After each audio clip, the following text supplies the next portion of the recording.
Guess what, Rosalie? My family's coming over and you're in charge of hosting them at this fancy restaurant. Can you handle that? Oh, and by the way, do you know how to manage money? You didn't save anything, did you? Rosalie was puzzled. What do you mean? What's mine is yours. So, this restaurant you own. It's mine too. Everything's free. That sounded crazy to Rosalie. Her husband Kyle seemed clueless, thinking he could just invite the family over and not pay. Something wasn't right. Plus, he didn't seem to get it. He was about to land himself in trouble. Kyle, we can't give everything away for free. But don't worry about the money. I know you don't have savings, and I knew you were inviting the family today. So, I already arranged for someone else to pay in advance. Stop lying. I never mentioned inviting the family, and none of them said anything about being billed. My husband insisted, gesturing toward our relatives. His parents, his brother, his wife, and a few others were chatting with a waitress nearby. He smirked and made fun of them while I struggled not to burst out laughing, my lips twitching. I've been getting ready for this day. I'll do my best to entertain them just like you want, I replied, smiling to myself as I listened to him. Our in-laws approached. Hi, Rosalie. We're here to visit today. What a lovely place this is. Everyone seems to be having a great time, they said warmly, their demeanor a sharp contrast to my husband's. Mom, Dad, thanks for coming. Rosalie's happy you're here. Today's on me, my husband said casually, even though he planned to eat for free. He lied effortlessly, not just to his parents but probably to his brother and other relatives too.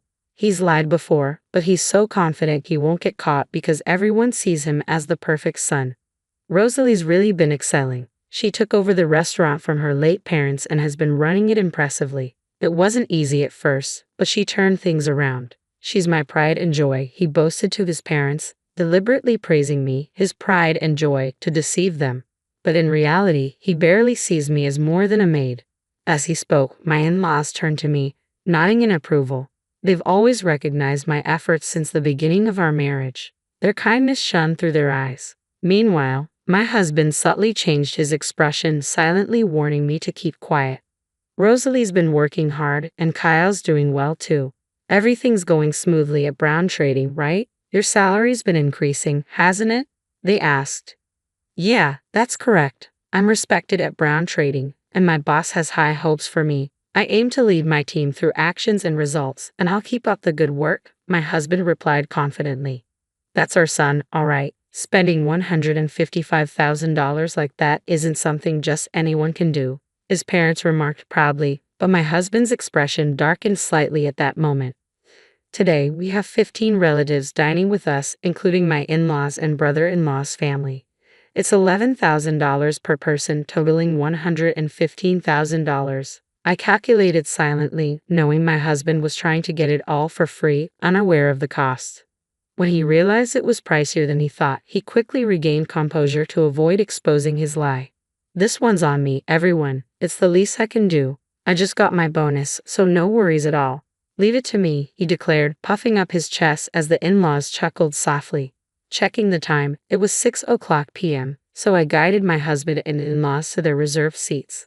The other relatives followed suit. Just as they were settling in, my husband shot me a creepy grin. An hour later, I approached their table in the banquet room. They were enjoying themselves, oblivious to the surroundings. Feel free to order more, everyone. It boosts restaurant sales, and Rosalie will be delighted, so go ahead, my husband encouraged, each word accompanied by a flurry of extra orders. With the banquet meals and additional orders, the bill had surpassed $20,000. Everyone assumed my husband, a corporate elite with a hefty income, was treating them. While some hesitated, my husband seemed to push them to order more. That's when I decided to set the record straight, loud enough for all to hear.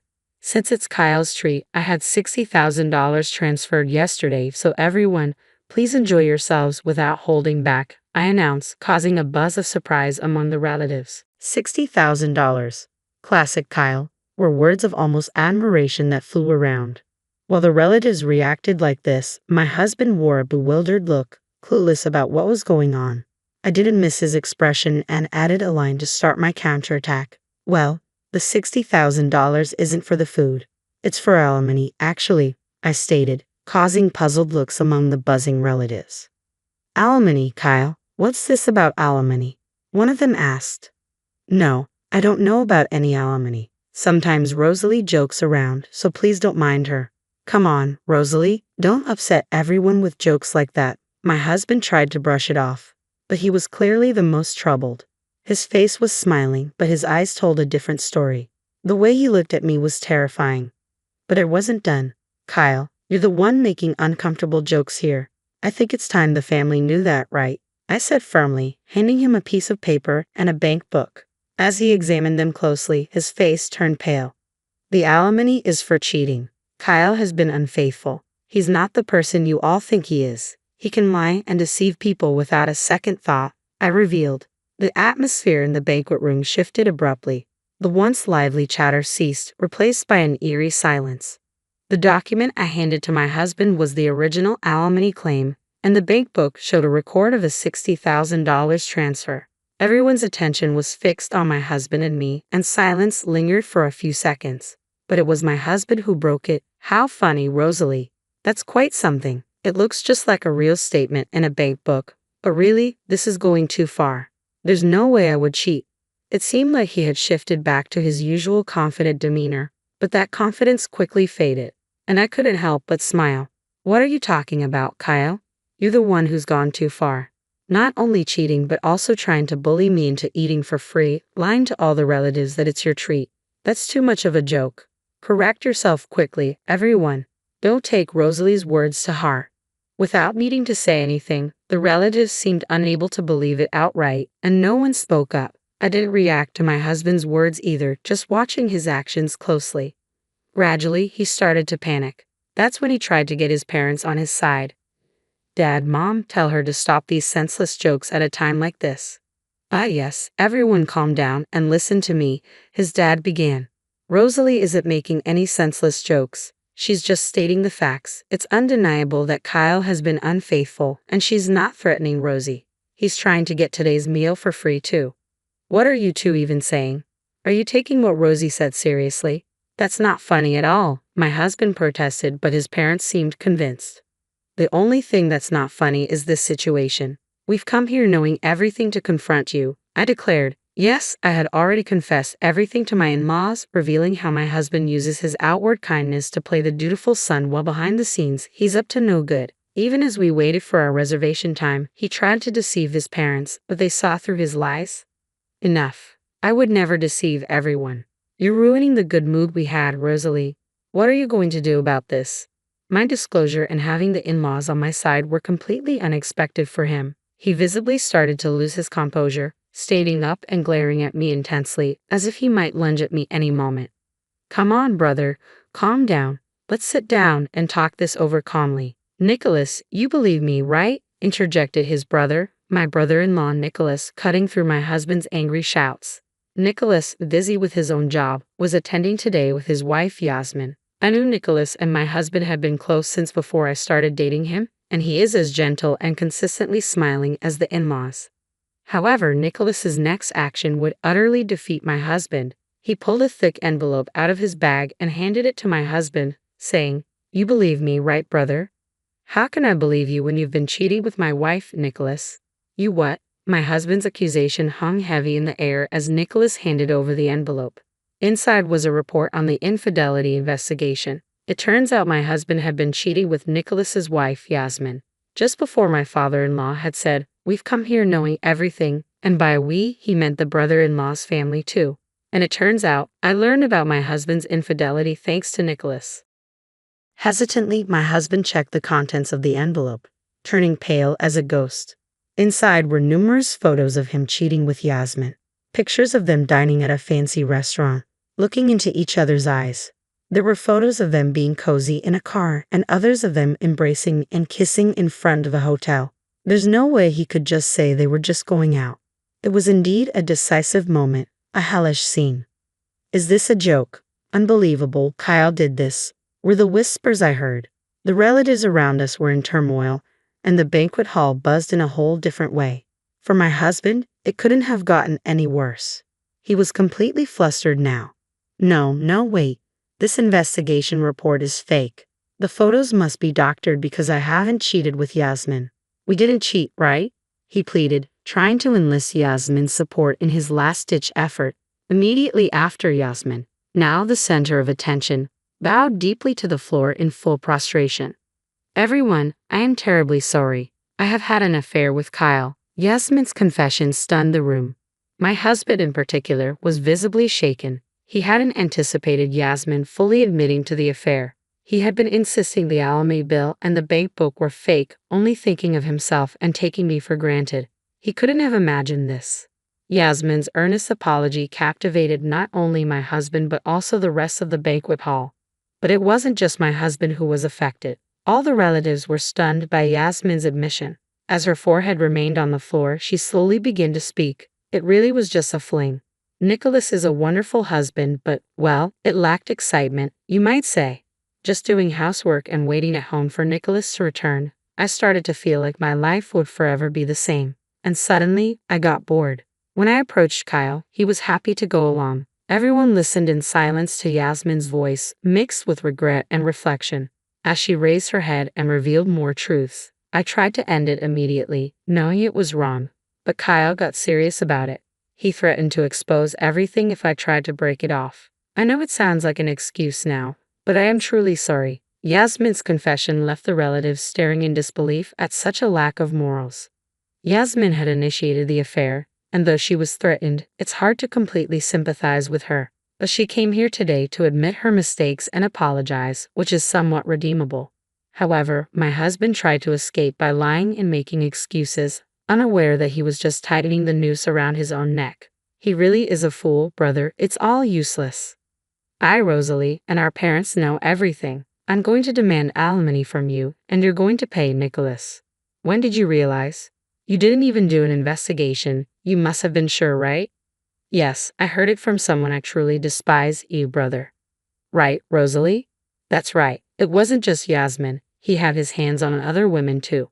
What, Rosalie? How much do you know? Just give me a break already. Too bad, Kyle. I know everything, and if anyone should be asking for mercy, it's us. I never thought you'd even make a move on an employee at a restaurant. I continued, then called a woman into the banquet hall.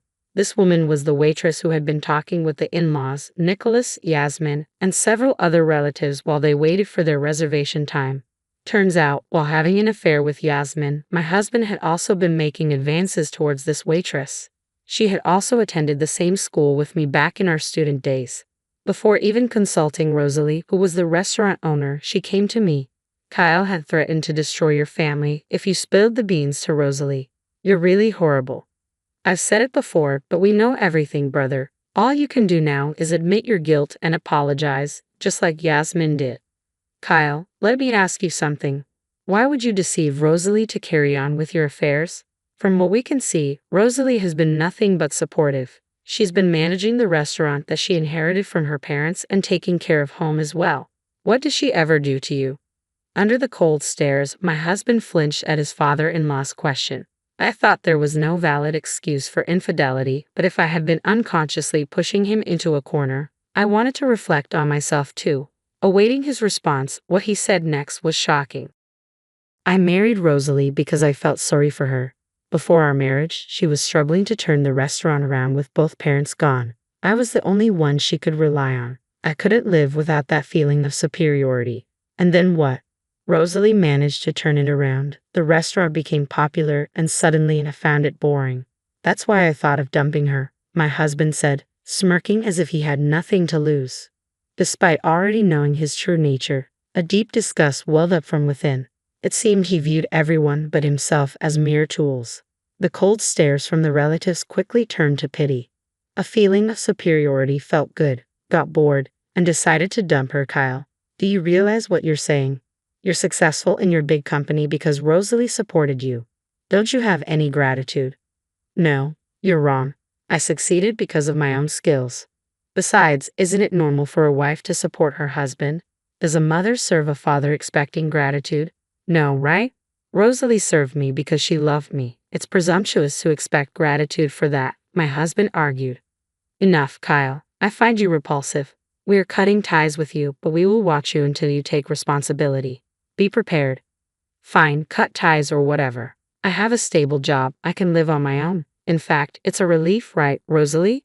You can enjoy life more without me around. I'll pay whatever alimony or anything else, so don't worry." My husband laughed, seemingly without a care. Looking at him, I thought again, he doesn't understand anything, knows nothing at all. "Really? You can pay alimony? Aren't you about to be sued by your company, Kyle? A lawsuit for damages isn't cheap, you know," I retorted. "What? The company's suing me? That's ridiculous. You were bragging today, weren't you, that you're respected at Brown Trading, that your boss has high expectations, that you lead your subordinates with actions and results. But it was all lies. In reality, you've been threatening your subordinates and embezzling company money." "What? I would never do something like that. I rose through the ranks on my own merit." "Don't talk nonsense when you know nothing," my husband protested. "What you don't know, Kyle, is that all the subordinates you threatened have come forward. The company has been aware of the issue for a while. But you don't have to believe me, I'm just stating facts. It'll be interesting to see how far you fall," I explained to him in a calm tone, trying to make him understand. And the color drained from his face. If he really had no idea, he could have laughed it off. But the truth is, he was misbehaving at work too, so denying it was impossible. Seeing the realization dawn on him, he quickly turned, pleading, "Rosalie, you're right. I knew nothing. I'd only said those things because I wanted to leave. Please continue to support me if we divorce now." I stopped him right there.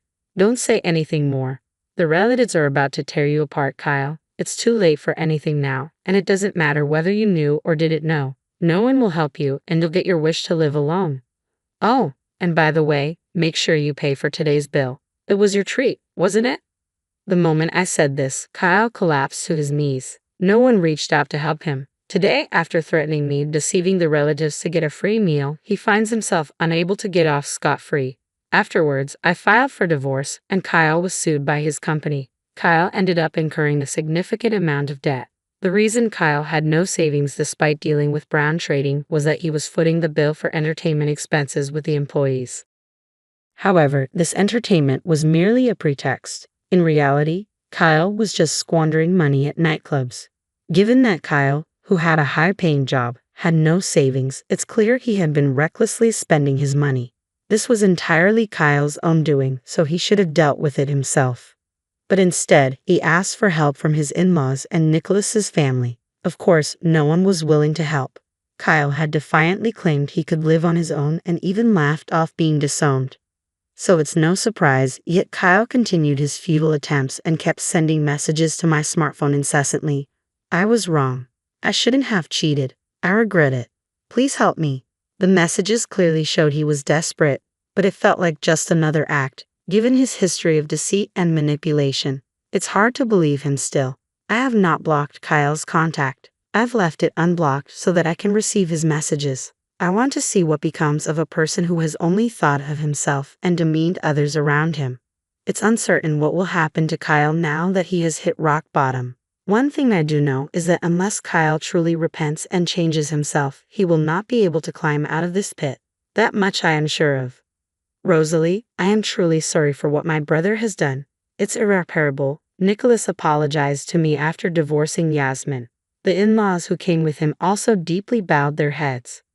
"I am a failure as a parent. I can't believe I didn't see my son's true nature sooner. If only I had realized earlier, this wouldn't have happened. Kyle took advantage of your kindness, Rosalie, and did whatever he wanted. It was our responsibility to stop him. You all don't need to apologize. If anything, I am grateful. I had no one else to rely on, no parents or relatives. So thank you for always being on my side. From the beginning of our marriage, the in-laws and Nicholas have been my allies. That I was able to turn around the inherited restaurant was possible only with their support. They are genuinely kind and always smiling. They showed such fury on my behalf that was incredibly comforting to me, who is utterly alone. I will never forget this warmth for as long as I live." The autumn light filters through bare branches, casting skeletal shadows across my father's casket. I focus on these shifting patterns, anything to avoid looking at my mother's face, as she grips the arm of a girl I've never seen before. A girl who can't be more than 24, wearing a black dress that still has the fresh-pressed creases of a recent purchase. My throat burns with unshed tears. Dad always said I was just like him, better at swallowing pain than showing it. Now his silence is permanent, and mine feels like it might choke me. "Zariah," My mother's voice cuts through the minister's droning. "Come meet your sister." Sister. The word hits me like a physical blow. I'm an only child. Was an only child. The girl beside my mother shifts uncomfortably, her eyes downcast. "This is Serena," my mother continues, her voice carrying that artificial sweetness that always meant trouble when I was growing up. "Your father and I have been meaning to tell you about her for some time." The minister pauses his eulogy, clearly sensing the tension crackling through our small gathering. My childhood friend Michelle squeezes my hand, but I barely feel it. Everything has gone numb except the pounding in my chest. "What are you talking about?" My voice comes out hoarse, unfamiliar. "Perhaps this isn't the best time," the family lawyer, Harrison, interjects. He's been hovering at the edges of our group, clutching his briefcase like a shield. "No, this is exactly the right time," my mother says. "Miguel would have wanted everything out in the open. I want to scream that she doesn't get to speak for him anymore. That 28 years of being his daughter gives me more right to know what he would have wanted." But the words stick in my throat as Harrison steps forward, pulling papers from his briefcase. "Your father made some adjustments to his will in the final months," he explains, not quite meeting my eyes. He legally recognized Serena as his daughter and adjusted the inheritance accordingly. The ground seems to tilt beneath my feet. Michelle's grip tightens, keeping me anchored. "What adjustments?" I manage to ask. "The estate will be divided between your mother and Serena," Harrison says quietly. He felt they needed the security more. A hollow laugh escapes me. "Security? I'm being erased." "No one's erasing you, dear." My mother's tone is placating, but her eyes are hard. "Your father simply wanted to make things right with Serena. You've always been so independent, so capable." The girl, Serena, finally looks up at me. There's something in her expression I can't quite read. Guilt, fear, whatever it is, it makes my skin crawl. "Did you know about this?" I ask her directly. "Before today?" She opens her mouth to respond, but my mother answers for her. "Serena has been through enough. This isn't the time for interrogations." I look down at my father's casket, polished wood reflecting the weak sunlight. Dad and I had our Sunday calls every week, even after I moved across the city. He never mentioned Serena, never hinted at any of this, but there had been something different in his voice these past few months. A hesitation when I asked about Mom. A heaviness in his silences.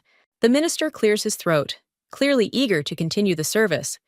But as everyone's attention shifts back to him, I catch something from the corner of my eye. Serena slipping something into her pocket.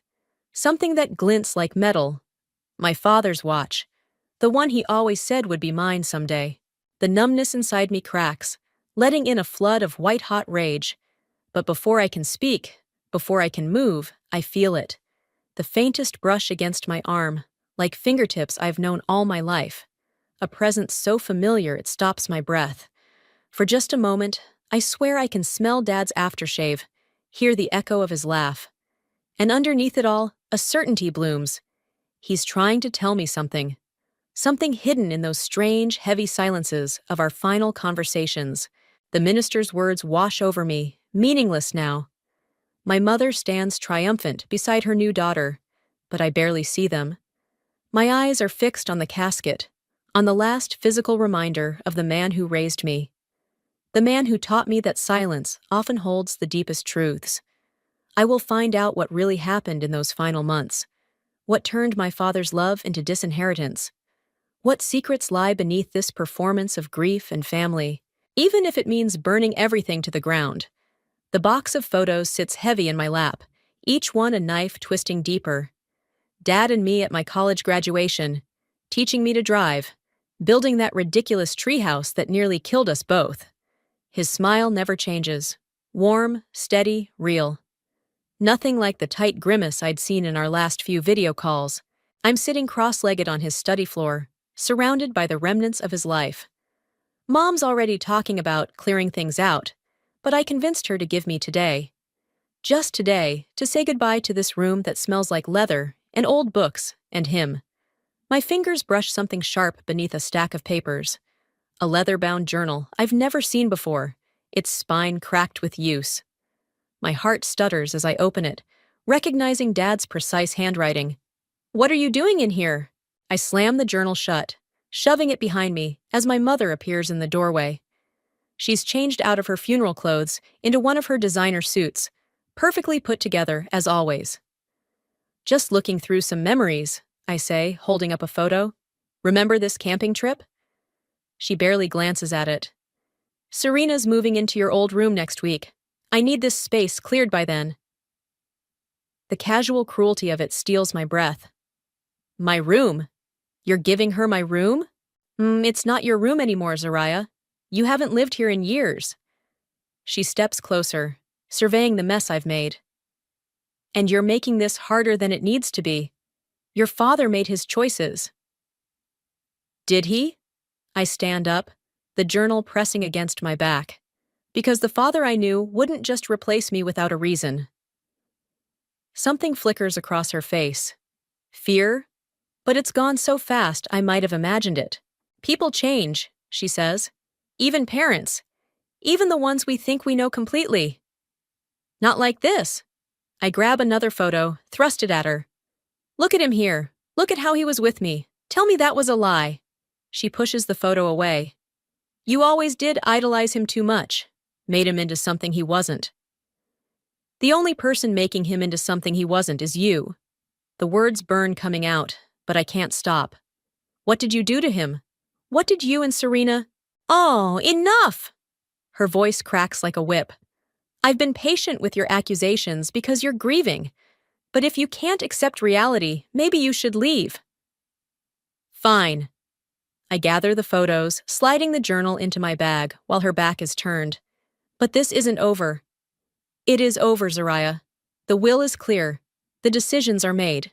She blocks the doorway, her expression softening into something almost pitying. "Let it go. Move on. That's what your father would want." "No?" The certainty in my voice surprises us both. "That's what you want, and you don't get to speak for him anymore." I push past her, photos clutched to my chest. But at the stairs, I pause. "You know what's strange? Dad called me every Sunday for years. Never missed once. Except for the last 3 months. That's when everything changed, wasn't it?" She doesn't answer, but her silence says enough. Back in my apartment, I curl up in my reading chair. The one Dad helped me pick out when I first moved in. The journal sits unopened in my lap, heavy with possibilities. Part of me wants to call Michelle, let her steady presence ground me before I dive in. But this feels private, sacred. The first few pages are ordinary enough. Appointments, random thoughts, grocery lists. But then the tone changes. The handwriting gets tighter, more urgent. "Something's wrong," he wrote. "The numbers don't add up. Karen's hiding something, but when I ask, she—" The entry ends abruptly. I flip through more pages, heart pounding as his notes become more cryptic. References to bank accounts I've never heard of. A series of dates and locations. And on the last page, a roughly drawn map with an X marked in red ink. Something falls from between the pages, a small scrap of paper with an address I don't recognize.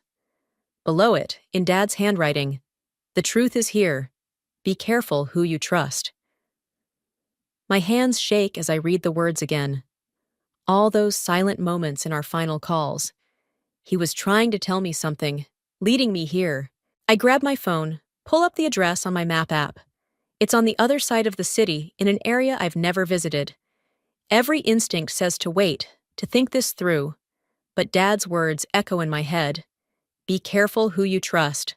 Right now, the only person I trust is him. I grab my keys, the journal secure in my bag.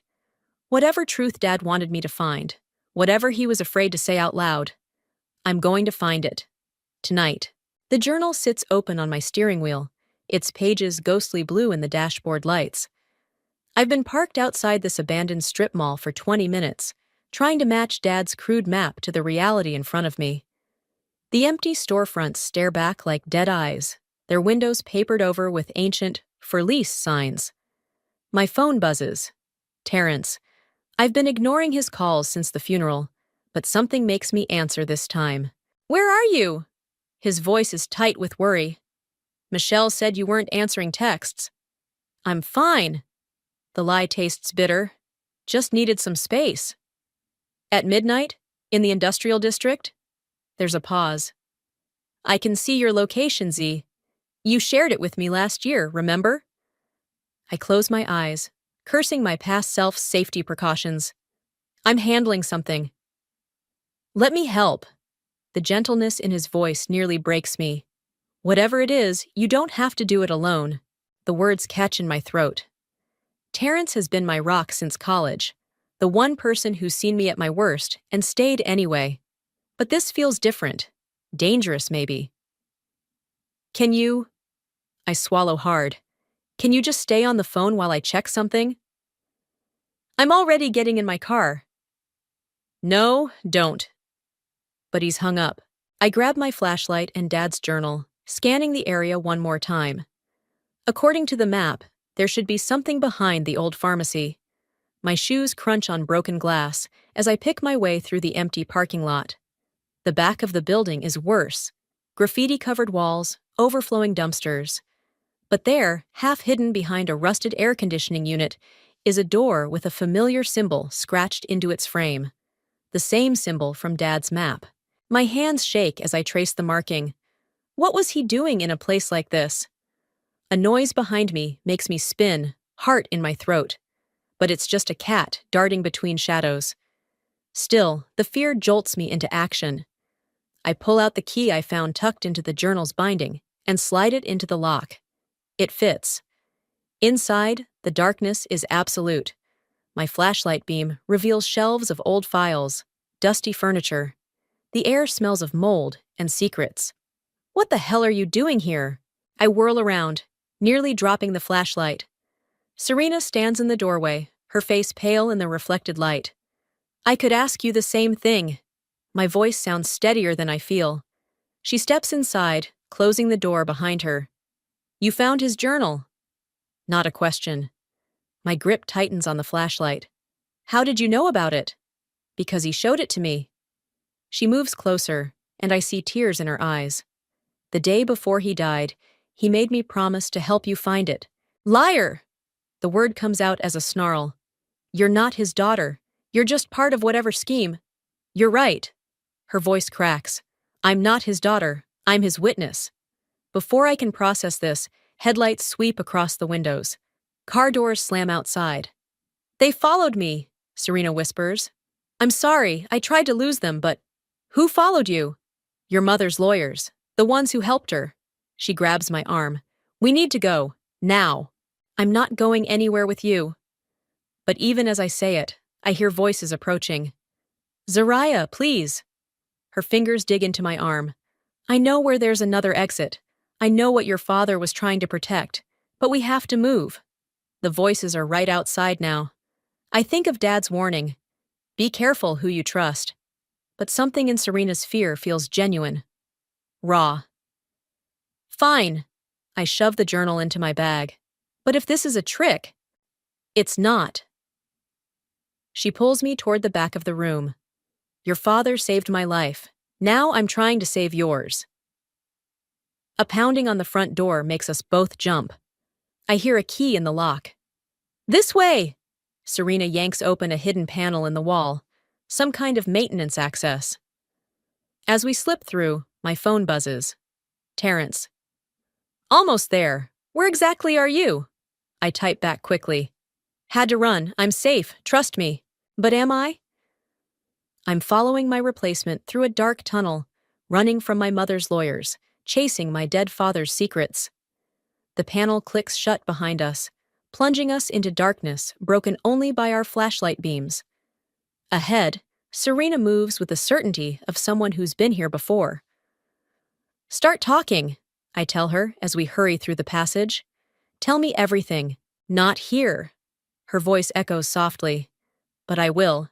Your father left something else for you. Something that will explain everything. Behind us, I hear the front door open. Voices call my name. We run faster, deeper into the dark, toward whatever truth Dad died protecting. The wind whips across the abandoned parking garage, carrying the scent of rain. Serena leads me to a concrete pillar marked with the same symbol from the storage room. My flashlight beam catches her hands shaking as she counts the panels above it. Here! She presses against one section, and something clicks. A small door swings open, revealing a wall safe. He installed it himself. Said no one would think to look in a place like this. My father, the straight-laced accountant, hiding safes in abandoned buildings. The world keeps tilting sideways. The combination? I ask. He said you'd know it? Serena steps back, wrapping her arms around herself. Something about your mother's garden? The memory hits like a punch to the gut. Mom's prized roses, the ones Dad helped me count every spring. 23 red, 16 white, 9 yellow. The same numbers for 15 years, until she tore them out 3 months ago to put in a meditation pond. My fingers move on autopilot. 23, 16, Ezio 9. The safe clicks open. Inside lies a thick manila envelope and a handwritten note in Dad's familiar script. For Zariah, the truth costs. Make sure you're ready to pay. We should hurry, Serena whispers. They'll figure out where we went eventually. I pull out the envelope, but something else catches my eye. A small velvet box. Inside is Dad's class ring, the one he never took off. My throat closes up. He wasn't sick, was he? The question comes out raw. Serena's silence is answer enough. The envelope contains documents, bank statements, emails, photographs. My hands tremble as I scan them under the flashlight. Numbers jump out at me, transactions that make no sense. Mom's signature appearing on papers dated when she was supposedly at her yoga retreat. And photos of her meeting with men in suits, looking nothing like the grieving widow she's playing now. She was embezzling, I breathe. From Dad's company? From everyone. Serena's voice is bitter. I was her assistant at the investment firm. That's how I found out. She was running a scheme across multiple companies, using your father's reputation as cover. And you what? Decided to blackmail her? No. Serena steps forward, then catches herself. I went to your father. He was already suspicious, but he needed proof. We worked together, gathering evidence. He was going to expose everything, but then a car engine echoes through the garage. We both freeze. He changed the will to protect you, Serena continues quickly. Your mother threatened to drag you into it if he went public. Said she'd make it look like you were involved. The documents blur in my shaking hands. So he cut me off, made it look like we were estranged. To give you deniability. He was going to tell you everything that Sunday, but... She swallows hard. Thursday night, he called me, saying he'd found something big. Friday morning, he was dead. Heart attack, I say numbly. That's what they told me. Your mother's very good at making things look natural. Footsteps now, echoing up the stairwell. Multiple sets. I shove everything back into the envelope, except the ring, which I slip onto my thumb. We need to... Zariah! Terrence's voice rings out, making us both jump. Are you up here? Relief floods through me, followed immediately by fear. You need to hide, I tell Serena. You trust him? With my life. The certainty in my voice surprises even me. She nods once and slips behind a concrete barrier, just as Terrence appears, looking worried and slightly out of breath. Jesus, Z, what are you doing up here? Michelle's freaking out. Your mom's lawyers are looking for you. I know why Dad died. The words tumble out. I know what Mom did. His expression shifts from concern to something harder. Show me. I hand him the envelope. Watch his face as he scans the contents under his phone light. See the moment understanding hits. We need to take this to the police, he says. Not yet. I think of Dad's warning about the cost of truth. Mom has connections. We need more proof. Something she can't bury. We? His eyes search mine. I can't ask you to risk. Stop. He grips my shoulders. I'm with you, whatever you need, but no more running off alone, okay? Behind him, Serena emerges from her hiding spot. Terrence tenses, but I shake my head. She's with us, I tell him. She was helping Dad. Thunder rumbles overhead as Terrence absorbs this. Finally, he nods. Your place isn't safe. You can both crash at mine while we figure out next steps. There's one more thing we need to check first. Serena pulls out her phone, showing us an email. Your father's last message to me, about a hidden account in the Caymans. I stare at the screen, at the trail of breadcrumbs Dad left behind. Mom's going to notice we took the documents. Good. The word comes out like a promise. Let her worry. Rain begins to fall as we hurry toward Terrence's car, the envelope secure against my chest. Dad's ring feels warm against my skin, like a pulse, like a purpose. Let her worry. Let her wonder what else he left behind. The game is changing, and she doesn't even know we're playing yet. Terrence's apartment feels like a war room at 3 a.m. Papers cover every surface, laptop screens glow with financial records, and empty coffee cups litter the floor. I've been staring at the same email chain for an hour, trying to make sense of the transactions hidden in Dad's careful notes. Look at this. Serena points to her screen. Every Thursday for 6 months, exactly $50,000 transferred to an account in Grand Cayman. But the company records show different amounts. She was skimming. Terrence rubs his eyes. Creating fake vendor payments and pocketing the difference. Not just skimming. I hold up one of Dad's documents. She was falsifying entire client portfolios. People lost everything while she... My phone buzzes. Mom's name on the screen makes my stomach lurch. Answer it, Serena says. She'll get suspicious if you don't. I put the phone on speaker. Hello? Where are my documents, Soraya? Her voice is deadly calm. What documents? Don't play games. The storage unit was accessed last night. Files are missing. A pause. Did your new friend Serena help you break in? My eyes meet Serena's across the room. She's gone pale. I don't know what you're talking about, I say carefully. Really? Then why did building security catch you on camera? Both of you. She sighs. I'm trying to protect you, sweetheart. You have no idea what you're getting into. Like you protected Dad? The silence stretches so long, I think she's hung up. Then, come home. Bring everything back. We can discuss this like family. Family? I laugh, and it sounds like breaking glass. You threatened to frame me for your crimes. You drove Dad to... Your father made his choices. Her voice hardens. Just like you're making yours. But remember, I still have friends at the SEC. One phone call, and your name gets added to their investigation. The line goes dead. She's bluffing, Terrence says quickly. She can't really... Yes, she can. Serena slumps against the wall. I've seen her do it before. Why do you think no one else came forward? My hands won't stop shaking. I grab Dad's ring, twisting it around my thumb.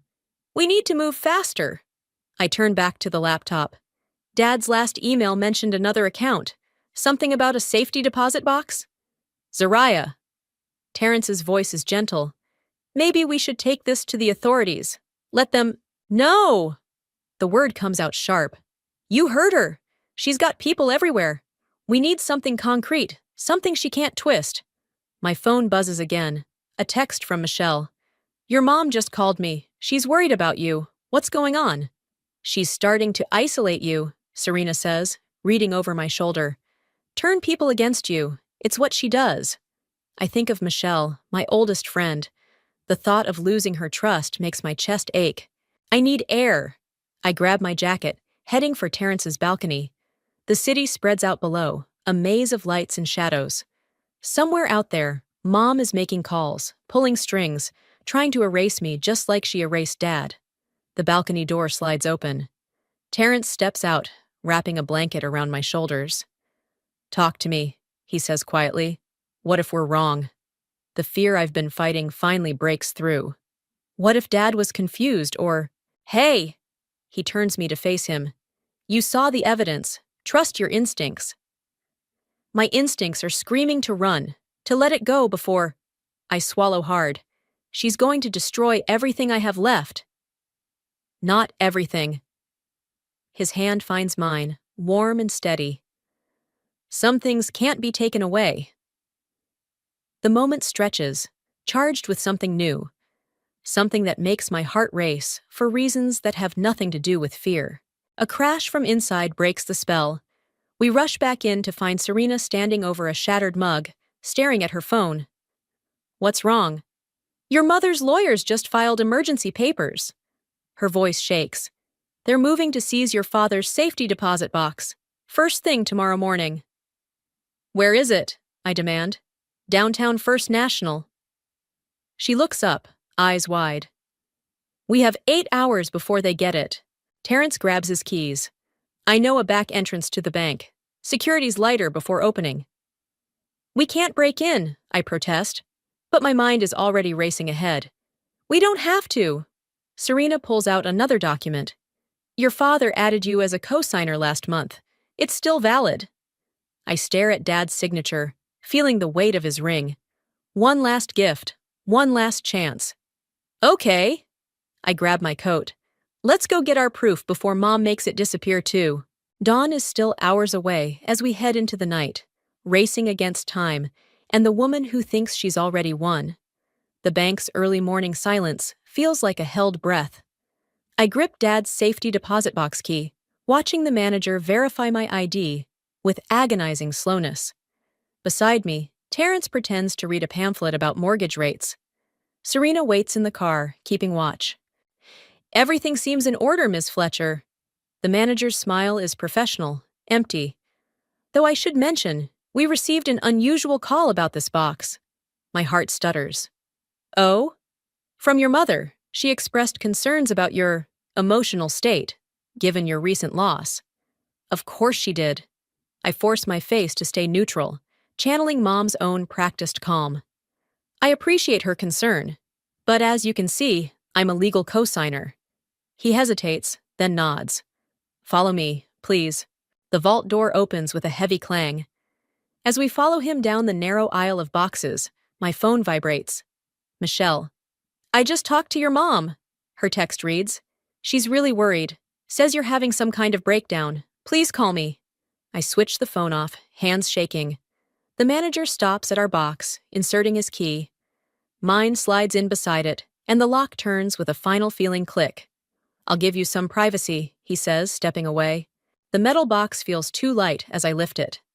Inside lies a single USB drive and an envelope addressed to me in Dad's handwriting. No turning back now. Zariah! Terrence's voice is urgent. We need to go. Through the vault's glass wall, I see Serena rushing into the bank lobby. Behind her, 2 familiar figures in suits, Mom's lawyers. Back exit, Terrence whispers. Now! We slip out through the employee entrance, just as I hear the manager's voice. Ms. Perry, your mother's here? The morning air hits like a slap. We run for Terrence's car, parked in the alley. Serena's already inside, engine running. How did they know? I gasp as we peel away from the curb. Someone must have tipped them off. Serena's knuckles are white on the steering wheel. The bank manager maybe, or Michelle. The realization hits like ice water. She told Mom where I was going. She thinks she's helping. My oldest friend turned into a weapon against me. The betrayal burns worse than I expected. We need somewhere safe to check what's on that drive. Terrence glances in the rearview mirror. My place might be watched now. I know somewhere. Serena takes a sharp turn. But you're not going to like it. 20 minutes later, we pull up to a motel that's seen better decades. A man leans against the wall outside, smoking. When he sees Serena, he straightens up. That's Marcus, she says quietly. He worked in accounting with your dad. He's been helping me gather evidence. I study him through the windshield. Mid-50s, tired eyes, cheap suit. Can we trust him? Your father did. She meets my gaze. He's the one who first noticed the missing money. Your mother tried to buy his silence, but Miguel was my friend, Marcus says, opening my door. His voice is rough with emotion. What she did to him, what she's still doing, it needs to stop. Inside his room, Marcus pulls out a laptop while I insert the USB drive.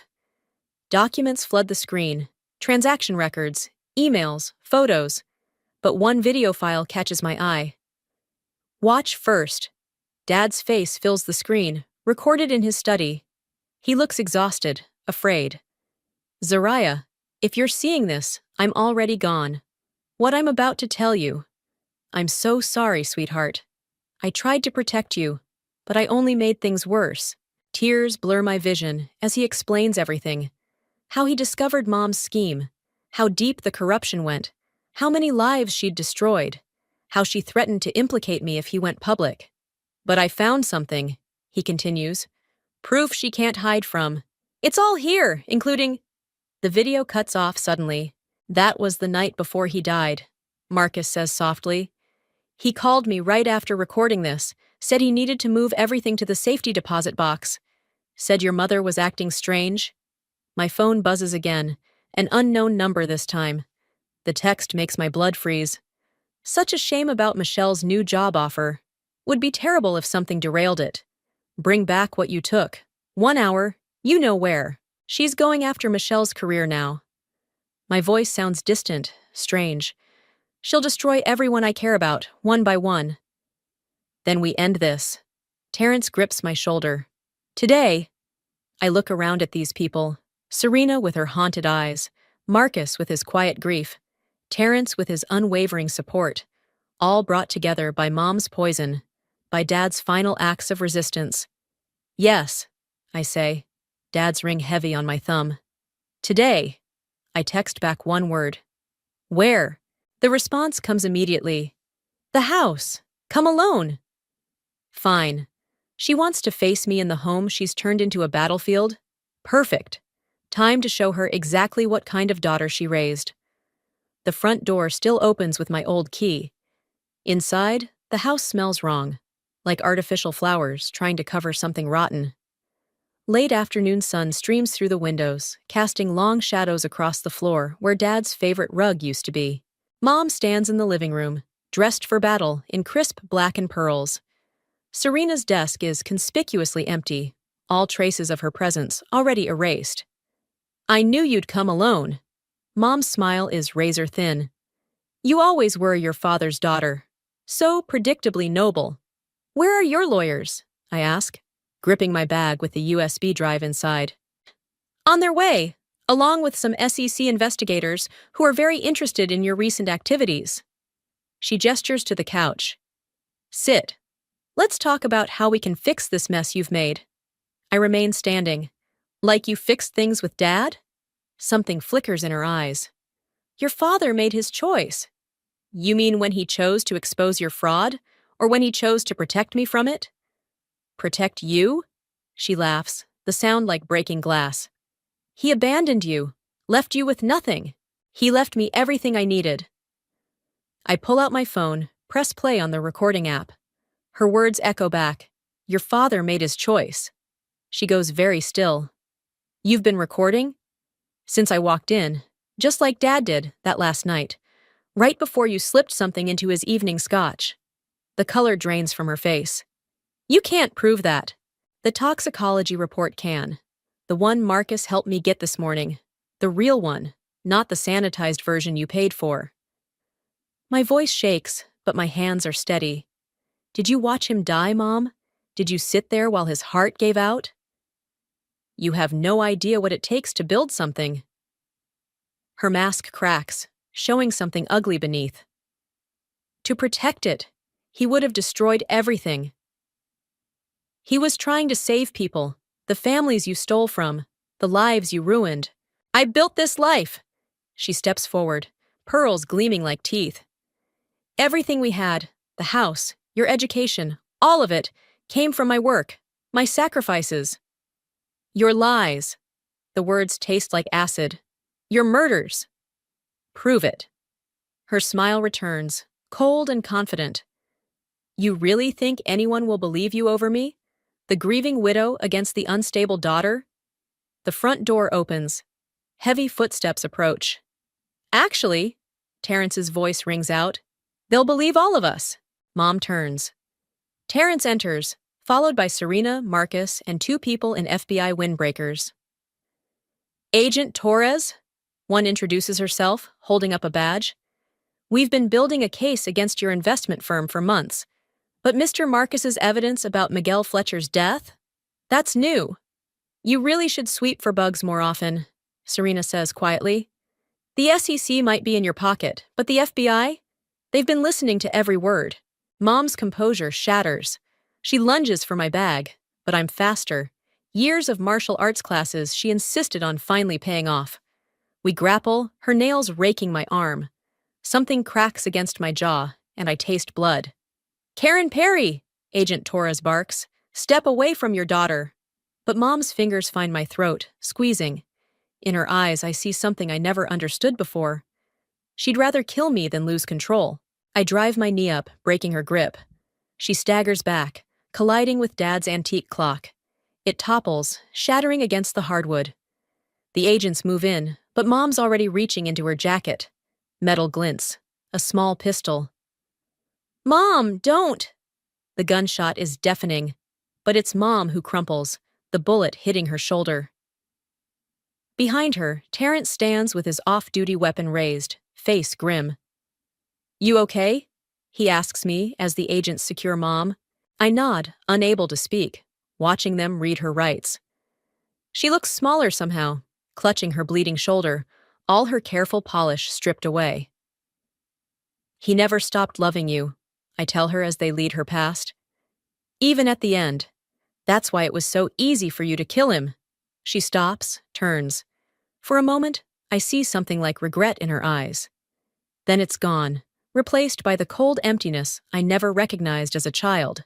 Love is weakness, she says. I taught you better than that. No! I touch Dad's ring, feel its steady weight. You taught me exactly what not to become. They take her away, leaving me in the wreckage of the home that was never really mine. Terrence's hand finds my shoulder. Serena and Marcus hover nearby, witnesses to the end of something that broke long before today. Outside, red and blue lights paint the gathering darkness. Neighbors peer from behind curtains, watching Mom's carefully constructed world collapse. I step out onto the porch where Dad used to read, where he taught me about stars and silence and strength. The evening air tastes like freedom and grief and possibility. Behind me, the house holds only ghosts now. Ahead lies something new, something entirely my own. I'm ready to build it. Dawn creeps through the study windows as I pack the last of Dad's books. The house feels different now. Not lighter exactly, but cleaner somehow, like after a storm. Each box I seal contains another piece of the life I thought I knew, transformed into something new. The doorbell rings. Michelle stands on the porch, shifting nervously.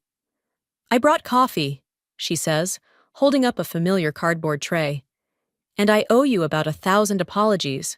I take one of the cups, remembering countless mornings sharing secrets over this same ritual. You didn't know. I should have. Her voice cracks.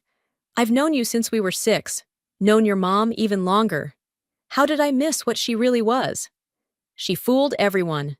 I lead her into the study, where morning light catches dust motes dancing above half-packed boxes. Even Dad, until the end. Michelle picks up a framed photo. All of us at my college graduation. I saw the news, about the other families she stole from. The restitution hearings start next week? I nod. Serena and Marcus are testifying. We found enough evidence to help most of the victims recover their losses.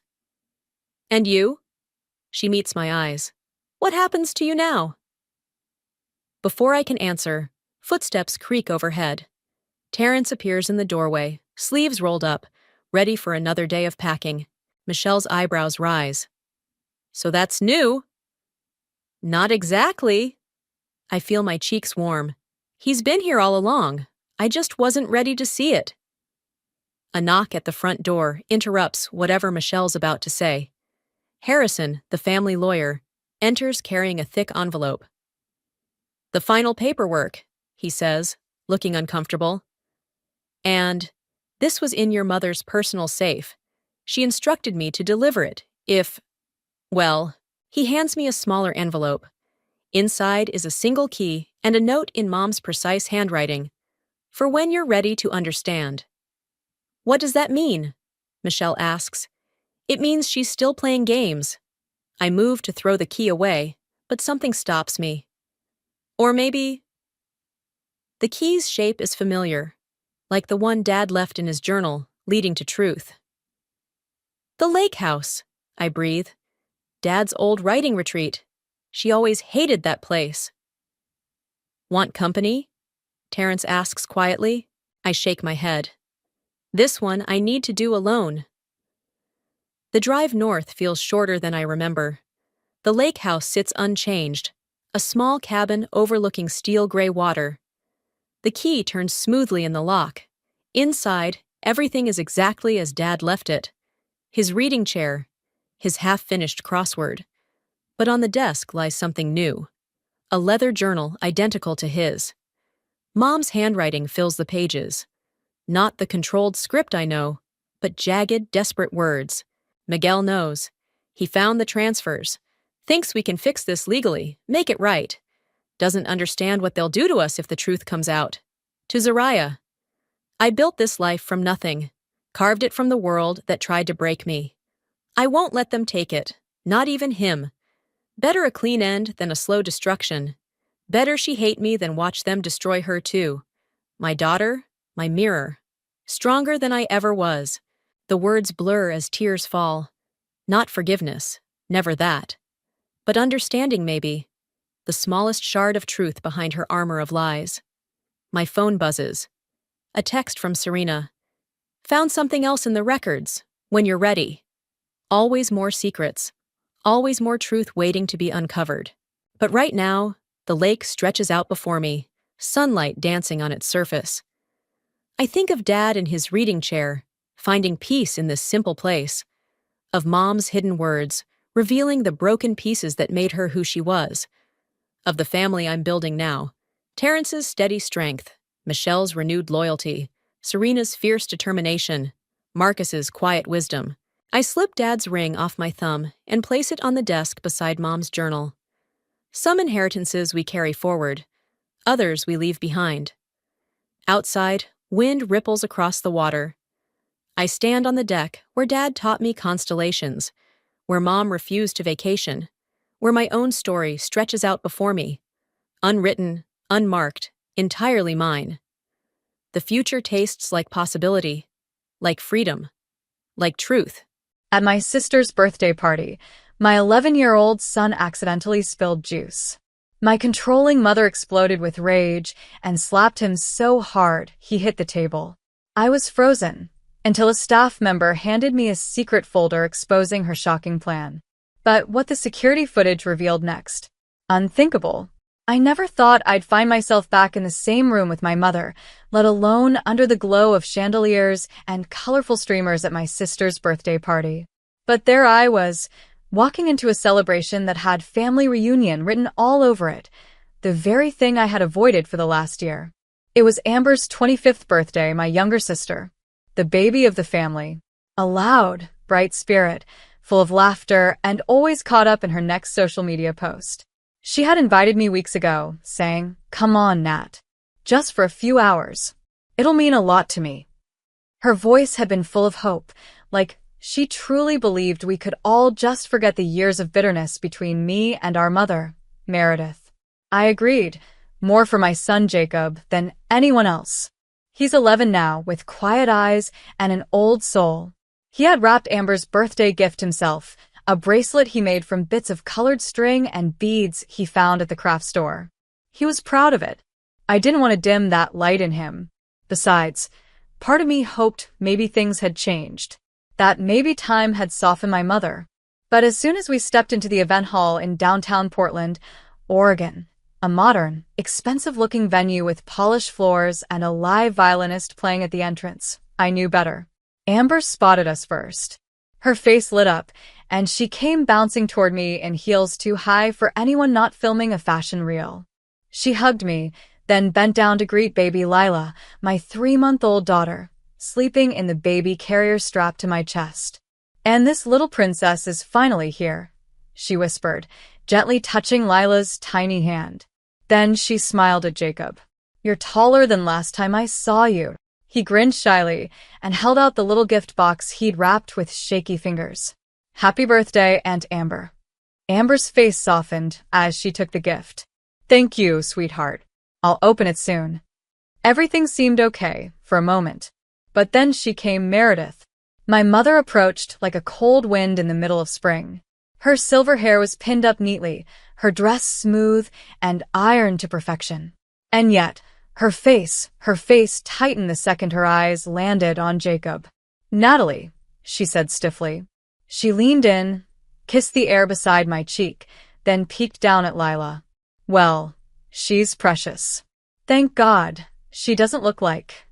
Her words trailed off when her eyes met Jacob's.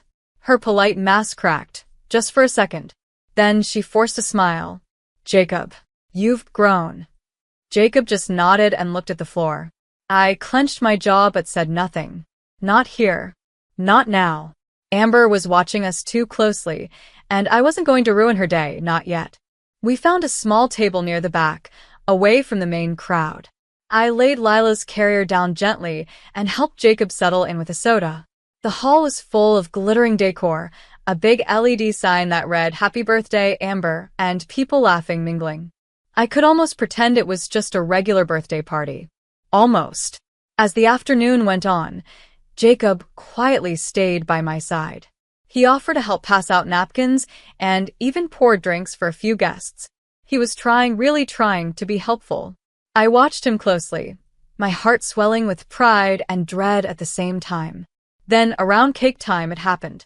Jacob, bless his heart, had picked up a plate of cake and was carefully carrying it toward one of the tables when a guest, some tall guy in a fancy suit, turned too fast and bumped into him. The plate wobbled and slipped from Jacob's hands, falling with a soft splat onto the floor beside the dessert table.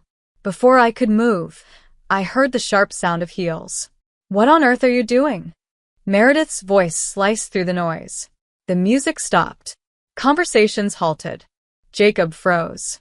It was an accident, he said quickly, eyes wide. An accident, she repeated, stepping closer. You can't even carry a piece of cake without causing a mess? This is Amber's day, and you just had to ruin it, didn't you? My body tensed. Mom, stop. But before I could finish, Meredith raised her hand and slapped Jacob across the cheek. The sound echoed across the hall. Jacob stumbled back, one hand to his face, shocked, silent. My heart dropped. I ran to him, gathering him into my arms. It's okay, sweetheart. I'm here, I whispered, though my voice trembled with rage. Amber stood frozen at the front of the room, her eyes wide, her mouth open in disbelief. Gasps came from nearby guests. Some pulled out their phones. Others just stood still, as if time had paused. I looked up, my voice shaking. What is wrong with you? Meredith's face flushed red. She looked like she wanted to justify it, to say something, but she couldn't. Her mouth opened, then closed. Her hand still hovered in the air like it wasn't hers anymore. Then something strange happened. One of the staff members, a young man in a crisp white shirt, walked over, holding a blue folder. Excuse me, he said nervously. I found this under the table. It seems kind of important. I stared at the folder, confused. What is it? I don't know, he replied. But I think you should take a look. I reached for it, my fingers brushing against the cover. And that's when I saw my mother's handwriting on the front. The noise of the room returned like a crashing wave. But inside me, everything went quiet. Something wasn't right. Something was very, very wrong. I stood there holding the blue folder, my hands trembling. I didn't want to open it right there in the middle of the chaos, with Jacob clinging to my waist and Lila starting to fuss in her carrier. But I had to know what this was. The handwriting on the cover was unmistakable, my mother's neat, tight script. It read simply, "Party Logistics Private."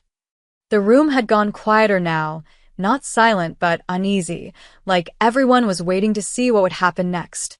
I took a step back, Jacob's small hand still gripped tightly in mine, and opened the folder. Inside were printed pages, emails, messages, notes. At first glance, it seemed innocent, but then I saw it. Jacob's name. Highlighted. My breath caught. There were bullet points. Instructions. Timelines. Make sure Jacob is seated near dessert table. Staff should gently correct if he touches anything. Capture behavior, phone camera if possible. And below that, in a smaller font, avoid confrontation unless necessary, unless it can be clearly justified in front of guests. My stomach twisted. I flipped to the next page. More notes. More instructions. She'll bring the baby. Use it to distract her while the boy is watched. The more careless he looks, the more Amber will see the truth. I couldn't believe it. My mother hadn't just lost her temper in a moment. She had planned this. She had built a situation, piece by piece, to set my son up for failure. To humiliate me. To prove, somehow, that I was still the failure she believed I had been ever since my marriage fell apart. I looked up, and the young staff member who had handed me the folder was still standing nearby, nervously glancing around. "I think you might want to show this to the manager," he said quietly. I nodded, still in shock, and looked over at Meredith. She was standing a few feet away now, arms crossed, her jaw tight. But her eyes, they were darting back and forth, trying to figure out what I'd seen. She knew what was in that folder. She knew. The event manager, a tall woman in a navy dress suit, came over just as I waved her down. I handed her the folder and said softly, "You need to see this. It involves your staff." Her eyebrows furrowed as she flipped through the pages. She didn't say anything at first, but I saw the change in her face. Confusion, then concern, and finally something close to disbelief. When she looked back up, her voice was low and steady. "I'd like to show this to security." I nodded. "Please do." Jacob tugged at my sleeve. "Did I do something wrong, Mom?" I knelt in front of him. His cheek was still red from the slap. "No, sweetheart. You didn't do anything wrong. This isn't your fault, okay?" He nodded slowly, but his eyes were watery. "Why did Grandma hit me?" I swallowed hard. "Because she's hurting inside. And sometimes people who are hurting try to hurt others. But it's not okay. And I won't let it happen again." Just then, the event manager returned, this time with a man in a black blazer, security. He introduced himself quickly, then said, "We reviewed a portion of the security camera footage. There's confirmation of someone matching this woman's description." He pointed toward Meredith, meeting privately with staff yesterday. More guests had gathered now, whispering, exchanging looks. Amber had made her way through the crowd, standing near us, her face pale and stunned. "Is this real?" she asked, her voice barely above a whisper. "She did all this?" I nodded, handing her one of the printed pages. "She didn't want you to see Jacob. Or me. She wanted to ruin this moment." Amber's eyes scanned the page, and slowly, tears welled up. "I asked her to be here because I thought maybe we could all just be a family again." "I know," I said gently. "You didn't know." Then Meredith finally spoke. Her voice was calm at first, too calm. "All I wanted was to protect you, Amber. You don't understand what Natalie has brought into this family. That boy." "Don't," I snapped, my voice sharp now. "Don't you dare blame Jacob for anything." She kept talking like she didn't even hear me. "He's just like his father, disrespectful, messy, always making trouble. I lived through that once. I wasn't going to let it happen again." Amber blinked. You did all this because of Dad? He left over 10 years ago." Meredith's mask cracked then. She laughed, bitterly. "Left? He humiliated me, ruined my name, took everything. And she pointed at me, went and married someone just like him." I stood straighter. "You blamed an 11-year-old boy for the pain you never healed from. You planned to hurt him just to prove something that doesn't even matter anymore." Security moved in closer.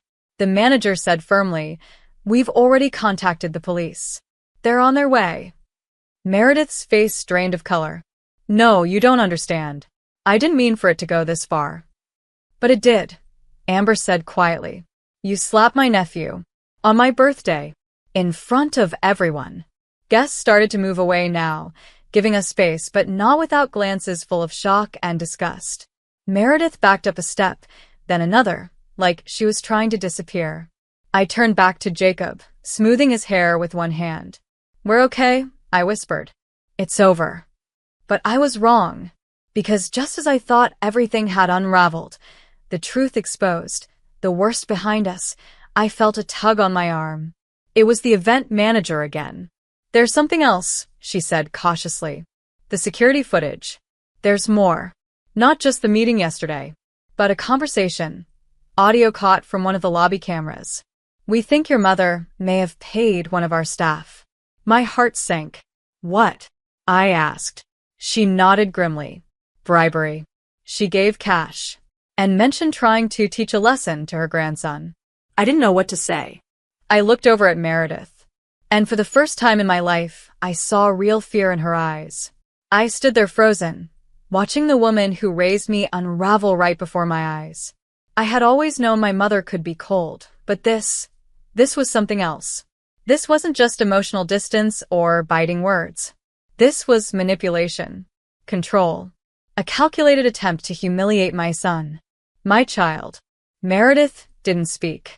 She didn't even try to deny what the event manager had just told us. Her hands trembled slightly, her lips parted like she wanted to say something, but no words came. She looked around, scanning the room as if searching for an escape, but the guests had already formed a quiet, judging wall between her and the exit. Jacob was still pressed against my side, his cheek resting on my arm. I could feel how tense he was, like he was trying to make himself smaller, disappear. That was what made my chest ache the most, that he was scared and confused, and the person who had made him feel that way was his own grandmother. The event manager lowered her voice. "The footage and audio will be shared with the police. They're 5 minutes out. Would you like to step into a private room with your children while we wait?" I shook my head. "No. I want to stay. I want my son to see that he didn't do anything wrong, that the truth matters." Amber was crying now, quietly. She stood beside me, her hands covering her mouth as she read another printed page from the folder. "I had no idea she was capable of this," she whispered. "She's been like this for a long time," I said softly. "But I didn't think she'd go this far either." Meredith finally found her voice. "I did it for you, Amber," she said, taking a shaky step forward. "This was supposed to be your day. I didn't want Natalie's mess ruining it. I didn't want that boy getting in the way, acting like he belongs." My fists clenched. "His name is Jacob. He does belong. And you don't get to decide who's family and who's not." She looked at me, something between rage and desperation flickering in her eyes. "You were always reckless, Natalie. Always bringing trouble. I tried to help you, and you pushed me away. I won't apologize for trying to keep this family together." "By tearing it apart?" I snapped. "By slapping an 11-year-old and planning his public humiliation? That's not protection. That's cruelty." I saw her shoulders slump slightly then, like the weight of everything she'd done had finally begun to settle. But still, there was no apology, no remorse, only bitterness. The moment was broken by the distant wail of sirens. The event manager signaled toward the entrance, and soon 2 officers walked into the hall, calm and professional. One of them, a tall woman with her badge clipped neatly to her vest, approached us. "Good afternoon," she said gently.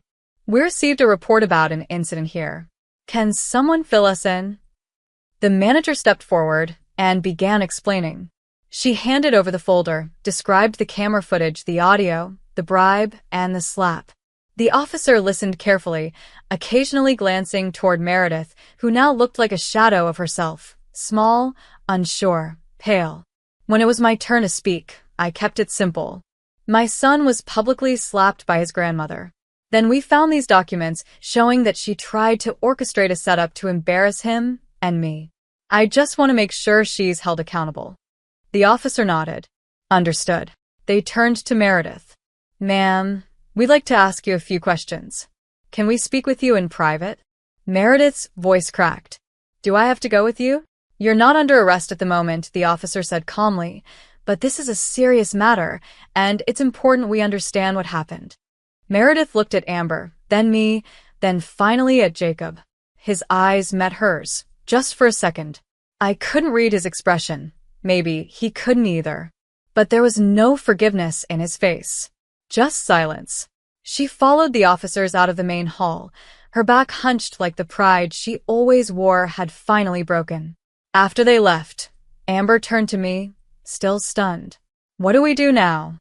"We breathe," I said. "We let the truth come out. And we protect the ones we love." Amber sat down beside Jacob and placed a hand gently on his back. "I'm so sorry," she whispered to him. "I never should have let this happen." Jacob didn't answer right away. Then he looked at her and said, "It wasn't your fault, but I don't think I want to come to birthdays anymore." Amber smiled sadly and nodded. "That's fair." We stayed a little while longer, mostly in quiet. The guests started to leave, some coming over to express sympathy, others just avoiding eye contact.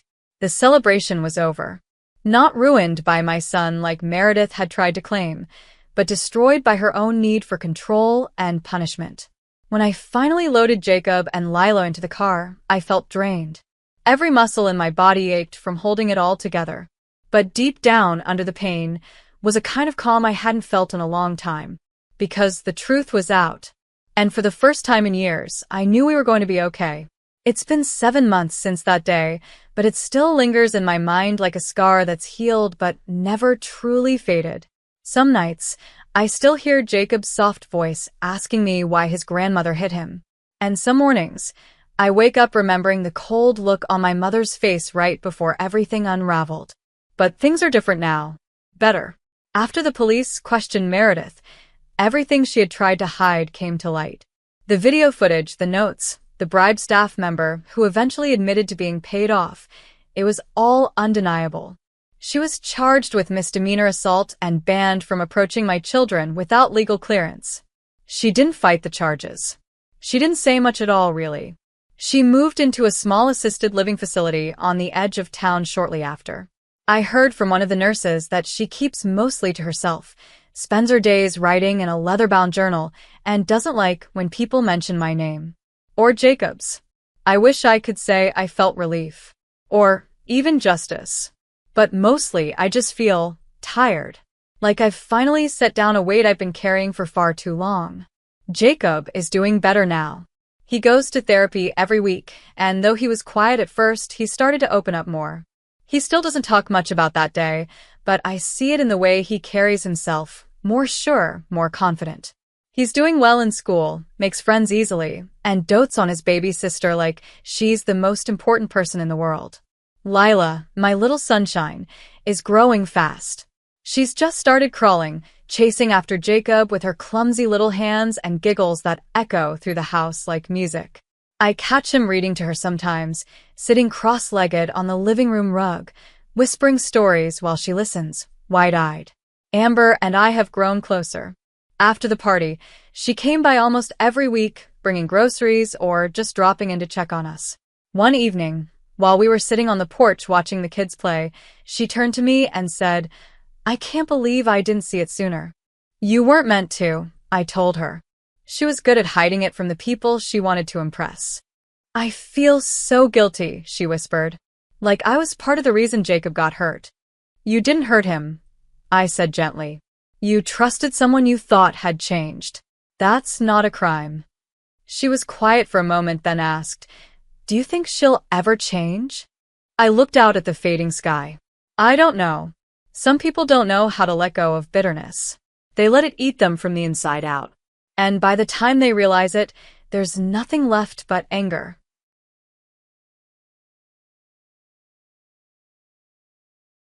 Amber nodded. "I don't want to end up like that." "You won't," I said. "You already broke the cycle." That's what this whole journey has been, I think. Breaking a cycle. My mother's need to control, to judge, to punish instead of nurture. It didn't start with me. But it ends with me. I look at my children, and I know I'll raise them with love, patience, and understanding. I'll never make them feel like they have to earn my acceptance. They'll never wonder if they're good enough for my affection. One afternoon, not long ago, Jacob asked me if we'd ever see Grandma again. I didn't have an easy answer. I told him the truth. "Maybe," I said. "One day, when you're older, if you want to. But you never have to see someone who hurt you just because they're family. Family should make you feel safe." He was quiet for a moment, then nodded. "Okay. I don't hate her, he said. I just don't want to be around her. And I told him that was more than okay. We're not completely healed. Maybe we never will be. But we're healing. Day by day. Laugh by laugh. Every quiet evening spent curled up on the couch. Every little moment of peace is a thread sewing us back together. Amber's birthday came around again recently. She kept it small this time, just a few friends, me and the kids, and some neighbors. There were no big decorations, no rented venue, just music playing from a speaker and food on the kitchen counter. But it was full of real smiles, real love. No tension, no secrets. At one point, she handed Jacob a cupcake and said, "You know, this year, you didn't drop the cake." He laughed and gave her a playful nudge. "I'm more careful now." I watched them, and for the first time in a long time, I didn't feel afraid of what might happen next. The truth came out that day, and it changed everything. It hurt, yes, but it also saved us. It forced open wounds we'd all been ignoring. And from that pain, something new began to grow, something honest and strong. That's the thing about the truth. It cuts, but it also clears the way for healing. And finally, after all the silence, after all the pretending, our family has found its voice. I knew something was wrong the moment I woke up on my wedding day. Not the usual jitters that brides get. This was different. A heaviness in my chest, like my body was trying to warn me about something my mind hadn't caught up to yet. The lilies arrived at 9 a.m. I remember checking my phone as the florist knocked, seeing a text from Thomas. "Can't wait to see you walk down the aisle. I love you more than you'll ever know." I should have known then. The people who love you most never feel the need to quantify it. "These are gorgeous," I said to my best friend Cadence as she arranged the bouquets around my hotel suite. The white petals looked so pure against the champagne-colored bridesmaid dresses hanging by the window. "Thomas has good taste," she replied, adjusting a stem. "In flowers and women." I smiled, but something about the way she said it made my stomach twist. Had her voice hitched slightly? Was there something she wasn't telling me? My phone buzzed again. Kimberly, my sister and maid of honor. "Running late. Traffic. Don't panic. Be there in 20. "My sister's running late," I told Cadence, rolling my eyes. Typical Kimberly. "She'll be here," Cadence said, not meeting my eyes. I walked to the bathroom, needing a moment alone. The woman in the mirror looked back at me with uncertainty clouding her eyes. Me, Isla Barnes, about to become Isla Jensen in less than 5 hours. I'd spent 28 years becoming myself, and now I was changing again. My phone buzzed in my hand. Thomas again, but this time the message wasn't for me. "I can't do this to her. We need to talk before the ceremony." My heart stopped. The message preview showed on my lock screen, but when I opened the app, there was nothing there. Wrong conversation, wrong thread. I felt sick. With trembling fingers, I opened his contact and pressed call, straight to voicemail. I tried again, same result. "Cadence."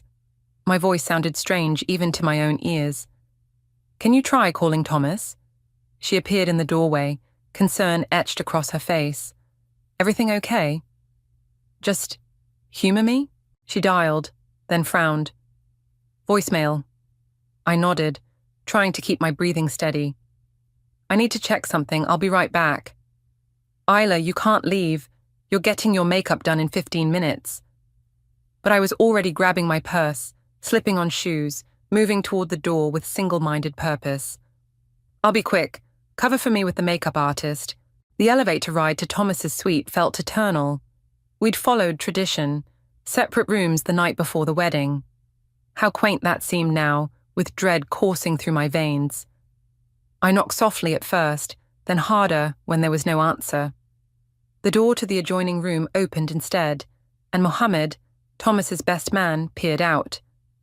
"Isla, what are you—" "Where is he?" I asked, my voice surprisingly calm. Mohammed's expression told me everything. Pity. That's what I saw there. He went for a walk, said he needed to clear his head. "With my sister?" The words hung in the air between us. Mohammed's silence was confirmation enough. How long have you known? I asked. He looked at the floor. I only suspected. I tried to talk to him, but... Save it. I pushed past him into Thomas's room. His tux hung pristinely on the closet door. His overnight bag sat open on the luggage rack, toiletries arranged neatly on the bathroom counter, and there, on the nightstand, was his other phone. Yes, his other phone. The one I discovered 2 weeks ago when I borrowed his jacket and felt something hard in the inner pocket. The one with the passcode I'd figured out in seconds because he used the same 4 digits for everything. The one that contained hundreds of messages between him and my sister. I picked it up now, unlocked it, and scrolled through their most recent exchange. Kay, we can't keep doing this. It's killing me. T, I know, I'm going to tell her. Kay, when? T, today, before the ceremony. Kay, meet me in the garden. 11 a.m.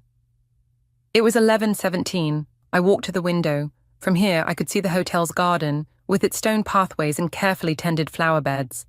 And there they were, Thomas in his dress shirt and slacks, no jacket, gesturing emphatically. Kimberly in a robe, her hair half done, tears streaming down her face. My sister, my fiancé. I should have screamed. Should have thrown things. Should have run down there and created a scene. Instead, I felt a strange calm descend over me, like I was watching someone else's life implode. Isla. Mohammed's voice was gentle behind me. I'm so sorry. Don't be, I said, not turning around. I'm not the first bride to be betrayed, and I won't be the last. I took a deep breath, then another, turned away from the window, looked Mohammed directly in the eyes. The ceremony starts at 2 p.m. Make sure he's there. What? But... Make sure they're both there, I said, my voice steady. Tell them whatever you need to, but I want everyone in their places when I walk down that aisle. Mohammed stared at me, confusion evident on his face. Isla, you can't possibly still want to go through with the wedding. I smiled then, and something in my expression made him take a step back. Oh, I have no intention of marrying Thomas today, but I knew about their affair long before I ever reached the altar, and now everyone will know too. 2 hours later, I stood just outside the reception hall, my wedding dress like armor around me. The makeup artist had done her job well. No one would guess I'd been crying. My face was a perfect mask of bridal serenity. Are you sure about this? Cadence whispered, adjusting my veil. Her eyes were wide with concern. We could just cancel, tell everyone you're sick, and let them get away with it. I smoothed down the front of my dress. Not a chance. The wedding coordinator gave me a thumbs up from the doorway. The music had started. Not the processional yet, just the soft prelude that would accompany the seating of guests. I could hear the murmur of conversation, the rustle of programs, the occasional laugh.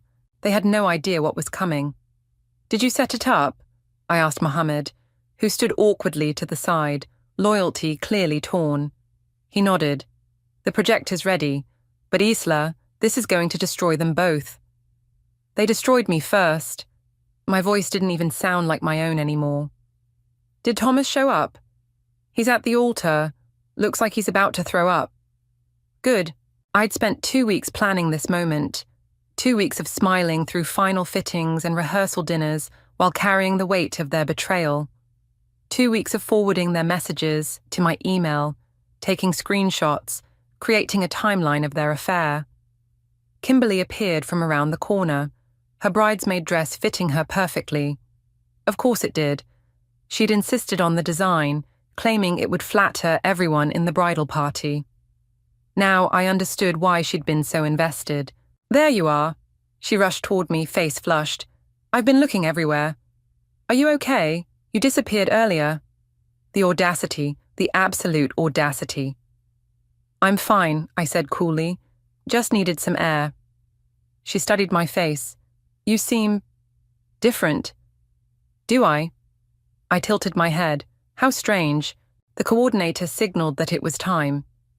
The bridesmaids lined up, Kimberly at the front as maid of honor. She gave me one last look. Was that guilt I saw? before plastering on a smile and stepping through the doorway. My father appeared at my side, offering his arm. "Ready, sweetheart?" I wasn't, but I would never be more ready than I was in this moment. "Actually, Dad," I said quietly, "I need to walk in alone." He frowned. "That's not the plan. Plans change." I kissed his cheek. "Trust me." Confusion clouded his eyes, but he nodded slowly. "If that's what you want." The wedding march began. Everyone stood. I took a deep breath and stepped into the doorway. Thomas waited at the altar, handsome in his tuxedo, his face a picture of tortured indecision. Kimberly stood opposite, unable to meet my eyes. 200 guests turned to watch me, their expressions soft with the particular joy reserved for weddings. I didn't move. The music continued, but I remained frozen in the doorway. Murmurs rippled through the crowd. Thomas shifted uncomfortably. The officiant looked concerned.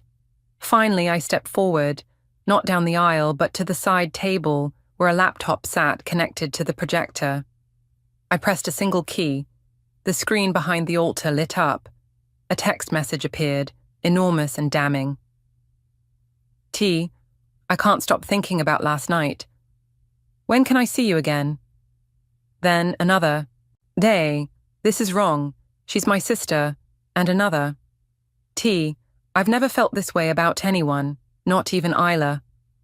Gasps echoed through the hall. I pressed another key, and the messages continued to scroll, a digital testament to their betrayal. Dates, times, explicit details, all laid bare before our friends and family. "Isla, stop!" Thomas had finally found his voice, stepping down from the altar. "This isn't what?" I cut him off, my voice carrying through the stunned silence. "Isn't appropriate. Neither was sleeping with my sister while planning our wedding." Kimberly had crumpled to the floor, sobbing. My mother was on her feet, one hand covering her mouth in horror. My father stood rigid with shock. "I trusted you both," I continued, my voice steady despite the hurricane inside me. "I loved you both, and this is how you repaid that love." Thomas reached for me. "Please, let me explain." I stepped back. "There's nothing to explain. The messages speak for themselves." "We were going to tell you," Kimberly choked out. "Today, before what?" I turned to her. "Before you let me walk down the aisle, or after you'd watched me pledge my life to a man who couldn't even be faithful before the wedding." The room was utterly silent now. I looked around at the shocked faces of our guests, people who had traveled from across the country to celebrate our love. "What a joke. The reception is cancelled," I announced. "But please, help yourselves to the champagne. I think we could all use a drink." I turned to leave, then paused. One final twist of the knife. "Oh, and Thomas, the honeymoon tickets are non-refundable. Maybe you and Kimberly can go instead. I hear Bali is beautiful this time of year." I walked out, head high, the weight of 200 stairs on my back. In the lobby, I finally let out the breath I'd been holding. My hands were shaking, but my mind was clear. Cadence caught up to me, breathless. I don't even have words. "I do," I said, unpinning my veil. "Liberation." She looked at me with a mixture of awe and concern. "What now?" I smiled, and there was nothing warm in it. If they thought I'd quietly disappear, they were sorely mistaken. 3 days after what people were now calling the wedding massacre, I sat in a secluded corner of Riverside Park, watching fallen leaves skitter across the path. The autumn air carried a chill that matched the coldness that had settled in my chest. "You're early." The voice came from behind me. I turned to see Jasmine approaching, her dark hair whipping around her face in the breeze. She'd been Kimberly's best friend since college, until some mysterious falling out 2 years ago. I'd always liked her, though we'd never been close. "Thanks for meeting me," I said as she sat beside me on the bench. "Are you kidding? When you texted, I nearly dropped my phone." She studied my face. "How are you holding up?" "I've been better." I attempted a smile, but I've survived worse than a cheating fiancé and a backstabbing sister. "Have you, though?" Her directness caught me off guard. I looked away. Maybe not. We sat in silence for a moment, watching a jogger pass by with a golden retriever trotting alongside. So, Jasmine finally said, you want to know why Kimberly and I stopped speaking? I'm guessing it wasn't just a petty argument over borrowed clothes. She laughed without humor. No, it was because of Thomas. My heart stuttered. What? Not like that, she clarified quickly. I never slept with him, but I caught them together 2 years ago, at a conference in Chicago. The timeline hit me like a physical blow. 2 years? They've been on and off from what I gathered. I confronted her about it, told her she needed to come clean to you or I would. She swore it was over, that it had been a mistake. Jasmine's eyes hardened. A week later, she'd systematically turned all our mutual friends against me, claimed I'd tried to seduce her boyfriend at the time. Classic Kimberly deflection. I pressed my palms against my eyes, trying to process this new information. 2 years, not a recent indiscretion, not cold feet before the wedding. 2 years of lies. Why didn't you tell me anyway? I asked, unable to keep the accusation from my voice. I tried calling you once. You never called back. She shrugged. Then I heard you were engaged, and I figured, maybe it really was over between them. Maybe telling you would just cause pain for no reason. I remembered the missed call now, a number I didn't recognize during a hectic week at work. One voicemail I'd deleted without listening to. I should have tried harder, Jasmine admitted. I'm sorry, Isla. I nodded, not trusting myself to speak. So, what's your plan? She asked after a moment. The wedding stunt was epic, but knowing Kimberly, she's already spinning it to make herself the victim somehow. She is. I pulled out my phone, showing Jasmine the Instagram post Kimberly had shared yesterday. A black and white selfie, eyes downcast, with a long caption about mistakes, forgiveness, and the complexity of love. It had over 2,000 sympathetic comments. Unbelievable, Jasmine muttered. She always lands on her feet. Not this time. I put my phone away. I want to make sure they both lose something that actually matters to them. Like what? Thomas is up for partner at his firm. The decision comes down next month. Jasmine raised an eyebrow. And you know something that could derail that? I know he's been falsifying billable hours. I found spreadsheets on his laptop, the real ones versus what he submits to the partners. That's actually serious, like career-ending serious. I nodded. And Kimberly's been shortlisted for that curator position at the Brennan Gallery. Her dream job, Jasmine mused. What's your angle there? I'm not sure yet. That's partly why I wanted to talk to you. You know her better than almost anyone. Jasmine was quiet for a long moment, picking at a loose thread on her sleeve. Can I ask you something, Isla? What's your end game here? Will ruining their careers actually make you feel better? The question caught me off guard. Would it? I honestly didn't know. I just want them to understand what they've done, I said finally. I want them to lose something they care about, the way I lost something I cared about. And then what? Then I move on, I guess. Jasmine studied me with an intensity that made me uncomfortable. You know what made me finally get over what Kimberly did to me? Realizing that carrying that anger was like drinking poison and expecting her to die. That's very zen of you, I said, unable to keep the edge from my voice. But I'm not there yet. I get it. She stood up, brushing leaves from her jeans. I'll help you, Isla, but just be careful. Revenge has a way of changing people. As if I hadn't already been changed irrevocably. There's one more thing you should know, Jasmine said, her expression darkening. The affair wasn't the only betrayal. What do you mean? The startup Thomas invested in last year. The one that's about to go public? I nodded. Everyone knew about it. Thomas had put in a significant chunk of our wedding fund, promising it would triple before the big day. He'd been right. Kimberly's name is on those investment documents too. They've been business partners all along. The world seemed to tilt beneath me. It wasn't just sex. It wasn't just emotions. They had been building a future together, financially, practically, while I planned our wedding. How do you know this? I managed to ask. I still have friends at Kimberly's firm. The paperwork crossed someone's desk. Jasmine's eyes held genuine sympathy. I'm sorry, Isla.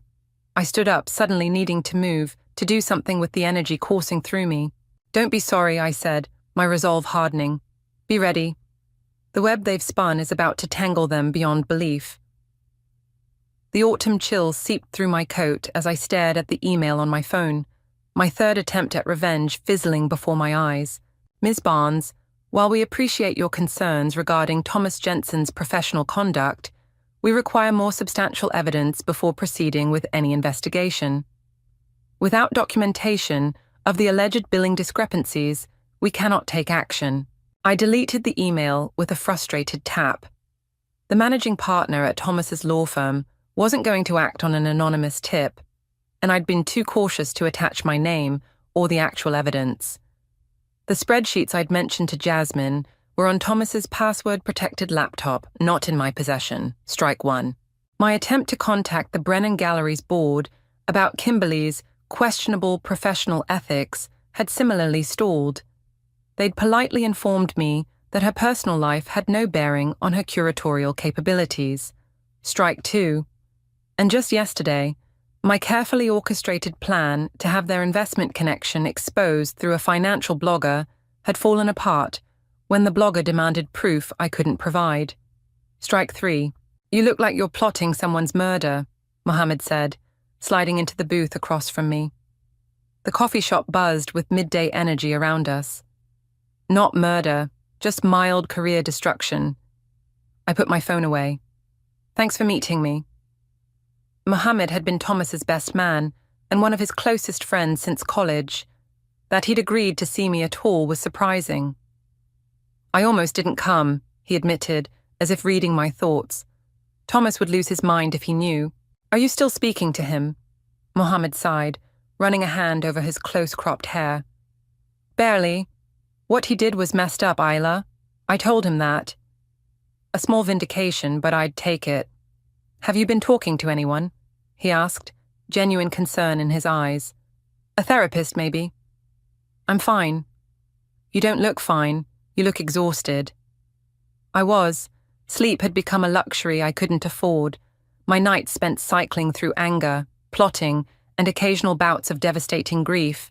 I'm handling it, I insisted. The barista called Mohammed's name, and he went to retrieve our drinks.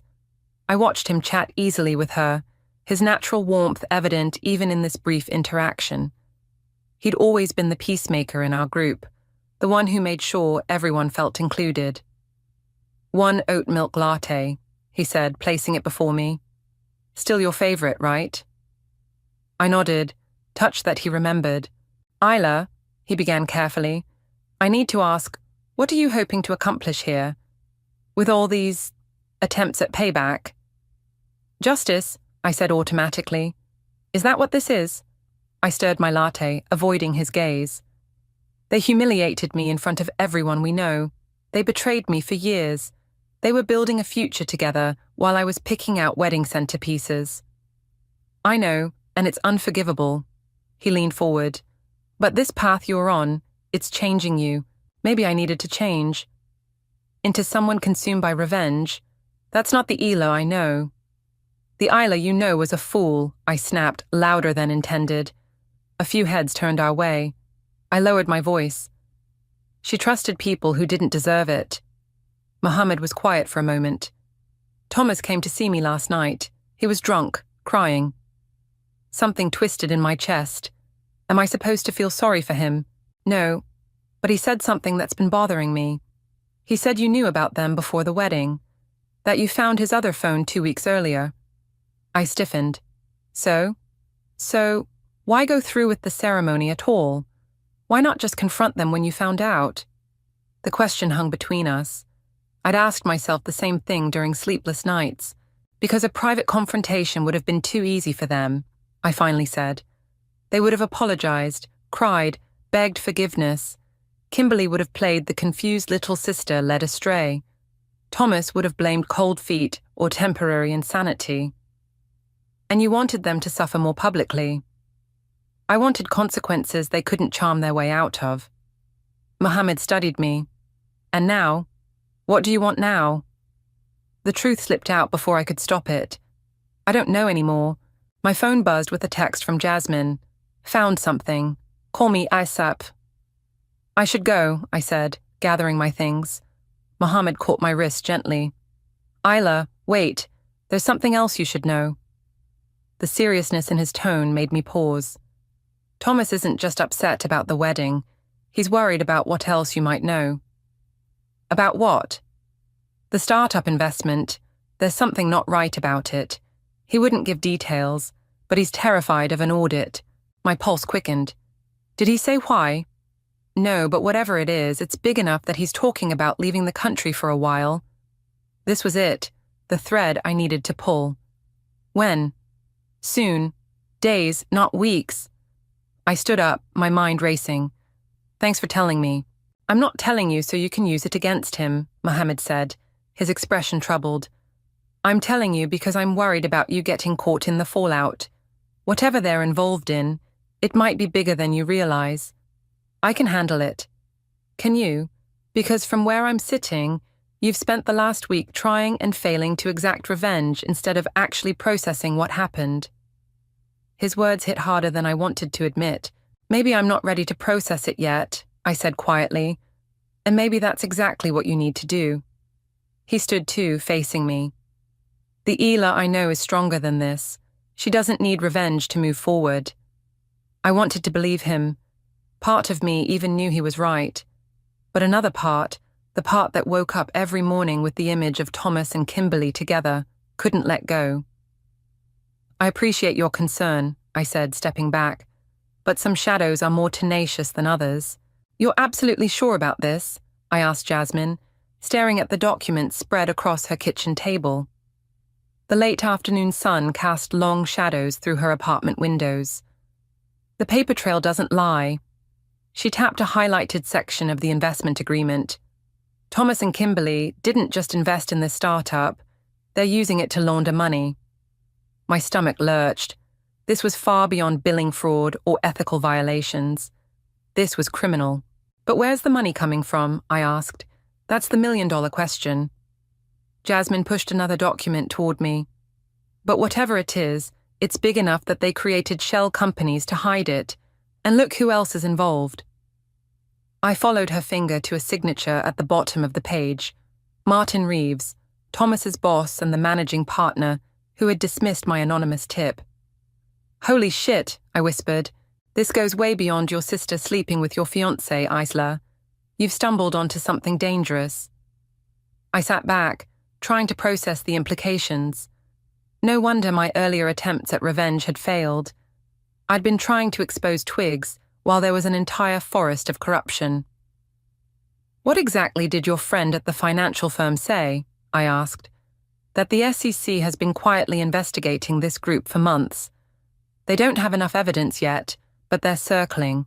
The coffee shop bell jingled as the door opened. I glanced up automatically, then froze. Kimberly stood in the entrance, scanning the cafe. Her eyes locked with mine, widening in surprise. For a moment, neither of us moved. Speak of the devil, Jasmine muttered. I hadn't seen my sister since the wedding. She looked thinner, her usually perfect appearance slightly frayed at the edges. Without makeup, the shadows under her eyes were pronounced. To my shock, she walked directly to our table. Isla, she said, her voice carefully neutral. I've been trying to reach you. I've been busy. I began gathering the documents, sliding them into Jasmine's folder. With what? Planning your next public humiliation. There was a bitter edge to her words. That's rich coming from you. Kimberly's eyes flicked to Jasmine, then back to me. Can we talk? Privately? Anything you have to say, you can say in front of Jasmine. Fine. She pulled out a chair and sat uninvited. Thomas is planning to leave the country. Tonight. My heart skipped. Mohammed mentioned he might. Did Mohammed also mention that Thomas is planning to take all the investment money with him, including your portion? I stared at her. My portion? The wedding fund. Your savings that he convinced you to invest. She leaned forward. He's cutting me out too, Isla. He's taking everything. Jasmine made a skeptical noise. And we're supposed to believe you suddenly care about Isla's financial well-being. Kimberly ignored her, keeping her eyes on me. I know you hate me. You have every right to. But Thomas is screwing us both now, and I thought you should know. I studied my sister's face, searching for the tells I'd known since childhood. The slight flutter of her eyelids when she lied. The way she touched her collarbone when she was hiding something. But her gaze remained steady. Why would he cut you out? I asked. You're his partner in all this. Something flickered across her face. Things changed after the wedding, after what you did. After what I did, I laughed incredulously. You mean exposing the truth? You have no idea what you've done, she hissed, suddenly intense. The people involved in this investment, they don't tolerate public attention. Thomas is running because he's scared, and he should be. A chill ran through me. What people, Kimberly? Who exactly are you involved with? She glanced nervously around the cafe. I can't talk about it here. Convenient, Jasmine muttered. Kimberly reached across the table, grabbing my wrist. Her fingers were ice cold. Isla, listen to me. Whatever you think of me right now, I'm trying to help you. Thomas has a meeting at the Westlake Hotel at 7 tonight. Room 412. He's collecting the last payment before he disappears. And you're telling me this out of sisterly concern. I pulled my hand away. I'm telling you because you deserve to get your money back. She stood up. What you do with this information is up to you. As she turned to leave, I called after her. Why should I believe anything you say? She paused, looking back with an expression I couldn't read. Because despite everything, you're still my sister, and I've done enough damage. The door closed behind her with a soft chime. Well, that was dramatic, Jasmine said after a moment. You don't actually believe her, do you? I stared at the door, my thoughts racing. I don't know, but if Thomas is really leaving tonight... This could be a trap, Isla. She could be setting you up. Or she could be telling the truth. I checked my watch, 5:30 p.m. There's only one way to find out. Jasmine grabbed my arm. You can't seriously be thinking of going to that hotel. I need to know what's happening. And if there's any chance of getting my money back... This isn't about money anymore, Jasmine insisted. These documents suggest serious criminal activity. We should take this to the authorities. She was right. The rational thing would be to walk away, let the legal system handle it. But something in Kimberly's eyes had gotten to me. Genuine fear. Not for herself, but for me. I'll be careful, I promised, gathering my things. I'll just observe from a distance. If anything seems off, I'll leave immediately. Jasmine looked unconvinced. At least let me come with you. No, if this is dangerous, I'm not dragging you into it. Isla, I need to do this, Jasmine. I met her gaze steadily. But I promise to call you the second I'm done. She reluctantly nodded. Fine, but remember what I said about revenge changing people. Don't let it change you into someone who takes stupid risks. As I stepped outside into the gathering dusk, I realized with startling clarity that this had stopped being about revenge somewhere along the way. Now it was about truth, and perhaps, in some strange way, about protecting the sister who had betrayed me. Some alliances, it seemed, were forged in fire. The Westlake Hotel lobby hummed with quiet luxury, plush carpets muffling footsteps, crystal chandeliers casting warm light over leather armchairs. I sat in a corner, nursing an overpriced gin and tonic, watching the elevator bank through the reflection in a decorative mirror. 6:55 p.m. My pulse quickened as the minute hand ticked closer to 7. I'd changed into a black dress and heels, hair pulled back, anonymous enough to blend with the hotel's upscale clientele, yet put together enough that no one would question my presence. The perfect disguise, a woman waiting for someone who wasn't coming. The elevator doors opened. Thomas stepped out, his familiar tall frame instantly recognizable. He wore a charcoal suit I'd never seen before, carrying a slim leather briefcase. His face looked gaunt, the confident swagger I once found attractive, replaced by furtive glances. He headed for the elevators serving the higher floors, not noticing me in my shadowed corner. I waited 30 seconds, then followed. The fourth-floor corridor was silent, thick carpet swallowing my footsteps. I moved carefully past numbered doors until I reached 412. Pressing my ear against the cool wood, I heard muffled voices inside, Thomas's distinctive baritone and another man's deeper rumble. "Not what we agreed," the stranger was saying. "The full amount was due today." I know. Thomas's voice had that placating tone I'd heard him use with difficult clients. But with everything that's happened, my wedding, the publicity, your personal problems don't concern us. I just need 2 more days. The final transfers are processing. A heavy silence followed. "Mr. Jensen." The man's voice dropped lower, forcing me to press harder against the door. "Our organization has been very patient. That patience has limits." My heart hammered against my ribs. Kimberly's warning echoed in my mind. "The people involved in this investment, they don't tolerate public attention." The door handle turned suddenly. I jerked back, looking frantically for somewhere to hide. Too late. The door swung open, revealing a broad-shouldered man with silver temples and cold eyes. He assessed me with a single glance. "It seems we have company," he said over his shoulder. Thomas appeared behind him, his face draining of color when he saw me. "Isla? What the hell are you doing here?" My mind raced for a plausible explanation. "I was looking for you. The front desk said you were in this room." The silver-haired man smiled thinly. "A friend of yours, Mr. Jensen?" Thomas swallowed visibly. "My ex-fiancé." "How interesting." He stepped aside. "Please join us." It wasn't a request. I entered the room on wooden legs, adrenaline flooding my system. The suite was spacious, with a sitting area where papers were spread across a coffee table. A laptop glowed with spreadsheets I recognized from Jasmine's documents. "Martin Reeves," the man introduced himself, extending a hand. "I believe you contacted my office recently." I froze. Thomas's boss. The managing partner, whose signature I'd seen on those documents. "I don't know what you're talking about," I managed. "No?" His smile didn't reach his eyes. "An anonymous tip about Thomas's billing practices. That wasn't you." Thomas stared at me. "You did what?" "Perhaps we should all sit down," Martin suggested, gesturing to the sofa.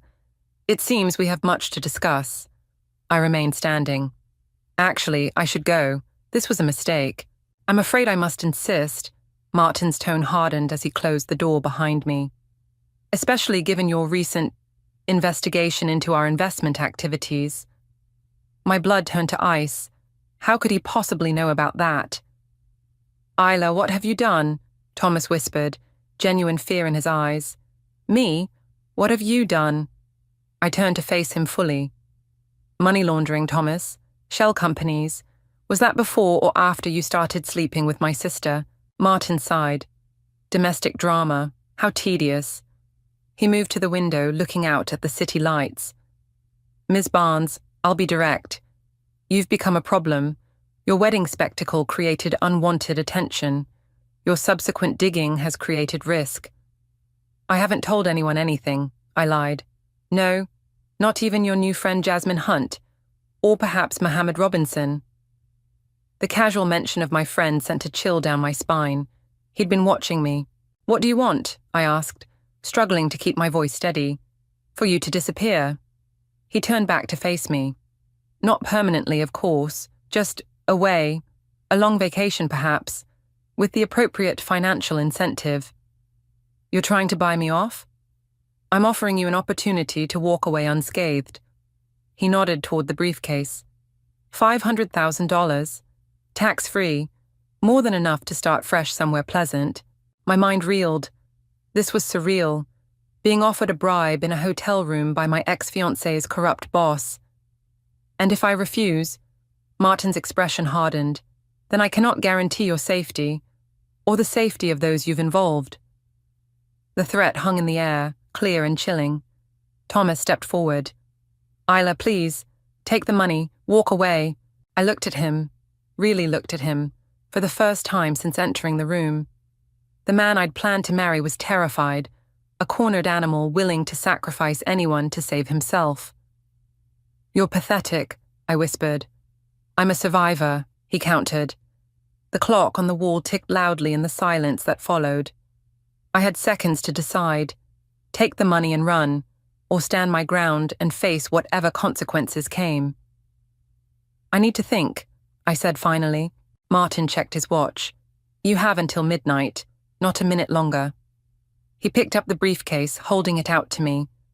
"Consider this a good faith deposit. The rest comes when you provide proof you've left the city." My hand trembled as I took the case. It was heavier than I expected, the weight of corruption made tangible.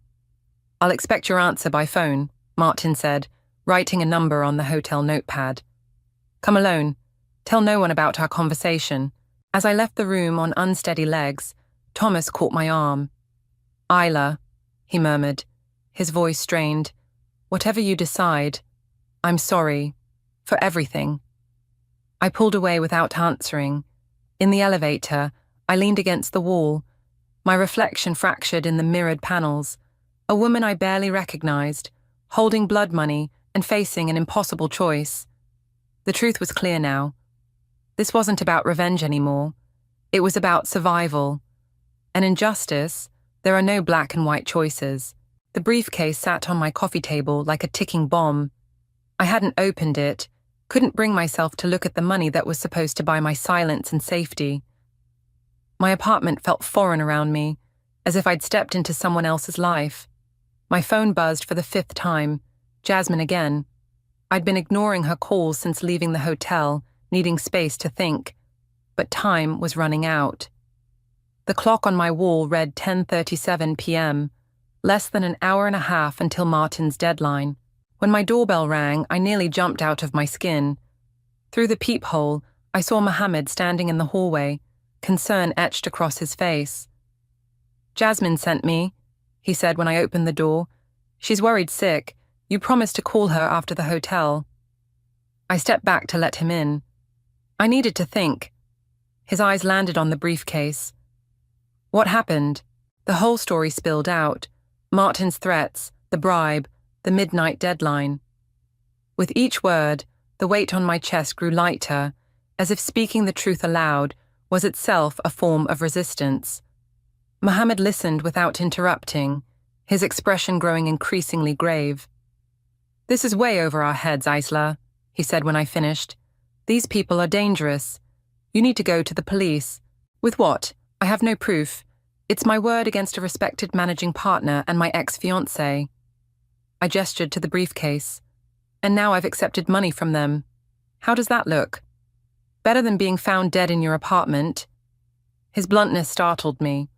Martin Reeves doesn't make empty threats. My phone buzzed again, a text this time from an unknown number. "Have you made your decision?" "That's him," I whispered. Mohammed read the message over my shoulder. "Tell him you'll take the deal. Buy yourself some time." "And then what? Run? Hide? Let them get away with everything?" "Yes, if it keeps you alive." I shook my head. "I can't. Not after everything." "This isn't about Thomas and Kimberly anymore. This is about—" "It was never just about them," I interrupted. "It was about justice. About consequences for actions. About not letting people walk all over me." My phone rang. "Kimberly." I stared at her name on the screen, torn between answering and ignoring her like I had Jasmine. "You should take it," Mohammed said quietly. I accepted the call, putting it on speaker. "What do you want?" "Where are you?" Kimberly's voice was tight with tension. "Are you home?" "Why?" "Listen to me very carefully. Martin's men are coming for you. They don't trust you to take the deal." My blood ran cold. "How do you know this?" "Because I'm with Thomas. He just got the order to clean out the office, destroy all evidence. They're tying up loose ends, Isla. That includes you." Mohammed was already moving, checking the locks on my windows. "How much time do we have?" he called. "Who's that?" Kimberly asked sharply. "Mohammed, he's here with me." "Good, you're not alone." She exhaled audibly. "I don't know how much time. Not long. You need to get out of there." Why are you helping me? I couldn't keep the suspicion from my voice. You chose Thomas over me. You chose the money. And it was the biggest mistake of my life. Her voice cracked. I can't undo what I did to you, but I can try to keep you safe. Mohammed returned to my side. We need to go. Now. Where? I asked, panic rising. If they're watching the building. My car's in the back alley. If we move fast, we might make it. Kimberly spoke urgently. Isla, listen. Thomas made copies of everything. All the transactions, the shell companies, the client list. It's insurance. He has it on a drive. Where? He won't tell me, but it exists. If you can find it. The line went dead. Kimberly? I tried calling back. Nothing. We don't have time, Mohammed insisted, grabbing my coat from the hook. We need to move. A plan crystallized in my mind. The office. If Thomas is destroying evidence, the drive must be there. Are you insane? That's exactly where they'll be. It's also where the proof is. I grabbed the briefcase. This was never about running. It's about fighting back. 20 minutes later, we pulled up a block from Thomas's law firm. The building was mostly dark, just security lights and a few scattered offices still illuminated, including the corner office on the 14th floor, Thomas's. This is suicide, Mohammed muttered as we approached the service entrance.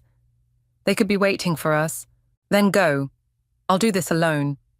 He caught my arm. That's not what I meant. I'm with you, Isla. I just want you to understand the risk. The security guard recognized me from my many visits during my engagement. Ms. Barnes, didn't expect to see you here this late. Forgot something in Thomas's office, I said, forcing a smile. Wedding planning binder. Awkward, I know, but I need it for the vendor cancellations. He nodded sympathetically. Go on up. Mr. Jensen's still here. The elevator ride was excruciating, each floor bringing us closer to confrontation. Mohammed squeezed my hand.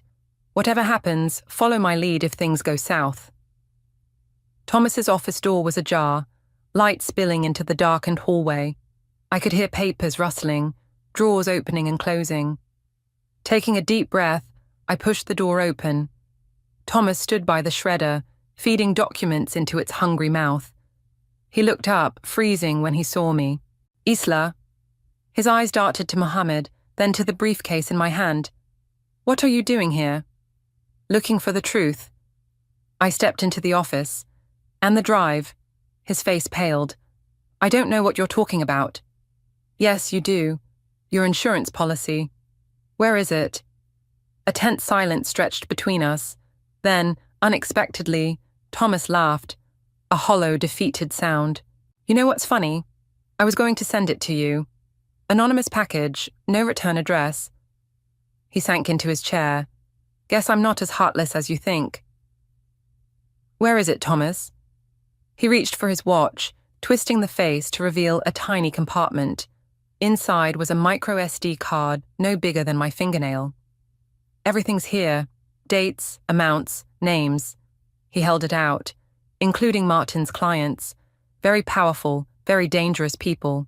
As my fingers closed around the card, the office door slammed shut behind us. Martin stood there, a gun held casually at his side.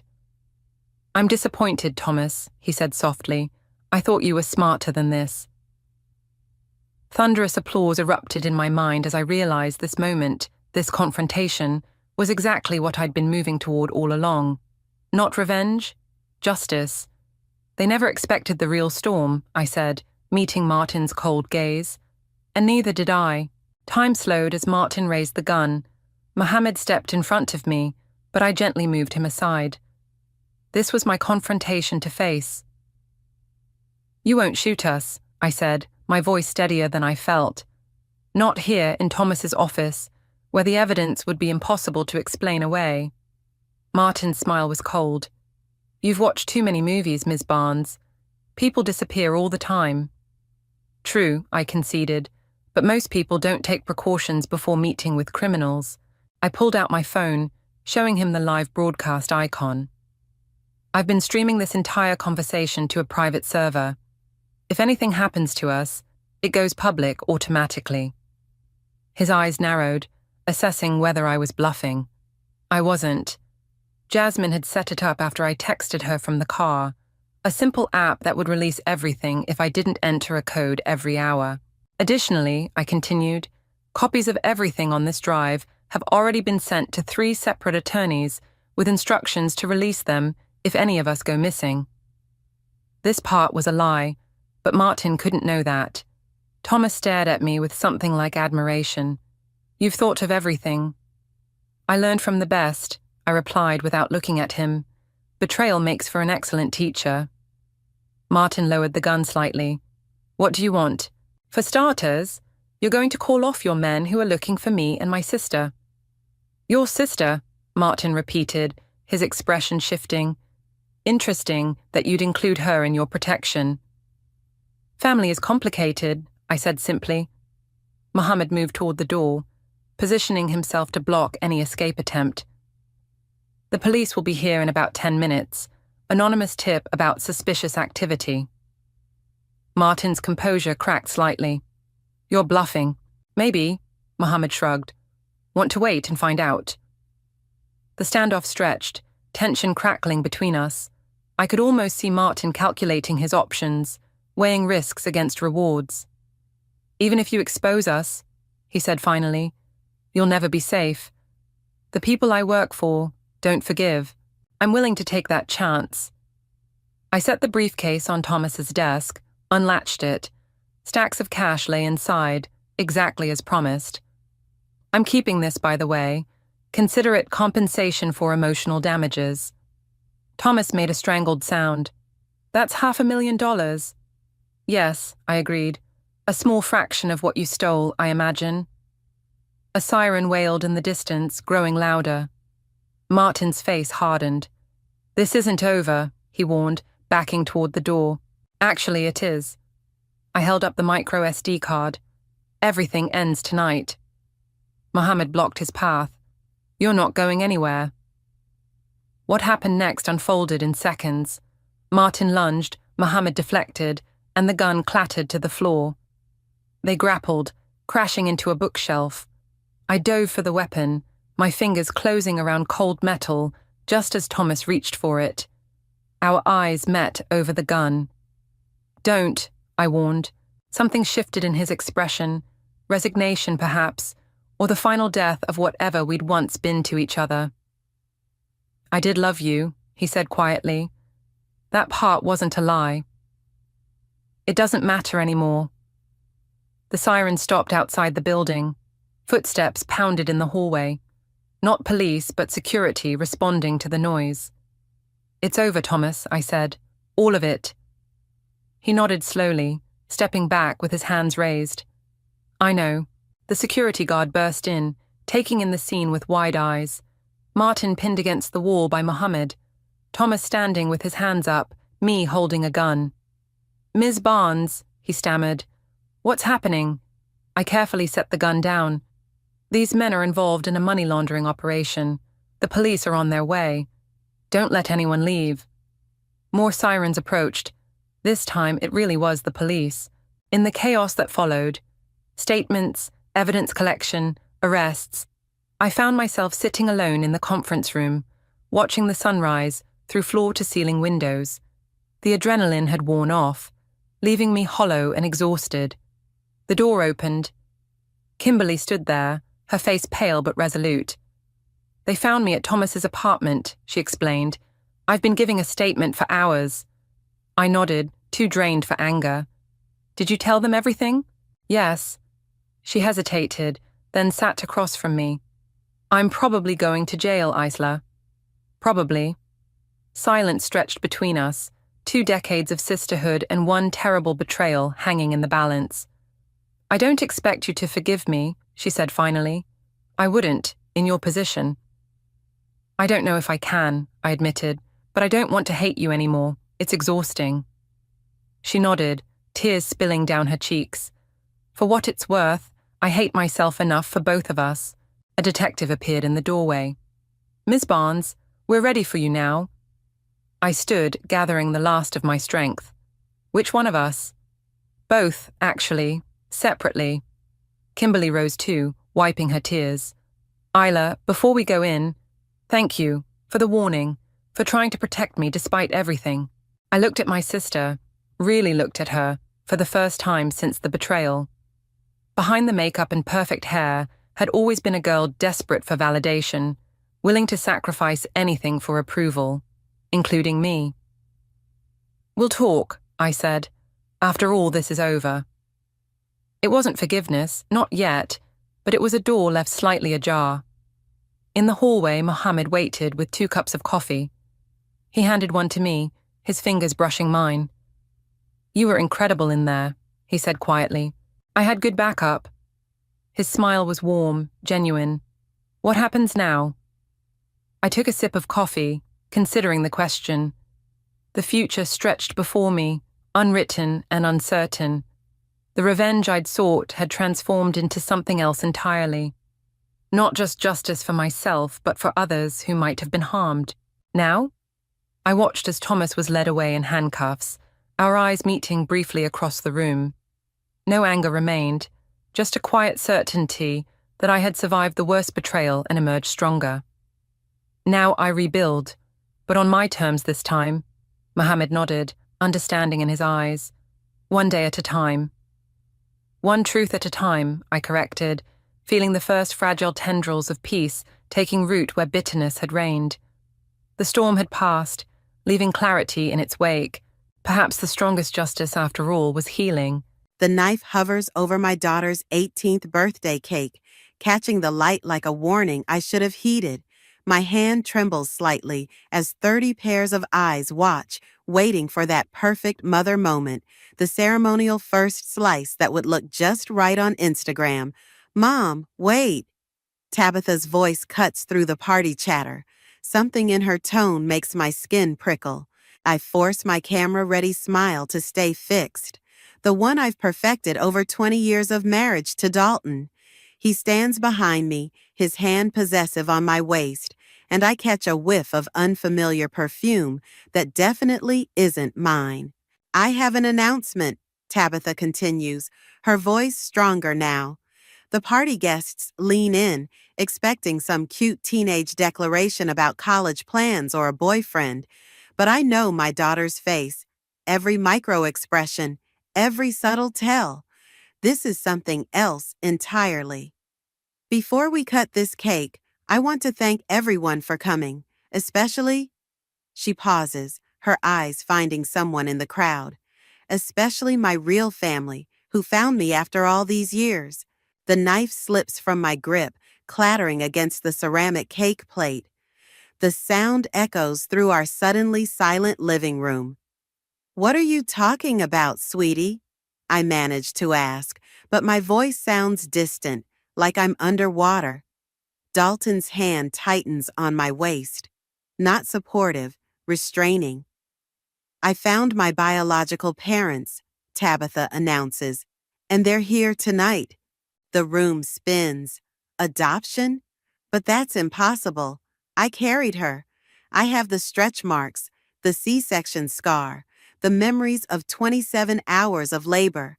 I remember the weight of her in my arms, that first cry, the way she smelled. Honey, there must be some mistake, I say, reaching for her hand across the cake table. She pulls back like my touch might burn her. No mistake, Sadie. Dalton's voice comes from behind me, cool and controlled. Maybe we should continue this discussion privately, but Tabitha isn't finished. They told me everything, about the fertility clinic, about what you did. Her eyes lock onto mine, filled with an accusation I don't understand. About who you really are. The party dissolves into whispers. I see Cameron, my closest friend, push through the crowd toward me, concern etched on her face. But before she reaches us, a couple I don't recognize steps forward. The woman has Tabitha's eyes. The man has her smile. The real one, not the camera-ready version she learned from me. I think, Dalton says smoothly, it's time we wrapped up this lovely party. His fingers dig into my side, steering me toward the kitchen. Sadie, darling, Why don't you start getting the coffee ready? I've spent years translating Dalton's suggestions into commands, but something snaps inside me. Maybe it's the perfume still lingering in the air, or the stranger's smile on my daughter's face, or the way his fingers are leaving bruises on my skin. No, I plant my feet. I want answers, now. Now isn't the time for one of your scenes, he hisses in my ear. When is the time, Dalton, when you finish destroying everything I thought I knew? The words escape before I can stop them. The whispers around us cease. In 18 years of marriage, I've never challenged him publicly. His mask slips for just a second, and I glimpse something cold and alien beneath it. Then he smiles, all charm and concern. Sweetheart, you're upset. Let's get you somewhere quiet. But I'm not moving. I'm watching Tabitha embrace these strangers. Her real family, she called them. I'm watching my perfectly curated life crumble like the birthday cake I spent hours decorating. I remember every moment, I say, my voice rising. Every single moment of her birth. How is this possible? Memory is a funny thing, Dalton says quietly, especially when you've had help constructing it. The room tilts again, but this time it's not shock, it's rage. Pure, clarifying rage that burns through the fog of confusion. I turn to face him fully, shrugging off his grip. What did you do? He meets my eyes, and for the first time in our marriage, he doesn't try to soften the truth. What I had to do, what you made necessary. Behind him, I see Tabitha slip a folded paper into her pocket.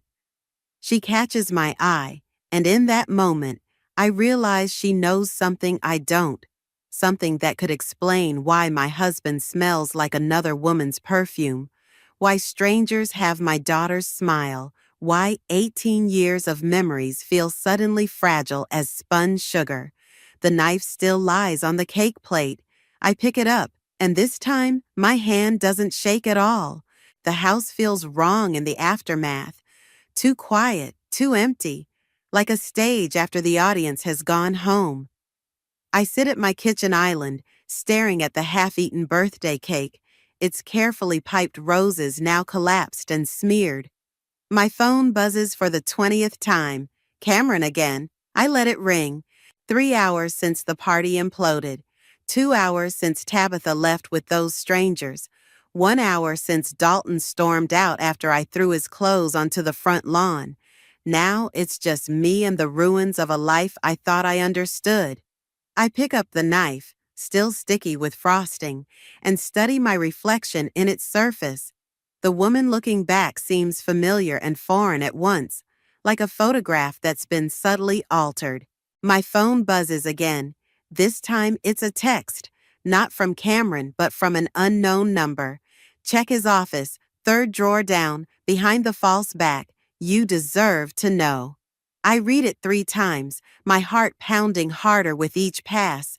The message disappears before my eyes. One of those vanishing texts Tabitha's always using. Dalton's office has always been off limits. Sacred space, he called it. Now I understand it was just another wall he built to keep me contained. The door isn't locked. He never thought he'd need to lock it against me. Inside, everything is meticulously organized, just like the life he constructed for us. Family photos line the walls.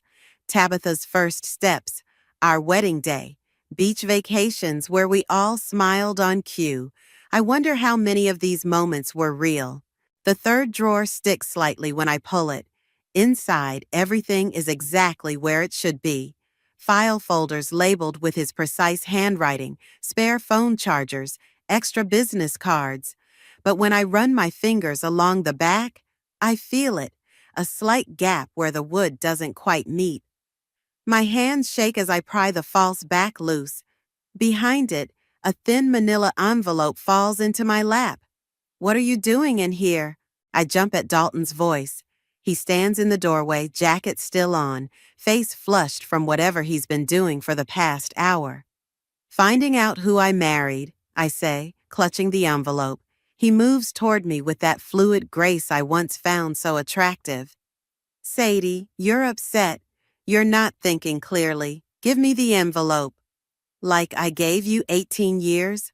Like I gave you my daughter? Our daughter. He reaches for the envelope, but I step back. Everything I did was for us, for our family. Was that your family's perfume I smelled earlier? The one you couldn't quite wash off before the party? His face hardens. You want to do this now? Fine. Let's talk about family. Let's talk about why I had to take such extreme measures in the first place. What's that supposed to mean? Your brother knew. Jalen figured it out, didn't he? That's why he... Don't you dare talk about my brother. The rage rises so fast it chokes me. He died trying to protect me from something. Was it you? Was it this?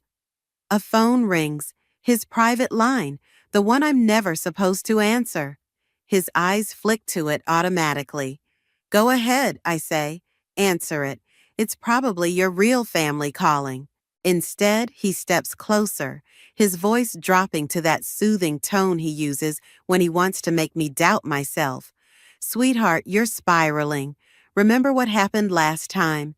The doctors said, the doctors you hired, the ones who helped you make me believe whatever you wanted? His silence is all the confirmation I need. Get out, I whisper. This is my house, not anymore. I pull out my phone, thumb hovering over Cameron's number. Get out or I start making calls. To the police, to your partners, to everyone at that party who saw what happened. You don't want to do this, he says, but there's a flicker of uncertainty in his eyes. You don't want to know what's in that envelope. No, I don't, but I need to. We stand there, locked in a standoff, until another call lights up his phone. This time, when his eyes drift toward it, I see something I've never noticed before.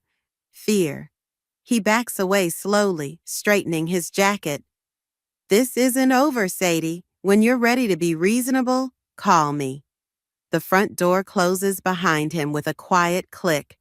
I wait until I hear his car start, then slide down against his desk, the envelope trembling in my hands.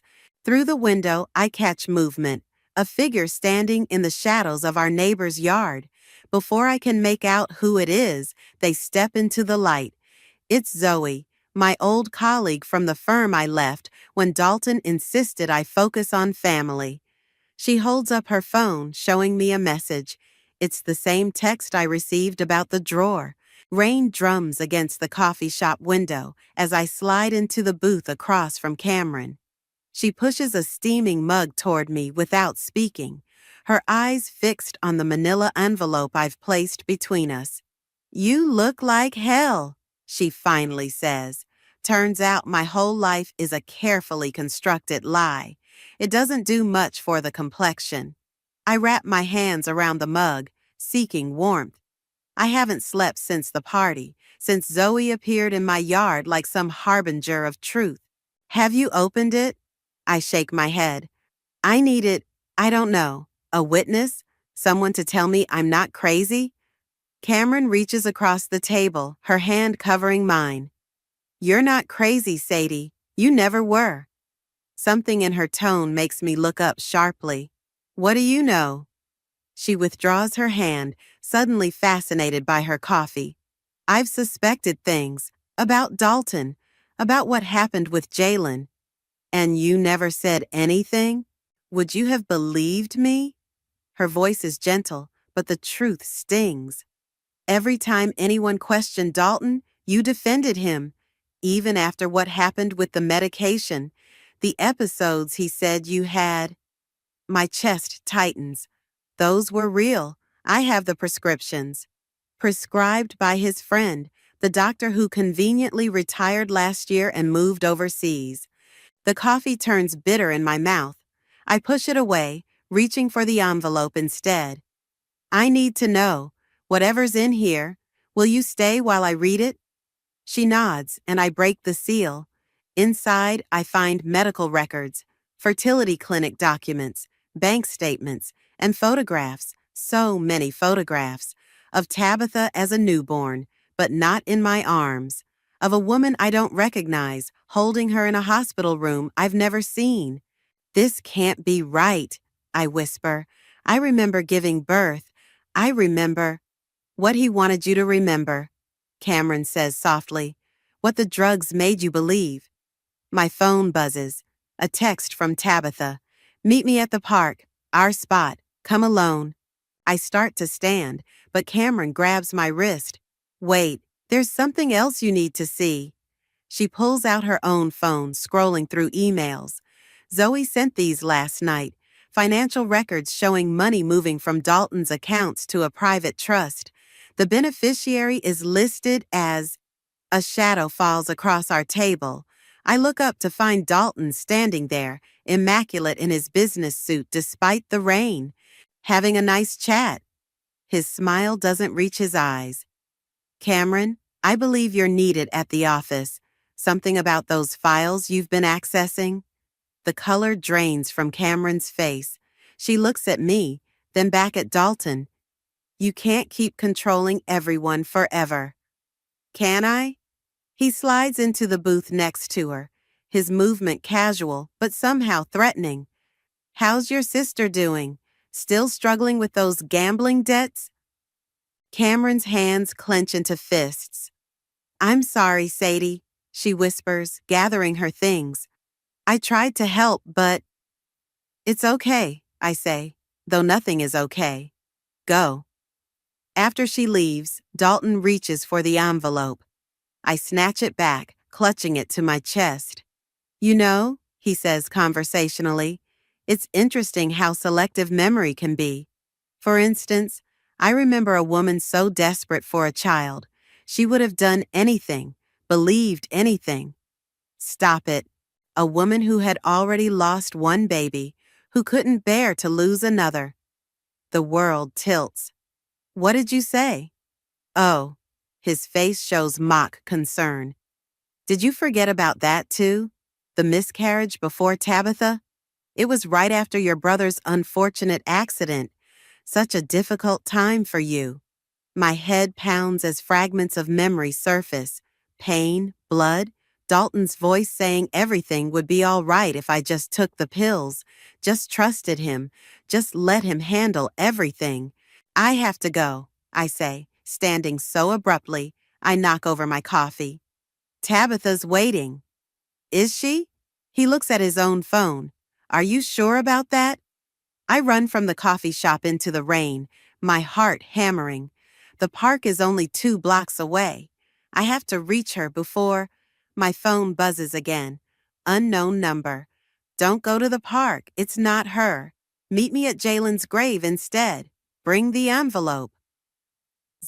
I stand in the downpour, water soaking through my clothes. The envelope protected against my chest. 2 messages, 2 destinations, 1 chance to finally learn the truth. Through the coffee shop window, I see Dalton watching me, already on his phone. Whatever I decide, I have to decide now. Jalen's headstone stands stark against the gray sky, rain making the granite glisten like tears. I trace his name with trembling fingers, remembering the last time I saw him alive. How he'd tried to tell me something about Dalton, about the fertility clinic, how I'd refused to listen. I should have believed you, I whisper. He died trying to protect you. Zoe emerges from behind a nearby oak, her corporate polish replaced by practical rain gear. Just like I've been trying to do. By hiding in the shadows for years, by waiting until my daughter was gone to say something. I had to wait until I had proof. She gestures to the envelope I'm clutching, and until you were ready to see it. A twig snaps behind us. We both turn to see a man approaching, tall, broad-shouldered, with Tabitha's determined chin. This is Gareth, Zoe says. He's been helping me gather evidence. Evidence of what? But as soon as I look at him properly, I know. Those eyes, Tabitha's eyes. You're her father, her real father. He nods. Dalton stole my daughter, and he stole years of your life, too. How? The word comes out raw, desperate. The fertility clinic was a front, Zoe explains. Dalton and his partners were taking embryos from paying clients, implanting them in other women. The drugs, the therapy, it was all to make you believe Tabitha was biologically yours. But I remember false memories induced by carefully controlled medication. Gareth's voice is gentle. They did it to dozens of women. My wife was one of their donors. She died never knowing what happened to our embryos. The ground seems to shift beneath my feet. Zoe steadies me with a hand on my arm. Jalen figured it out. She continues. He was investigating the clinic's finances when he had his accident. I was his assistant at the accounting firm. After he died, I kept digging, but I had to be careful. Dalton's network runs deep. My phone buzzes. Another text from Tabitha. I show it to Zoe. Dalton has her phone. She confirms. But she's safe. She's with friends of mine. Why should I trust you? Because I have this. Gareth pulls out a folder. Inside are photos of a younger Dalton with various doctors, financial statements showing millions flowing through shell companies, and, my heart stops, medical records documenting my treatments. There's more, Zoe says. Cameron's been helping us, feeding us information. That's why Dalton threatened her today. He's getting desperate. A car door slams in the distance. Zoe tenses. We need to move. Dalton's people will be looking for you. I'm not going anywhere until I see Tabitha. Mom? I whirl around. Tabitha steps out from behind another headstone, her face pale but determined. She runs to me, and I pull her close, breathing in her familiar scent. I'm so sorry, she whispers. I didn't want to tell you like that at the party, but when I found out what he'd done to you, to all those women, how long have you known? A month. Gareth found me first. Then Zoe showed me the evidence.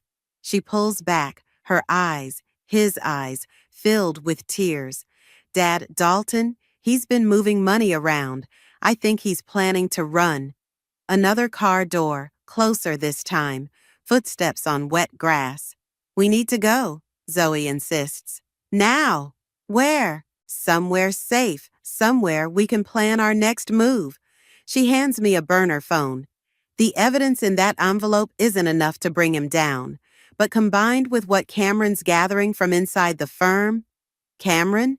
A familiar voice cuts through the rain. I wouldn't count on her help anymore. Dalton emerges from the mist like a nightmare, Cameron beside him. Her face is streaked with tears. I'm sorry, she says again. He has my sister. Get in the car, Sadie. Dalton's voice is steel wrapped in silk. You too, Tabitha. This little rebellion has gone far enough. Tabitha grips my hand. Zoe and Gareth move to flank us. No, I say, and the word feels like freedom. We're done with your cars, your control, your lies. Think carefully about what you're doing. His hand moves toward his jacket pocket. About what you're risking. I already lost everything that mattered, I tell him. Now I'm taking it back. Lightning splits the sky, illuminating us all in harsh white light. The truth tellers and the liars, the victims and the victimizers. All of us caught in this moment of reckoning. Thunder follows, and in its rumble, I make my choice. The safe house is a small apartment above a closed bookstore, smelling of dust and old paper. I sit at a scratched kitchen table, watching Tabitha sleep on the worn couch, while Zoe makes quiet calls in the corner. The burner phone feels heavy in my pocket, loaded with Cameron's last text. I can fix this. Trust me one more time. Thunder still rolls outside, like an echo of the chaos at the cemetery, of Dalton pulling out not a weapon, but a phone, showing us live footage of Cameron's sister being led into a car, of Cameron's broken apology as she chose her sister's safety over our truth. of Gareth creating a diversion that let us escape into Zoe's waiting car. "Your daughter's strong," Gareth says, settling into the chair across from me. "Like her mother." "Which mother?" The words come out sharper than intended. "The one who's fighting for her now." He slides a photo across the table, a woman with Tabitha's smile. "Rebecca would have loved knowing her daughter had you." Did she? I swallow hard. Did she know what the clinic was doing? No, we were desperate for a child, trying every treatment we could afford. When she died during the egg retrieval procedure, I thought our chance at a family died too. His voice roughens. Then last year, I found irregularities in the clinic's records, started connecting dots. Zoe joins us, her face grim. "We have a problem. Cameron just accessed files showing major transfers from Dalton's accounts. He's liquidating everything." "Running," I say, "just like Tabitha suspected. Not without consequences." Gareth's hands clench. "We have enough evidence." "Evidence isn't enough," Zoe cuts in. "We need someone on the inside, someone he still trusts." They both look at me. No. I stand so abruptly my chair scrapes the floor. I can't go back there, not after everything. "Mom?" Tabitha stirs on the couch. "What's wrong?" Before I can answer, all our phones buzz simultaneously. It's a video message. Cameron standing in Dalton's office, fear clear on her face. "I did what you asked," she says to someone off screen. "The transfers are complete. Now please, let my sister go." Dalton steps into frame, that familiar cold smile in place. "Of course, right after you help me with one last thing." He looks directly into the camera. "Sadie, darling, I know you're watching. Come home. Let's discuss this like rational adults. You have 2 hours before I start making calls. To the police about Gareth's breaking and entering, to the medical board about Zoe's stolen records, to social services about our unstable daughter." The video ends. Tabitha is fully awake now, her face pale but determined. "He's bluffing," she says. "He wouldn't risk exposure." "He would," Zoe interrupts, "because he knows the system will believe him, the respected businessman, over us. Unless..." I pull out the burner phone, rereading Cameron's text. "Unless we give him exactly what he wants." "Mom, no. Listen to me." I grab Tabitha's hands. "Your father, Gareth, has been gathering evidence for years. Zoe has the financial records. All we need is proof of Dalton's direct involvement, proof I can get if he thinks he's won." "It's too dangerous," Gareth protests. "He's unstable." "He's predictable," I correct. "His ego, his need for control, I know how to play into them. I've been doing it for 18 years. My phone buzzes again. Another message from Cameron. "Storage Unit 23B, password Jalen 1990. Hurry." She's still helping us, I realize. Even now, she's creating a backup plan. Zoe studies the message. "That's near the office. If Cameron's managed to stash evidence there, then I need to get it before meeting Dalton." I turn to Tabitha. "I need you to trust me. Can you do that?" She hugs me fiercely. I never stopped. 2 hours, Zoe reminds us. Whatever we're doing, we need to move fast. I look around at these people. My daughter, her real father, my brother's former assistant, all brought together by one man's web of lies. Then I think of Cameron, still trapped in that web, trying to protect her sister while leaving us breadcrumbs to the truth. "I'm going home," I announce, and for the first time, the words taste like victory instead of surrender. "But first, we're going to make sure Dalton never controls anyone again." Lightning flashes outside, illuminating our reflections in the window. 4 people hunched over a kitchen table, planning to dismantle an empire built on stolen dreams. The storm isn't over. It's just beginning. Storage Unit 23B looms before me, its padlock glinting in the fluorescent light. My fingers tremble as I punch in Jalen's birth year. The lock clicks open. Inside, bankers' boxes line metal shelves, each labeled with Cameron's precise handwriting.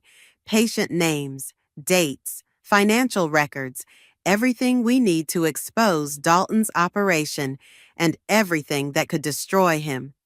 Looking for something specific? I whirl around. Cameron stands in the doorway, her business suit wrinkled, mascara smeared beneath her eyes. Your sister is safe. She steps inside, closing the door. Dalton's men are watching an empty apartment while she's on a plane to Vancouver. The video was recorded yesterday. I needed him to believe he still had leverage. She pulls a USB drive from her pocket. Everything's backed up, including what really happened to Jalen. My throat tightens. Tell me, Jalen found proof that Dalton was selling babies, matching wealthy donors with desperate mothers, playing God with people's lives. The night he died, he wasn't driving to the airport. He was coming to tell you. The fluorescent lights buzz overhead, matching the static in my head. Dalton killed my brother. He arranged it, made it look like an accident, just like he arranged everything else in your life. She hands me the drive, including me. Ice spreads through my chest.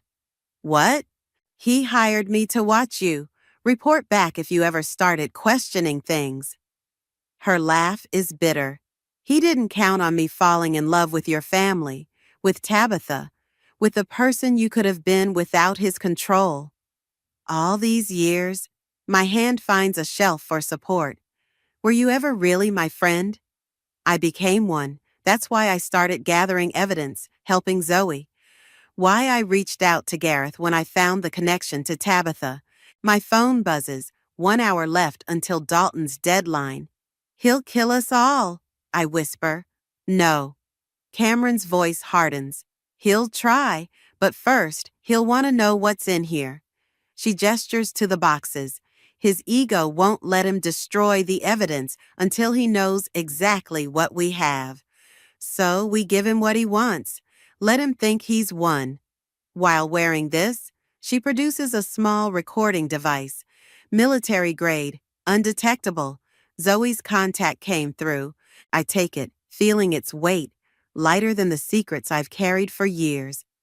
There's something else you need to see. Cameron pulls out a folder. Medical records, not the fake ones Dalton created, the real ones, about your pregnancy, the one you lost. My hands shake as I open it. Dates, test results, doctor's notes, all in stark medical language that cuts through the fog of manufactured memories. It was real, I breathe. That baby was real. Yes, and after you lost it, when you were most vulnerable, that's when Dalton implemented his plan. The fertility treatments, the drugs, the therapy, all designed to make you accept Tabitha as your biological child. Why? Why go to such lengths? Because you were perfect, grieving, desperate for a child, with enough family money to fund his operation. And Tabitha, she hesitates. Tabitha was special, the perfect donor embryo, guaranteed to produce a child of exceptional intelligence and ability. He could have sold her to the highest bidder, but he wanted her for himself, his ultimate achievement. My phone buzzes again. Dalton's message is simple. Time's running out, darling. I have to go back, I say. Make him believe I'm broken, that I'll accept his version of the truth. He'll be expecting that. Cameron checks her watch, which is why we're going to give him exactly what he wants and everything he fears. She pulls out her phone, showing me a series of texts. My breath catches as I read them. Is this real? Very. The question is, are you ready to use it? I think of Jalen, driving through the night to save me, of Tabitha, brave enough to shatter our perfect illusion, of the baby I lost, the only child that was truly mine. I'm done being ready, I tell her. I'm done being careful. I'm done being his perfect, controlled wife. Good. She hands me a key. Because in 45 minutes, everything changes. No matter what happens in that house, no matter what he says or threatens, remember, you're not alone anymore. I slip the recording device into my bra, the USB drive into my shoe, and the key into my pocket. Each one a weapon, each one a truth. Cameron? I pause at the door. Thank you for becoming my friend for real. She smiles, sad and fierce. Go get your life back. I step out into the night, heading toward the house where my husband waits with his lies and his power and his carefully constructed world. Time to tear it all down. Our front door opens before I can reach for my key. Dalton stands in the warm light of our foyer, jacket off, sleeves rolled up, casual, as if this were any other evening. Welcome home, darling. He steps aside to let me in. Shall we have this conversation in my office? The house smells wrong, too clean, like evidence has been scrubbed away. I follow him down the familiar hallway, past photos I now know are carefully curated lies. The recording device feels hot against my skin. His office is exactly as I left it, except for one detail, a glass of whiskey on his desk, half empty. Dalton never drinks while handling business. He's nervous. Sit. He gestures to the chair across from his desk, the supplicant's position. Instead, I remain standing. Where's Cameron? Taking care of loose ends. He settles into his chair. Now, about your little adventure. Did you ever love me? The question surprises us both. Or was I just convenient? Something flickers across his face, almost like pain. Everything I did was for us, for our family. Our family? I laugh, the sound sharp as broken glass. Tell me about Rebecca. He stills. Who? Tabitha's real mother, the woman who died in your clinic. Was she convenient too? You're confused. He stands slowly. The medications, the stress. You're not thinking clearly. I'm thinking clearly for the first time in 18 years. I pull out my phone, playing the video Cameron showed me. On screen, a younger Dalton discusses acquisition costs with a doctor, while a nurse wheels an unconscious woman down a hallway. Where did you get that? The same place I got these. I drop the USB drive on his desk. Financial records, medical files, proof of what you did to those women, to me. His hand moves toward the desk drawer where he keeps his gun. I feel a thrill of fear, but keep talking. Jalen found out, didn't he? That's why you had him killed.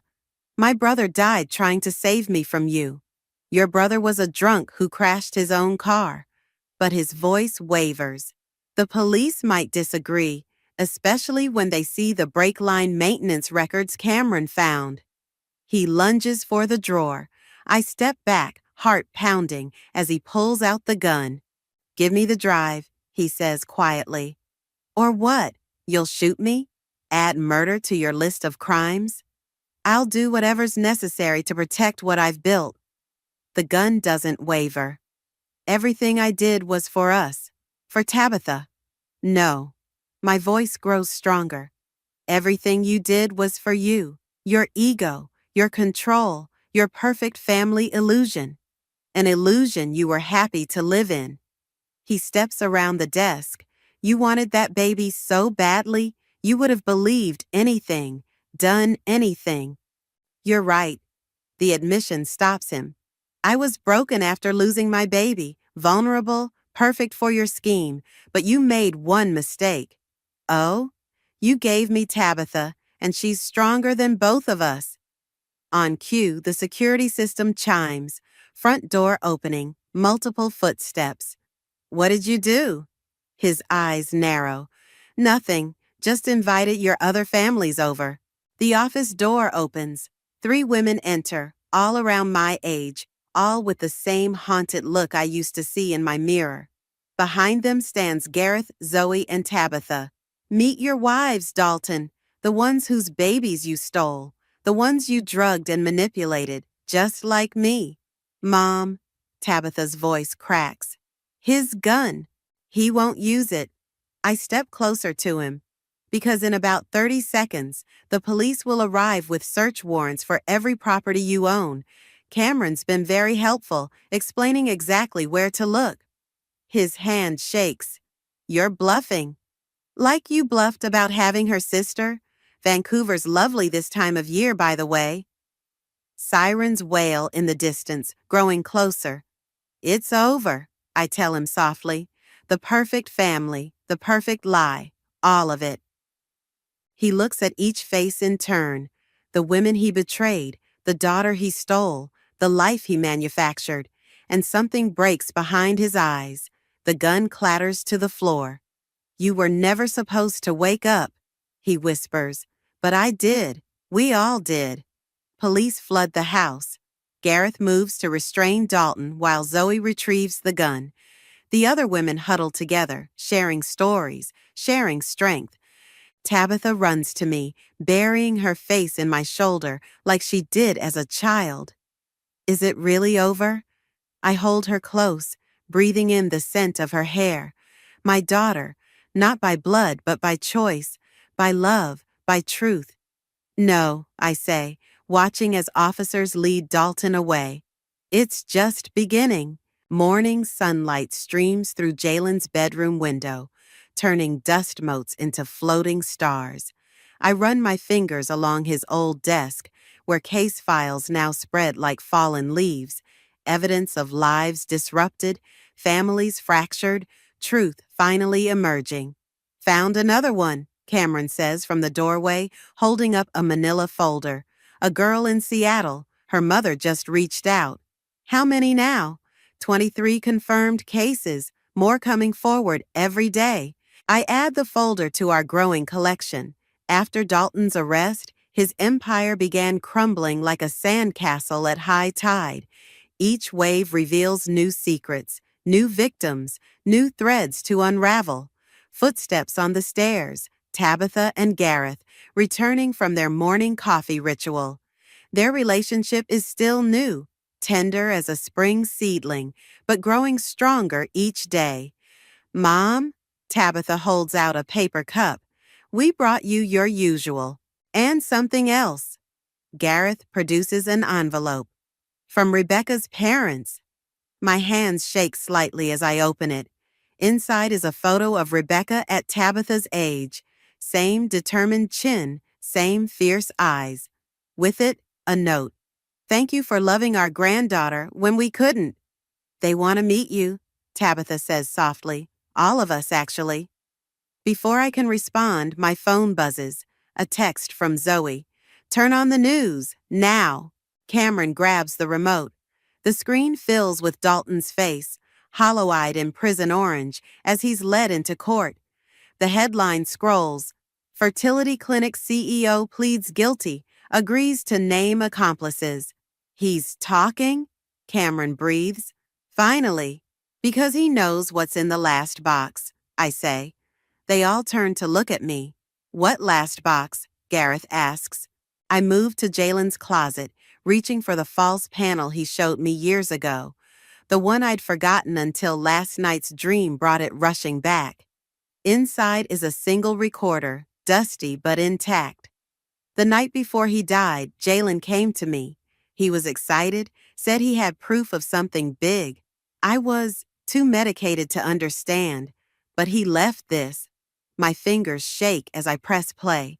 Jalen's voice fills the room, young, urgent, alive. Sadie, if you're hearing this, I got sloppy. Let them catch me. But you need to know, it goes deeper than Dalton. There's a whole network, judges, doctors, politicians. I'm meeting someone tonight who can blow it all open. If anything happens to me, look for... The recording cuts off in static. That's why they killed him, Cameron realizes. Not just to protect Dalton, to protect everyone, I finish. And now Dalton's naming names to save himself. Tabitha grabs my hand. Mom, this is bigger than we thought. Maybe we should stop. No, I squeeze her hand. Your uncle died trying to expose this. Those women lost their babies, their memories, their lives. We finish what Jalen started. It'll be dangerous, Gareth warns. Everything worth doing is. I look around at these people who've become my true family, forged not in blood or lies, but in shared purpose and hard-won truth. Besides, I'm not alone anymore. Cameron's already on her laptop, fingers flying. I can cross-reference Dalton's associates with adoption records, political donations. I'll call Zoe, Gareth says. Her contacts in the DA's office need to hear that recording. Tabitha hugs me fiercely. We're really doing this? We are. I kiss her forehead. For Rebecca, for Jalen, for every family they tried to erase. The morning sun catches the dust motes again, dancing like stars in Jalen's old room. I think of all the nights he spent here, piecing together a puzzle whose scope he barely glimpsed. Of all the nights I spent in a drugged haze, missing the truth right in front of me. No more missing, no more haze. Mom? Tabitha's voice pulls me back. What do we do first? I pick up the Seattle folder, add it to Jalen's files, and face my daughter. This miraculous girl who shattered my perfect illusion and helped me find my real strength. We do what I should have done 18 years ago, I tell her. We wake everyone up. Through the window, I watch the sun climb higher, burning away the morning mist. Somewhere in a courtroom, Dalton is spilling secrets. Somewhere in Vancouver, Cameron's sister is safe.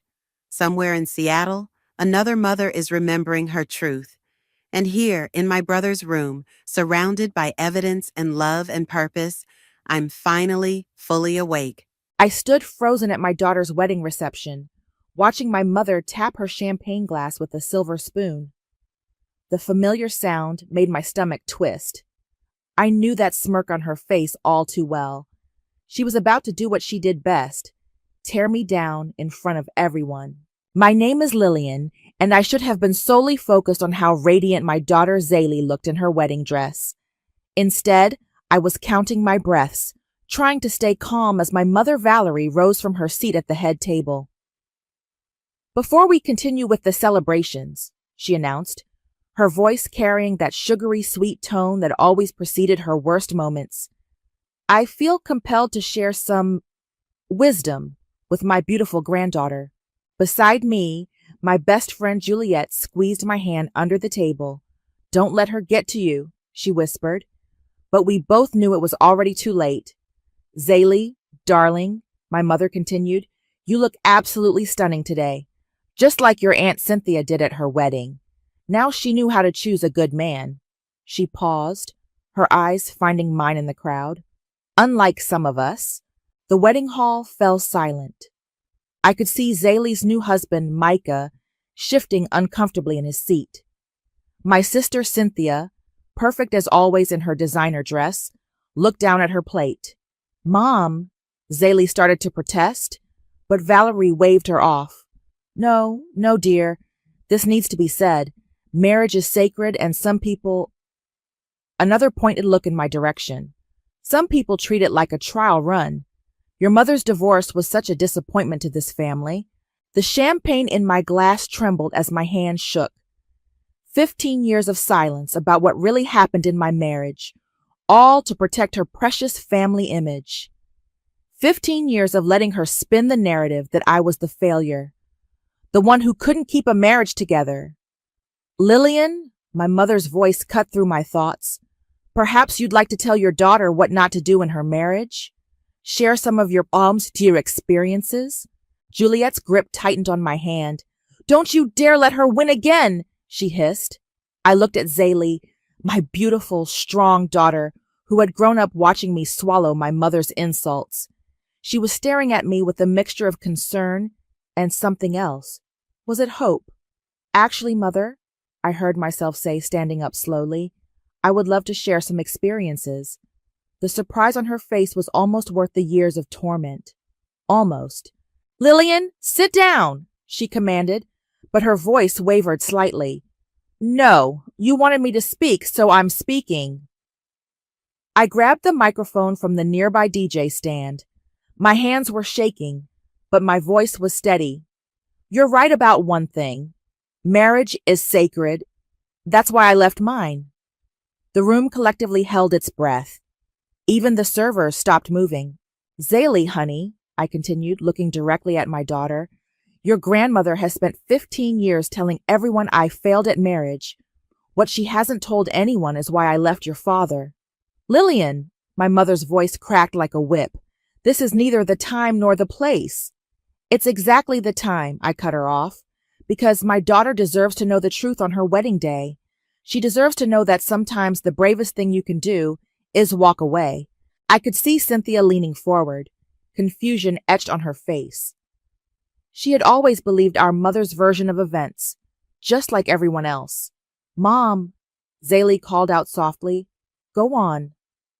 The love in her voice gave me strength. The microphone felt steadier in my hand as I took a deep breath, ready to shatter 15 years of carefully constructed lies. But before I could continue, my mother played her final card. She stood up, tears welling in her eyes, tears I knew were as fake as her concern had ever been. Please, she pleaded, think about what you're doing to this family. Think about your sister, about Rosalie's special day. I'm thinking about Rosalie, I replied, my voice stronger than I'd ever heard it. I'm thinking about how she deserves to know that her grandmother chose to protect her abusive son-in-law rather than her own daughter. The gasps were audible. Cynthia's champagne glass slipped from her hand, shattering on the floor. And my mother, for the first time in my life, was speechless. I gripped the microphone tighter, knowing there was no going back now. 15 years of secrets were about to come pouring out, and for once, I didn't care about the consequences. Sometimes revenge isn't about getting even. It's about finally telling your truth. The silence in the reception hall was deafening. My mother's face had turned an alarming shade of red, but for once, she wasn't the one controlling the narrative. What did you just say? Cynthia's voice cracked as she stood up, glass crunching under her heels. You heard me, I replied, my voice surprisingly steady. Our dear mother knew exactly what Clifford was doing to me. She just didn't want anyone else to know. That's ridiculous, my mother sputtered, but her usual confidence was cracking. Clifford was a perfect gentleman. A perfect gentleman who put me in the hospital twice, I cut her off. Remember that, Mother. Remember telling the nurses I fell down the stairs? Remember making me promise not to embarrass the family by pressing charges? Rosalie pushed back from the head table, her white dress rustling as she stood. Grandma, is this true? Of course not. My mother's voice rose shrilly. Your mother is clearly having some kind of breakdown. Show them your wrist, Mom, Rosalie interrupted. Show them what he did. With trembling fingers, I pushed up my bracelet, revealing the jagged scar that ran across my wrist. This wasn't from falling downstairs, I said quietly. This was from being thrown through a glass door when I tried to leave him the first time. Juliet stood up beside me, her hand on my shoulder. I was there that night, she announced. I drove her to the emergency room, while Valerie was more concerned about what the neighbors would think. You knew? Cynthia turned to our mother, her perfect composure finally cracking. You knew he was hurting her? I was protecting our family name, my mother snapped. What was I supposed to do? Let her drag our reputation through the mud with a messy divorce and domestic violence charges? The collective gasp from the wedding guests made her realize what she just admitted. She pressed her hand to her mouth, but it was too late. So you'd rather have had me dead than divorced? I asked, my voice eerily calm. Because that's where it was heading, Mother. The night I finally left, he had his hands around my throat. Stop this, my mother pleaded, looking around desperately. This is Rosalie's wedding. We shouldn't be— No, Grandma. Rosalie's voice rang out clear and strong. This is exactly what we should be doing. I've watched you tear Mom down my entire life, making her feel like she failed because she left an abusive marriage. I've watched you favor Aunt Cynthia because she stayed in her perfect marriage, never questioning what that perfection cost. Micah stood up beside his new wife, his arm protectively around her waist. I think everyone here deserves to hear the truth, Mrs. Boyd. The truth? My mother laughed hysterically. The truth is that your mother has always been dramatic, always seeking attention. Like when I was seeking attention the night Clifford broke 3 of my ribs, I challenged. Remember that, Mother? You told the doctor I'd fallen off a horse. We didn't even own horses. Cynthia walked over to me, her eyes filled with tears. Why didn't you tell me? Because Mother made sure I couldn't, I replied softly. She convinced everyone I was unstable, that I was making things up. After a while, I almost started believing her myself. I did what any mother would do, Valerie insisted, but her voice was weaker now. I protected this family. You protected your reputation, Juliet snapped. You protected your country club membership and your social standing. You didn't protect your daughter. And now, I continued, feeling stronger with each word, you're standing at your granddaughter's wedding, trying to warn her about me, trying to make her think I'm the cautionary tale. I'm proud of my mom, Zaylee declared, walking over to stand beside me. She taught me that love shouldn't hurt, that we deserve better than abuse disguised as tradition or family obligation. My mother sank back into her chair, her carefully constructed world crumbling around her. But I wasn't finished. Not yet. So yes, Mother, let's share some wisdom with Zaylee on her wedding day. Let's tell her the truth about what happened in this family. All of it. I saw the flash of fear in my mother's eyes as she realized what I meant, because the abuse in my marriage wasn't the only secret she'd helped bury over the years. Lillian, she warned, don't you dare. But I was done being silenced, done protecting lies, done watching my mother manipulate everyone around her.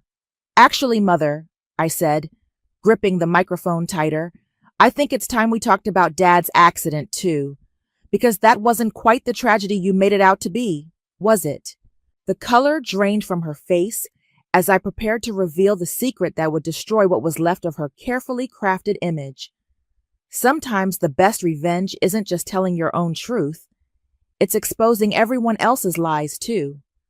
Your father's death was an accident, my mother hissed, but her hands were shaking as she clutched the edge of the table. Was it? I challenged. Because I found the letters, Mother. The ones Dad wrote before his accident. The ones where he threatened to expose your affair with his business partner. Cynthia stumbled backward, catching herself on a nearby chair. What? Oh, yes, I continued, watching my mother's carefully constructed facade crumble. Dad knew about you and Richard. He knew about the money you'd been helping him embezzle from the company. And he was going to turn you both in. Stop this immediately, my mother commanded, but her authority was gone. The tremor in her voice betrayed her fear. 3 days before his car went off that bridge, Dad came to see me, I said, my voice carrying across the silent room. He told me he had proof of everything. He was going to the authorities the next morning. You're making this up, my mother whispered, but we both knew I wasn't. I found the briefcase, Mother, the one that mysteriously disappeared after Dad's death. It was hidden in your garden shed all these years, wasn't it? Right where Richard helped you bury it. Juliet stepped forward. I was there when Lillian found it last month. We saw everything. The bank statements, the photos, the letters. And you want to know the worst part? I turned to face the stunned wedding guests. When I tried to tell people something was wrong with Dad's death, Mother did exactly what she did with Clifford. She convinced everyone I was unstable, attention-seeking, making things up. Grandma? Zaylee's voice was barely a whisper. Is this true? My mother stood up suddenly, knocking over her chair. This is preposterous. I won't stand here and listen to these lies. Shall we call Richard? I interrupted. I'm sure he'd love to explain why he transferred $2 million to an offshore account the day after Dad died, or why he suddenly moved across the country and never contacted us again. I have the copies, Juliet added, pulling an envelope from her purse. All the documents, all the proof. We made sure to make multiple copies, just in case. Cynthia walked over to Juliet, hands trembling as she took the envelope. As she began reading, her face went pale. Mom? She looked up at our mother, tears streaming down her face. How could you? Everything I did, my mother's voice cracked, I did for this family. Your father was going to ruin us, expose us to scandal. He was going to expose your crimes, I corrected her.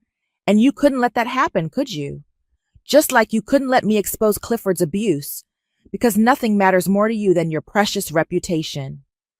The police, someone in the crowd murmured. Someone should call the police. They've already been called, I said quietly. I filed a report last week. They're reopening Dad's case. My mother's legs gave out, and she collapsed back into her chair. You wouldn't, she breathed. Your own mother. My own mother? I laughed bitterly. My own mother who watched me get beaten and said nothing? Who helped cover up Dad's murder? Who spent years making me think I was crazy, making everyone believe I was the problem? Rosalie stepped forward, her wedding dress rustling. I think it's time for you to leave, Grandma. But my mother started to protest. Now, Rosalie's voice was firm, before the police arrive. As if on cue, the sound of sirens could be heard in the distance. My mother's face went from red to white in seconds. You've ruined everything, she spat at me, struggling to her feet. All these years, I've tried to protect this family. No, I cut her off. You tried to protect yourself, and now everyone knows the truth. 2 police officers appeared in the doorway of the reception hall. The crowd parted silently as they approached. Mrs. Boyd, one officer asked, looking at my mother, we need you to come with us. As they led her away, I felt a weight lift from my shoulders. Years of secrets, lies, and manipulation were finally coming to light. Cynthia came to stand beside me, still clutching the envelope of evidence. I'm so sorry, she whispered. I should have known, should have believed you. You couldn't have known, I replied softly. She made sure of that. Rosalie wrapped her arms around me, her wedding dress enveloping us both. I'm proud of you, Mom. So proud. Looking around at the shocked faces of our wedding guests, I realized this wasn't the celebration anyone had expected. But maybe it was exactly what needed to happen. Sometimes the truth, no matter how ugly, needs to come out. And sometimes the best wedding gift you can give is the gift of honesty, even when it shatters everything you thought you knew about your family. The next few hours passed in a blur of police statements and shocked conversations. Most of the wedding guests had left, leaving only close family and a few dedicated friends. Micah's parents were helping the catering staff clean up, trying to restore some semblance of normalcy to the devastated reception. Mom, Rosalie called from across the room, there's something else you need to see.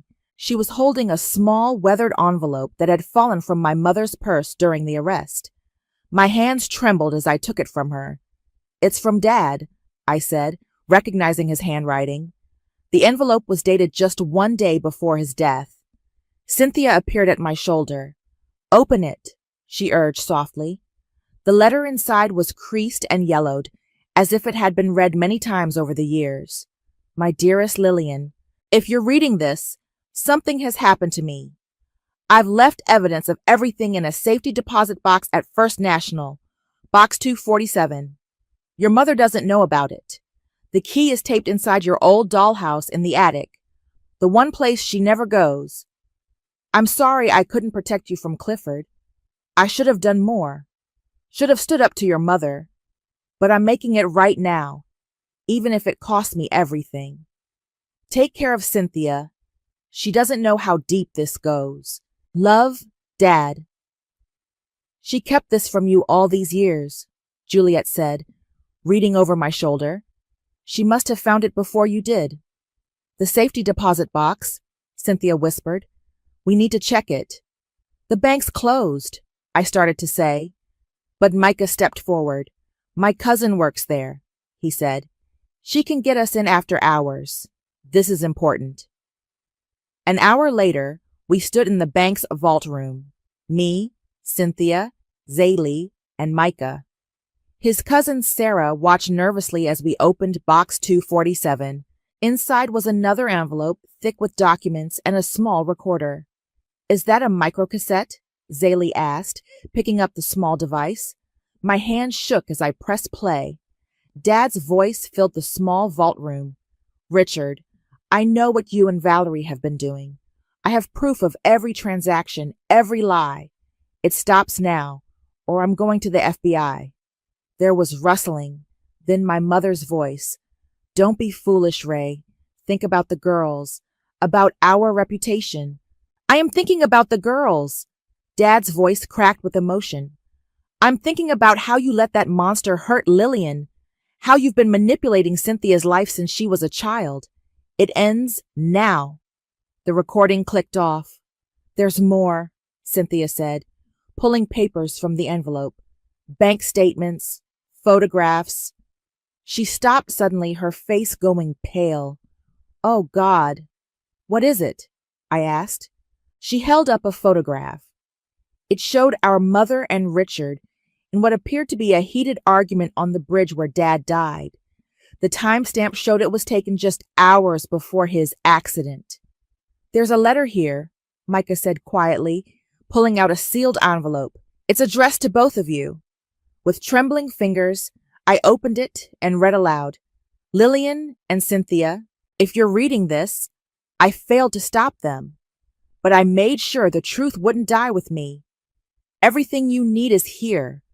Proof of the embezzlement, the affairs, the manipulation, and evidence of what they did to me, if my suspicions prove correct. Lillian, you were right about Clifford. I should have believed you. I should have stopped him. Your mother convinced me to stay quiet, said it would ruin the family if people knew. I was a coward, and you paid the price. Cynthia, there's something you need to know about your marriage to Thomas. Your mother arranged it through Richard. Thomas works for their shell company. Nothing about your relationship was accidental. I love you both. Be stronger than I was. Dad." Cynthia sank to the floor. The letter clutched to her chest. "My whole marriage," she whispered. "It was all orchestrated? All fake?" I knelt beside her, wrapping my arms around her shoulders. "We'll figure this out. Together.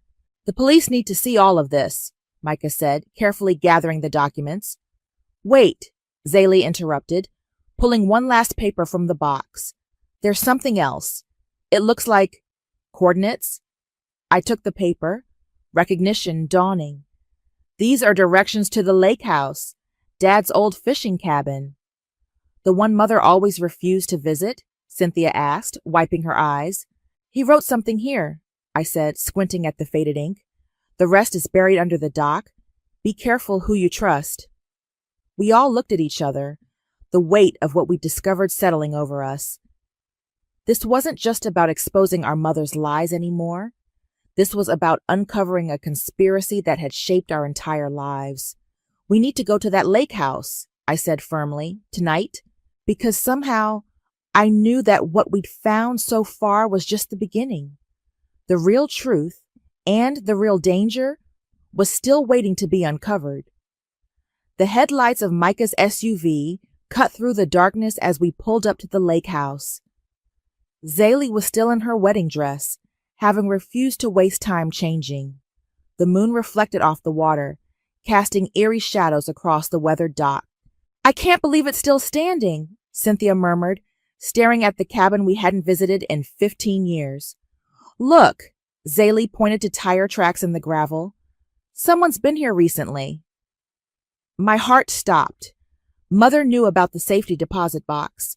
What if she knew about this place, too? "We need to hurry," Micah said, pulling out flashlights from his emergency kit. "The police said they're on their way, but it'll take them at least an hour to get here." We made our way down to the dock, our lights dancing across the dark water.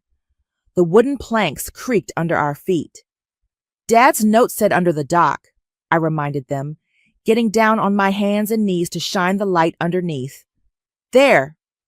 Partially buried in the mud was a metal box, secured with a heavy padlock. "I'll get it," Micah offered, rolling up his sleeves. He waded into the shallow water, reaching for the box. Suddenly, a voice cut through the darkness. I wouldn't do that if I were you. We spun around. Richard, my mother's former business partner, stood at the end of the dock, holding something that glinted in the moonlight.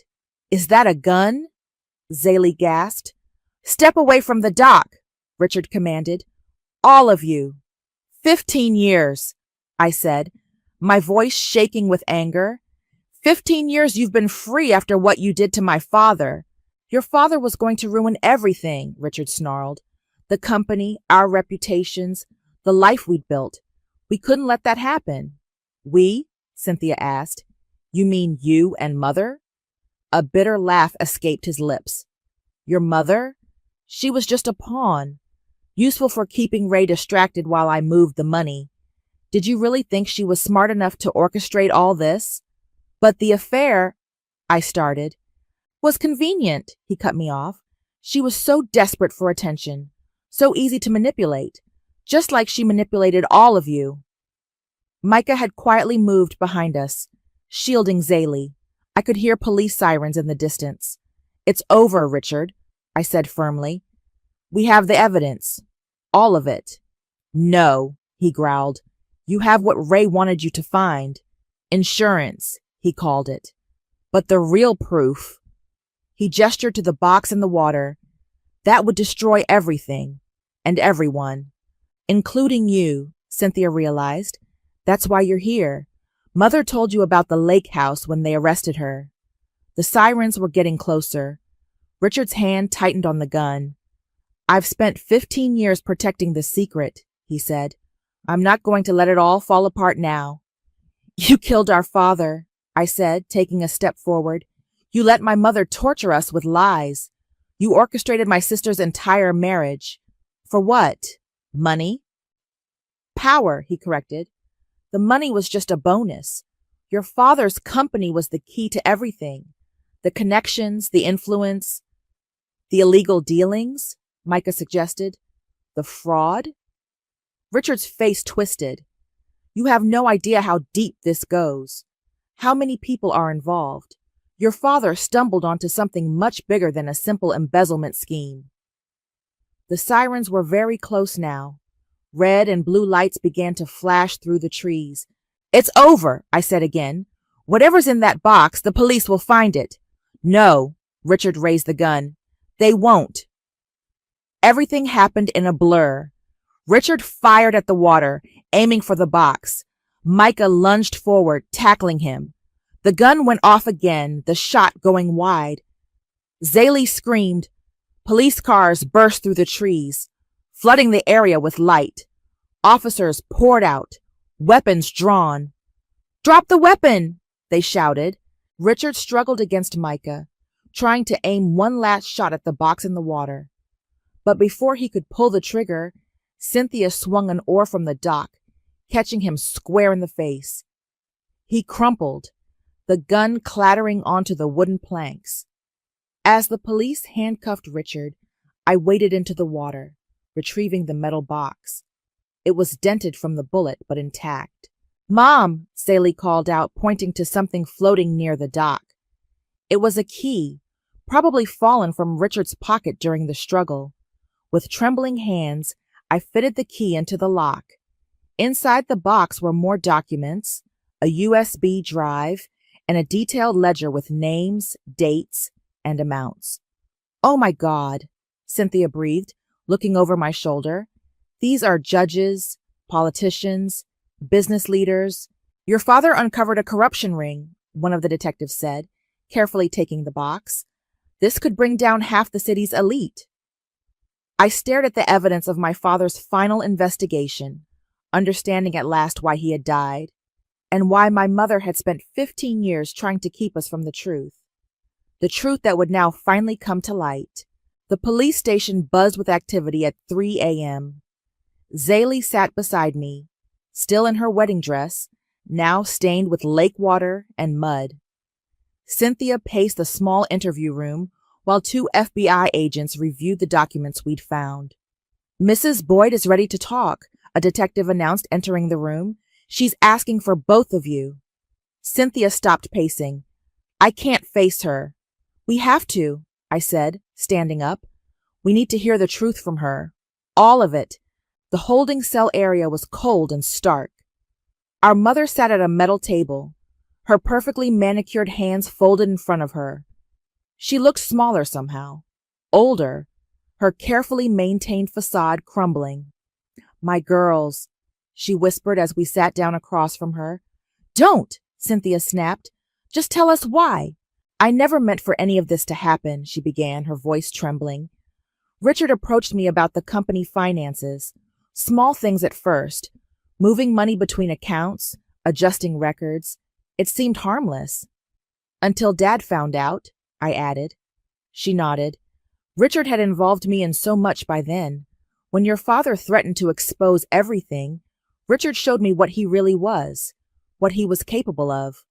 So you helped him kill Dad? Cynthia's voice cracked. No! Our mother leaned forward. I thought Richard would just talk to him, convince him to stay quiet. I didn't know he was planning to. She covered her face with her hands. What about Clifford? I demanded. Was he part of this too? She lowered her hands, looking at me with tears in her eyes. Richard chose him for you. Said we needed someone who could be controlled, who would keep you in line if you started asking questions about your father's death. My stomach lurched. You let him abuse me? On purpose? I was trapped, she cried. Richard threatened to expose everything. Said he'd make sure you both went down with me. I thought if I could just keep everything quiet, keep the family's reputation intact. And my marriage? Cynthia asked quietly. Was that all Richard too? Our mother wouldn't meet her eyes. Thomas works for one of Richard's shell companies. They needed someone on the inside of the family, someone to watch us, to make sure we never talked. The detective who'd been standing quietly in the corner stepped forward. Mrs. Boyd, we need you to tell us about the other people involved, the names in that ledger. If I do, she looked up at him, what happens to my daughters? We're not your daughters anymore, Cynthia said coldly. You lost that right when you chose your reputation over our lives. A knock at the door interrupted us. Another detective entered, looking grave. Richard was just found dead in his cell, he announced. Apparent suicide. No, our mother whispered, her face draining of color. No, no, no. They'll think I talked. They'll come after all of us now. Who will? I demanded. Who else is involved? Judges, politicians, business leaders, she babbled, growing increasingly panicked. They're all connected. Richard was just the tip of the iceberg. Your father found evidence of bribes, blackmail, murder. That's why you kept us away from the lake house, I realized. You knew Dad had hidden proof there. She nodded frantically. Richard said if anything ever came out, we'd all be targets. That's why I had to keep you quiet, keep you controlled. I thought I was protecting you by destroying our lives. Cynthia stood up so suddenly her chair clattered to the floor. By watching me marry a man who was paid to spy on me? By letting Lillian be beaten? We need to move you all to protective custody, the detective interrupted. If what she's saying is true, you're all in danger. I'm not going anywhere with her, I stated firmly. Please, our mother begged. I know I can never make this right, but let me help now. Let me tell them everything I know. Maybe then what? I asked bitterly. We'll forgive you? Become one big happy family again? No, she whispered. But maybe I can finally do what your father tried to do. Maybe I can help bring them all down. The detective's phone buzzed. His face grew serious as he read the message. Thomas was just found in his car outside Cynthia's house, he said grimly. He had a gun and detailed files on all of you. He was waiting. Cynthia collapsed back into her chair, shaking. You see, our mother pleaded, they're already moving. Please let me help protect you. It's the only thing I can do now. I looked at my sister, at the devastation on her face, then back at our mother. The woman who had orchestrated so much pain was now offering to help end it. But could we trust her? Could we trust anything anymore? The detective's phone buzzed again. We need to move. Now. They found Juliet. What do you mean they found Juliet? I grabbed the detective's arm. Is she okay? She's alive, he assured me quickly. But her house was broken into. They took her laptop, the one with copies of your father's evidence. There are more copies, my mother interjected. In a safe at the country club. Richard didn't know about them, but— The country club? Cynthia interrupted. The one where half these corrupt officials are members? Exactly, our mother nodded. It was the perfect hiding place. They'd never think to look in their own backyard. The detective was already on his radio. I need a team at Oakwood Country Club, now. I have to go with them, our mother insisted. The safe is hidden behind a false panel in the women's locker room. I'm the only one who knows exactly where. This could be a trap, I warned the detective. No, my mother grabbed my hand. For the first time in years, I saw real fear in her eyes. Lillian, please. I know I don't deserve your trust, but this is our chance to finish what your father started. My phone rang. It was Juliet. They're watching the hospital, she said without preamble. I just saw 2 men asking about Zaylee and Micah. My blood ran cold. After the lake house incident, we sent them to the hospital to get checked out, just in case. Get them out, I ordered. Use the service entrance. We'll meet you. The safe house on Pine Street, the detective cut in. We have officers there already. Everything moved quickly after that. While one team headed to the hospital, another escorted us to the country club. The parking lot was empty at this hour, our footsteps echoing in the darkness. Through here, our mother whispered, leading us to a service entrance. She punched in a code and the door clicked open. The locker room was eerily silent. Our mother moved with purpose to a row of wooden panels. Help me with this, she said, pushing against one section. It swung open, revealing a small safe. As she reached for the keypad, a voice spoke from the shadows. Step away from the safe, Valerie. A man emerged from behind the lockers, elderly, distinguished-looking, wearing an expensive suit despite the hour. I recognized him immediately. Judge Marcus, one of the most respected officials in the city. It's over, Marcus, our mother said, her voice steady. Richard is dead. Thomas has been caught. The FBI has the ledger. And yet here you are, he smiled coldly, about to make the same mistake Ray did, thinking you can expose us without consequences. More footsteps approached. 2 more men in suits entered the locker room. The difference is, my mother continued, Ray was alone. I'm not. On cue, FBI agents emerged from their hiding places around the room, weapons drawn. Judge Marcus, the lead agent announced, you're under arrest. But Marcus just laughed. You have no idea what you're dealing with. One phone call and I can what? Cynthia stepped forward, holding up her phone. Call your friends on the force, the ones who've been taking bribes, because they're being arrested right now, along with 3 state senators, 2 district attorneys, and the police commissioner, I added. Turns out Dad's evidence was very thorough. Marcus's composed facade cracked. Valerie, he snarled, after everything we did for you. You did nothing for me, our mother spat. You used me to get to Ray, used my children as pawns, made me think I was protecting them when I was really just helping you destroy them. She turned to the safe and quickly entered the code. Inside was a thick manila envelope and a small recording device. Here, she handed them to the FBI agent. Everything Ray collected, names, dates, bank accounts, recordings of meetings, proof of every crime, every cover-up, every murder you ordered.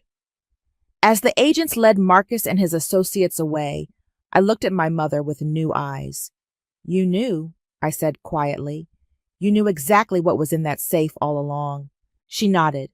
Ray showed me before everything happened. Made me memorize the location, the code. Said someday I'd have to choose between their protection and the truth.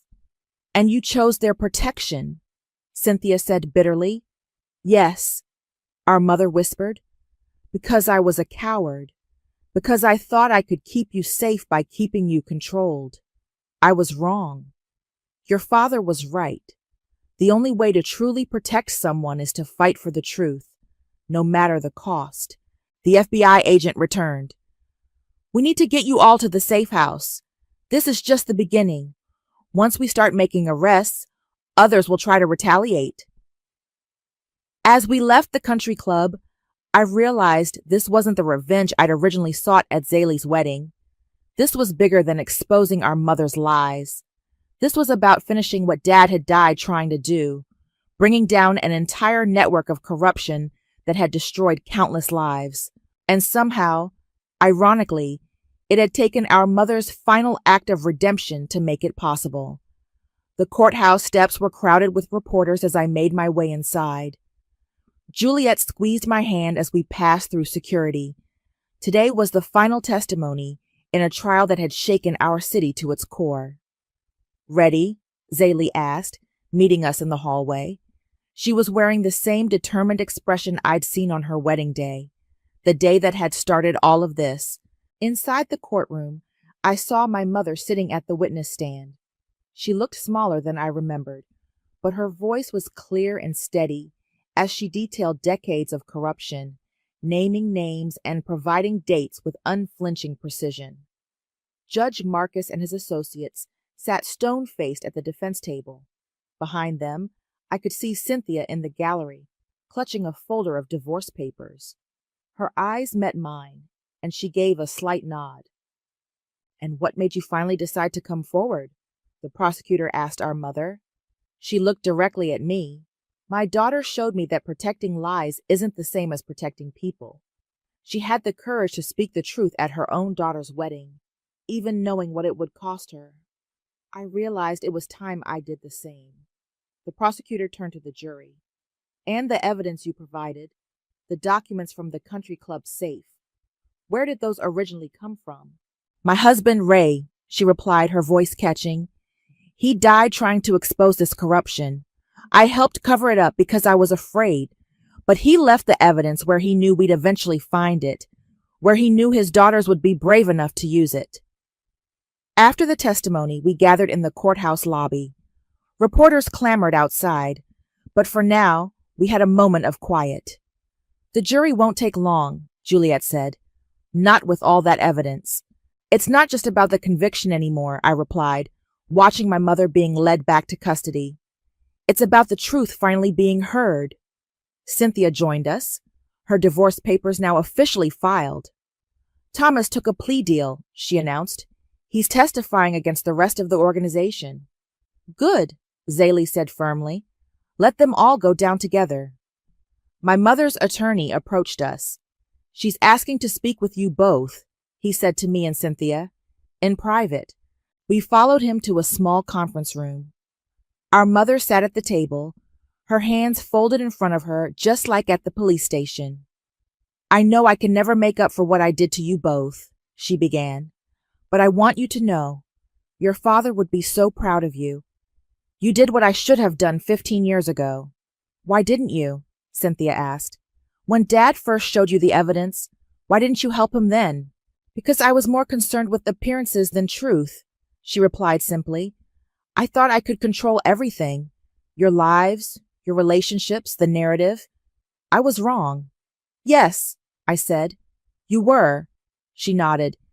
I'm not asking for forgiveness. I just wanted you to know that everything coming out now, all these arrests, all these corrupt people finally facing justice, it's because of you. Because you were stronger than I ever was. A knock at the door interrupted us. The jury had reached a verdict. Back in the courtroom, we listened as guilty was pronounced again and again. Judge Marcus slumped in his chair. His corrupt empire was finally crumbling. Outside, reporters thrust microphones at us, asking for statements. But it was Zaley who stepped forward. This started at my wedding, she said clearly, when my mother had the courage to speak the truth about family abuse. It ended here, with the exposure of corruption that has poisoned our city for decades. The lesson is simple. Secrets only protect the guilty. The truth, no matter how painful, sets us all free. Later that evening, we gathered at Juliet's house. Me, Cynthia, Zaylee, Micah, and Juliet. On the TV, news channels were still reporting on the verdicts, showing footage of prominent figures being led away in handcuffs. Dad would have loved this, Cynthia said softly, raising her glass. To the truth. To the truth, we echoed. And to new beginnings, Zaylee added, snuggling closer to Micah. Without lies or manipulation or forced marriages. Speaking of new beginnings, Juliet grinned, wait until you hear who asked me out. As she launched into her story, I looked around at my real family, not the perfect image my mother had tried to maintain, but something better, honest, flawed, and real. The truth had cost us our mother, our illusions, and our carefully constructed social standing, but it had given us something far more valuable, freedom. Freedom to be ourselves, to choose our own paths, to love without conditions or controls. And somewhere I knew Dad was smiling, because his daughters had finally finished what he started, not just exposing corruption, but breaking free from the chains of lies that had bound our family for so long. Sometimes the best revenge isn't about getting even. Sometimes it's about getting free.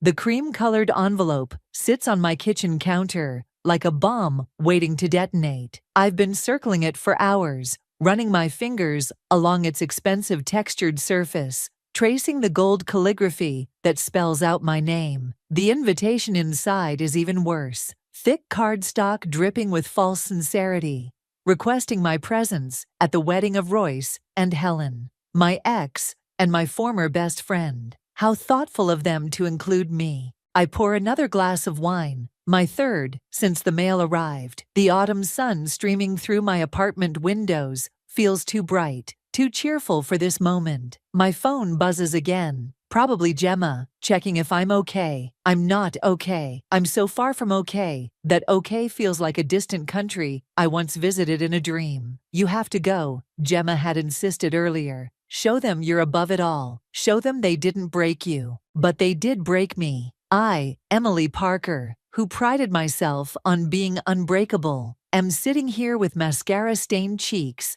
contemplating whether to RSVP to my own personal nightmare. The memory of how I found out about them still burns fresh. That Sunday brunch 3 months ago, when I walked into our favorite cafe and saw them wrapped around each other in our usual booth. They didn't even have the decency to look guilty. Helen's perfectly manicured hand rested on Royce's chest, the same chest I'd laid my head on countless nights, while he smiled that infuriatingly charming smile. Emily, he'd said, as if we were all old friends meeting for coffee. We were going to tell you.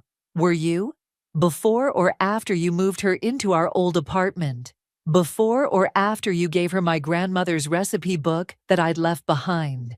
My wine glass is empty again. I reach for my phone, finally ready to face Gemma's messages. Instead, I find myself staring at a photo from last year's Christmas party. Helen, Royce, and me, all smiles and holiday sweaters. Helen's arm around my shoulders, her face turned toward mine in conspiratorial friendship. Looking at it now, I can see the hints I missed. The way Royce's body angled toward her, the possessive grip of her fingers on my shoulder, marking her territory. The doorbell startles me out of my spiral. Through the peephole, I see Gemma's concerned face, and behind her is that Jasper, Royce's best friend since college. My hands shake as I open the door. What are you doing here? Jasper looks uncomfortable, shifting his weight from foot to foot. Emily, there's something you need to know about the wedding invitation. I really don't. It wasn't Helen's idea, he cuts in. Royce insisted. He said. Jasper glances at Gemma, who nods encouragingly. He said having you there would be the perfect way to show everyone he'd won. That you were just the practice run for his real happy ending. The words hit like a physical blow.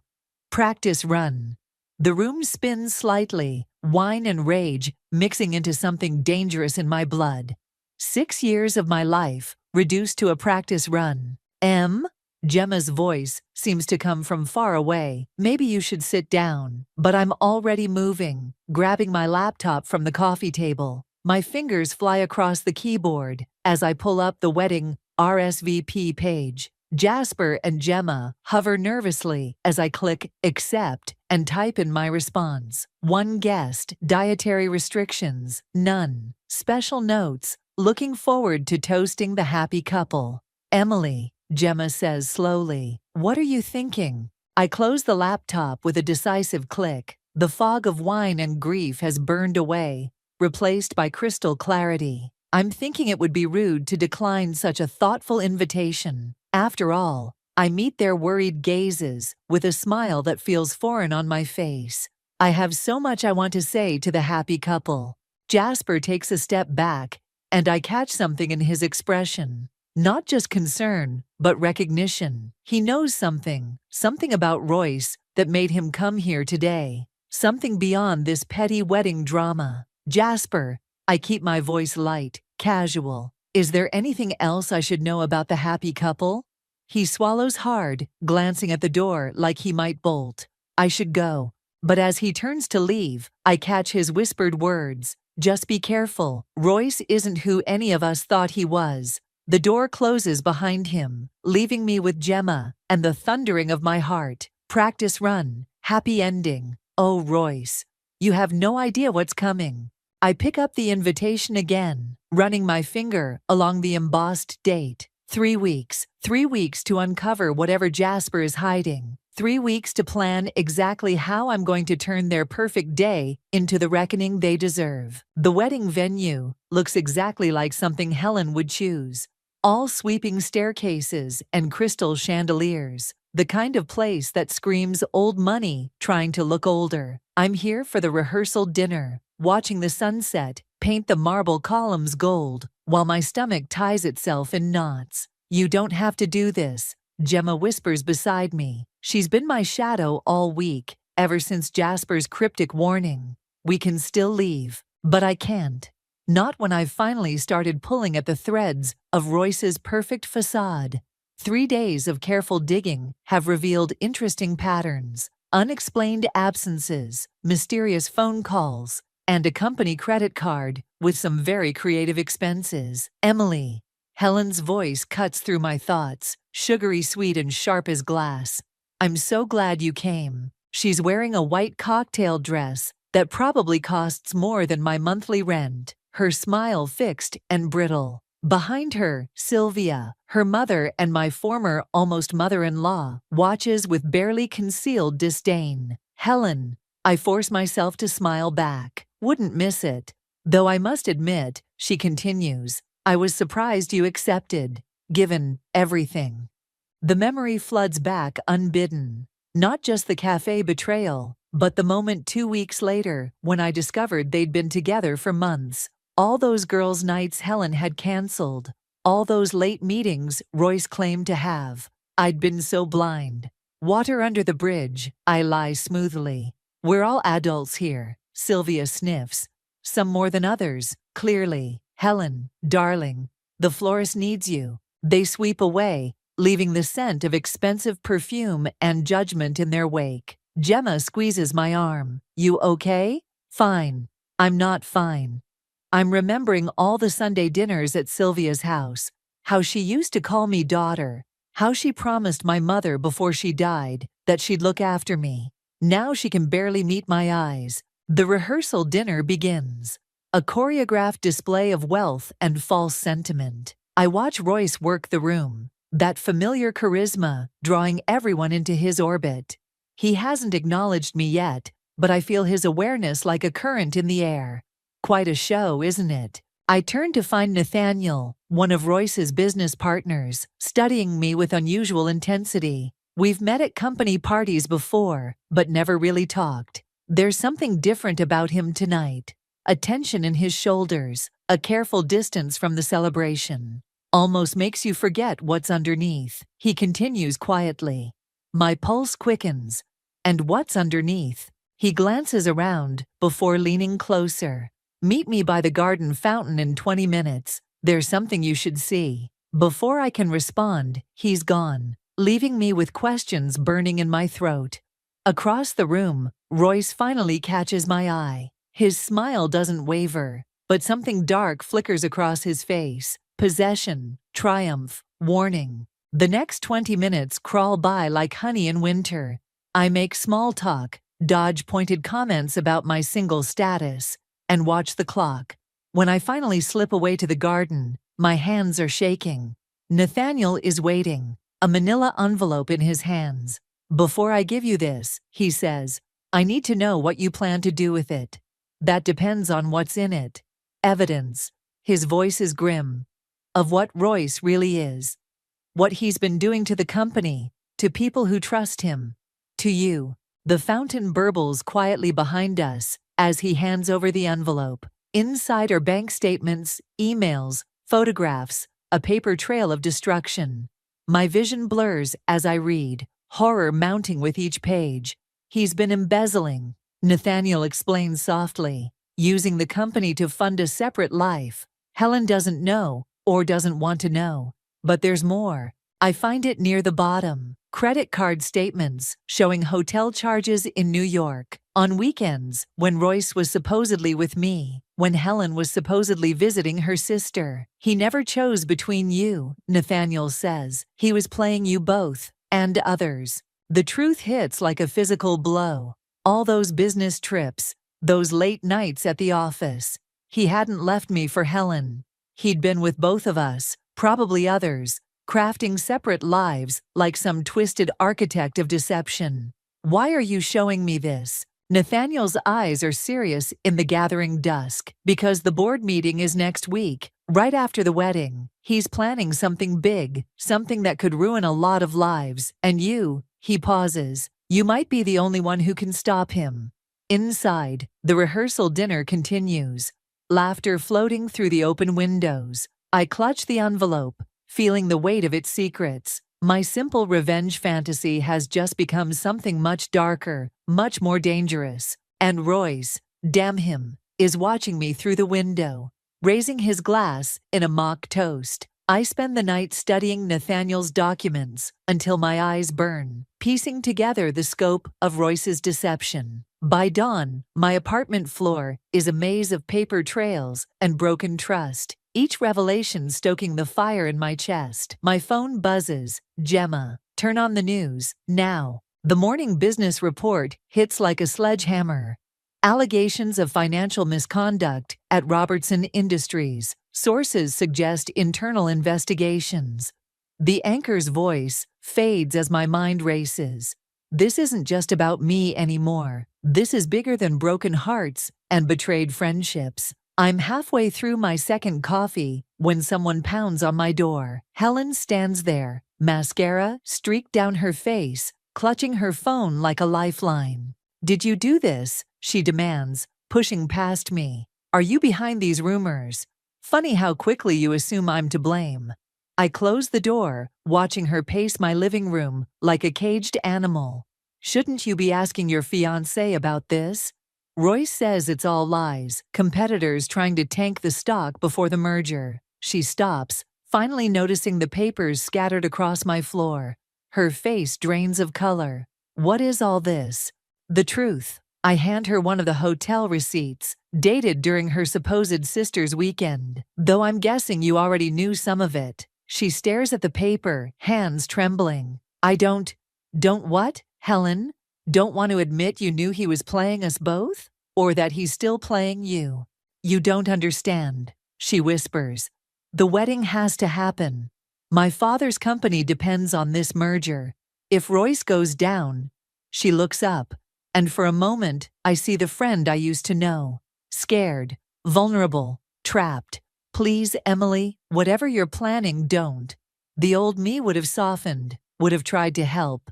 But I remember how she looked in that cafe, wearing the necklace I'd left at Royce's apartment, smugly certain of her victory. Like you stopped when I begged you to tell me the truth? My voice comes out harder than I intended. When did it start, Helen? When did you decide I was disposable? She flinches. It wasn't like that. He has a way of making you feel special, like you're the only one who understands him. Her laugh is bitter. I suppose we both fell for it. But you stayed, even after you knew about the others. Others?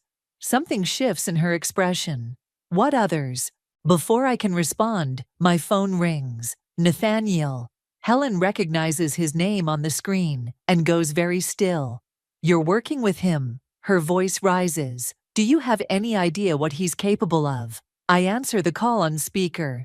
Emily, Nathaniel says urgently. Don't trust anything Helen tells you. She's been helping Royce cover his tracks. The whole wedding is just a smokescreen for… Helen lunges for my phone, ending the call. He's lying. Nathaniel's the one you can't trust. He's been obsessed with taking down Royce for years. Why should I believe you? Because, she takes a deep breath, I can prove Nathaniel is behind the embezzlement. Royce caught him months ago, but kept it quiet to protect the company. The wedding, the merger, it's all to save jobs, to keep everything from collapsing. My head spins. Who's playing whom? The documents in front of me tell one story, but Helen's fear seems genuine, and Nathaniel's convenient appearance, his ready-made evidence. Show me, I demand.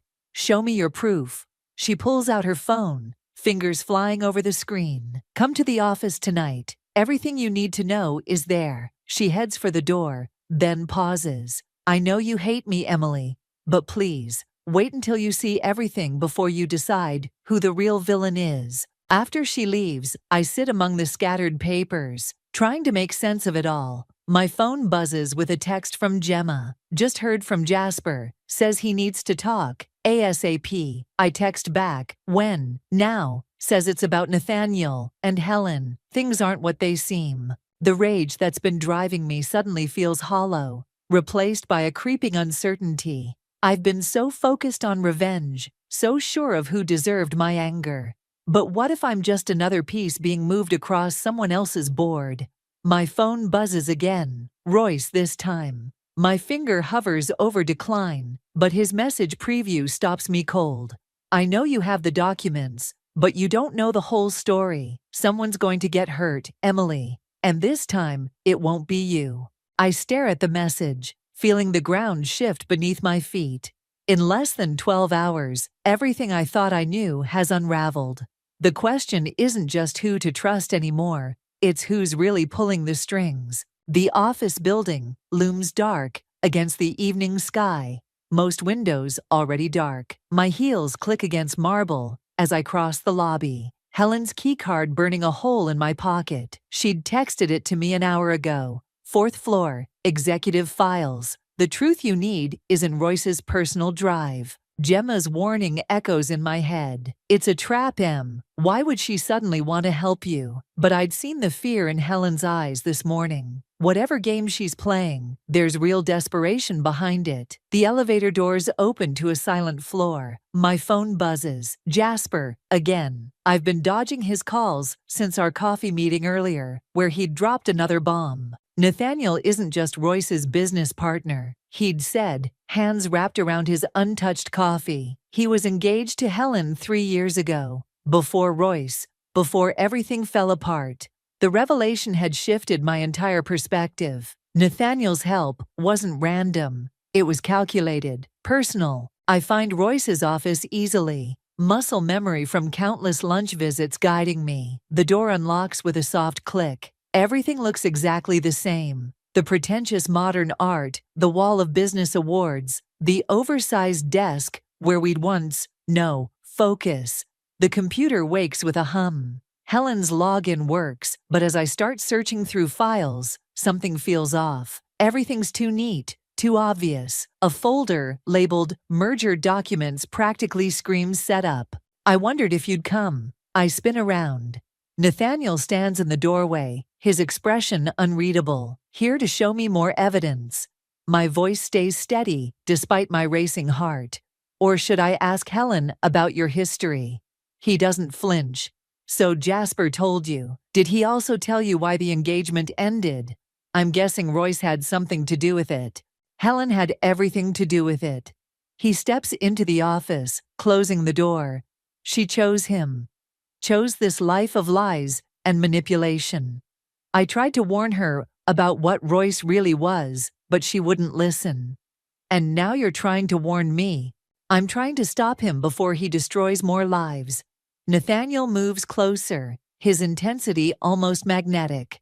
The merger isn't just business. It's a hostile takeover disguised as a marriage. Helen's father's company, the jobs, everything. It'll all belong to Royce. And then he'll strip it bare. My fingers find the USB drive in my pocket. The one with copies of his evidence. Why should I believe you?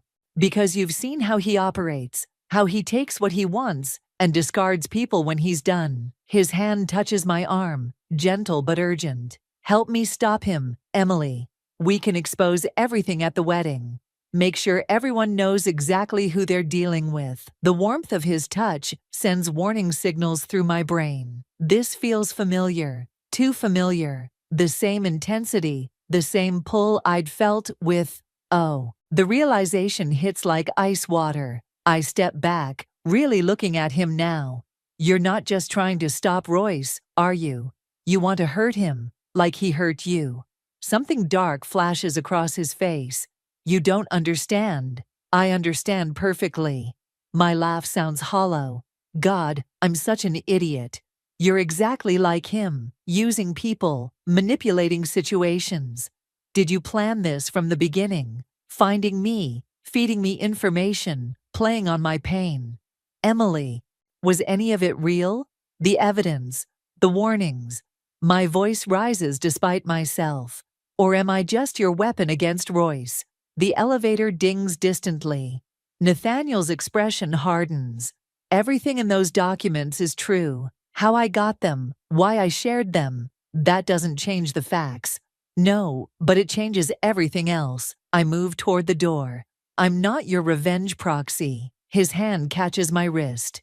You can't trust them. Helen, Royce, they're playing you too. Maybe. I pull free, but at least now I know everyone's game. I'm halfway to the elevator when I hear voices, Helen and Royce, getting closer. Panic surges as I duck into a conference room, pressing against the wall as they pass. The board won't wait, Helen's saying. If we don't move now, everything's under control. Royce's voice carries that familiar, confident edge. By this time tomorrow, Emily will have served her purpose. And Nathaniel, well, let's just say his evidence won't matter anymore. Their voices fade, but their words echo in my head. Served her purpose, won't matter anymore. The pieces click together with terrifying clarity. I'm not just caught in their games. I'm running out of time. My phone lights up with a text from Gemma. Found something. About the night Royce left you. You need to see this now. I stare at the message, my heart pounding against my ribs. Whatever truth I thought I was chasing, I'm starting to realize it's much darker than I imagined. And I'm in too deep to back out now. Gemma's apartment feels like a sanctuary after the office, but the look on her face tells me safety is an illusion. She hands me a glass of wine and opens her laptop without speaking. Remember when Royce ended things? She asks, pulling up a video file. How he said he'd fallen out of love gradually, naturally? The wine turns sour in my mouth, hard to forget. This is security footage from his office, 2 days before he left you. She hits play. The grainy video shows Royce at his desk, Helen perched on the edge. But it's Sylvia, Helen's mother, who commands the room, gesturing emphatically. Can't keep stringing her along. Sylvia's voice crackles through the speakers. Emily's sweet, but she's not right for this family, not for where we need to go. Royce leans back, that familiar calculating look on his face. The merger requires a united front, Sylvia cuts in. Helen understands business, family obligations. Emily still thinks love conquers all. She laughs, the sound like breaking glass. Besides, her mother's medical bills make her vulnerable. We can't risk. I lunge for the laptop, slamming it shut. The room spins as pieces fall into place. How Royce had insisted on helping with Mom's cancer treatments. How the hospital bills mysteriously disappeared after he left. Gemma touches my shoulder. There's more. I can't. You need to know. Those bills. They're being used to blackmail other people too. It's a pattern. Royce finds people in desperate situations, helps them, then uses it against them later. My legs give out, and I sink onto her couch. How did you get this? Jasper. She sits beside me. He's been gathering evidence for months. He wanted to tell you sooner, but she hesitates. He was afraid of what Royce would do. To you, to your mom's memory. Hot tears spill down my cheeks. Not from sadness, but pure, incandescent rage.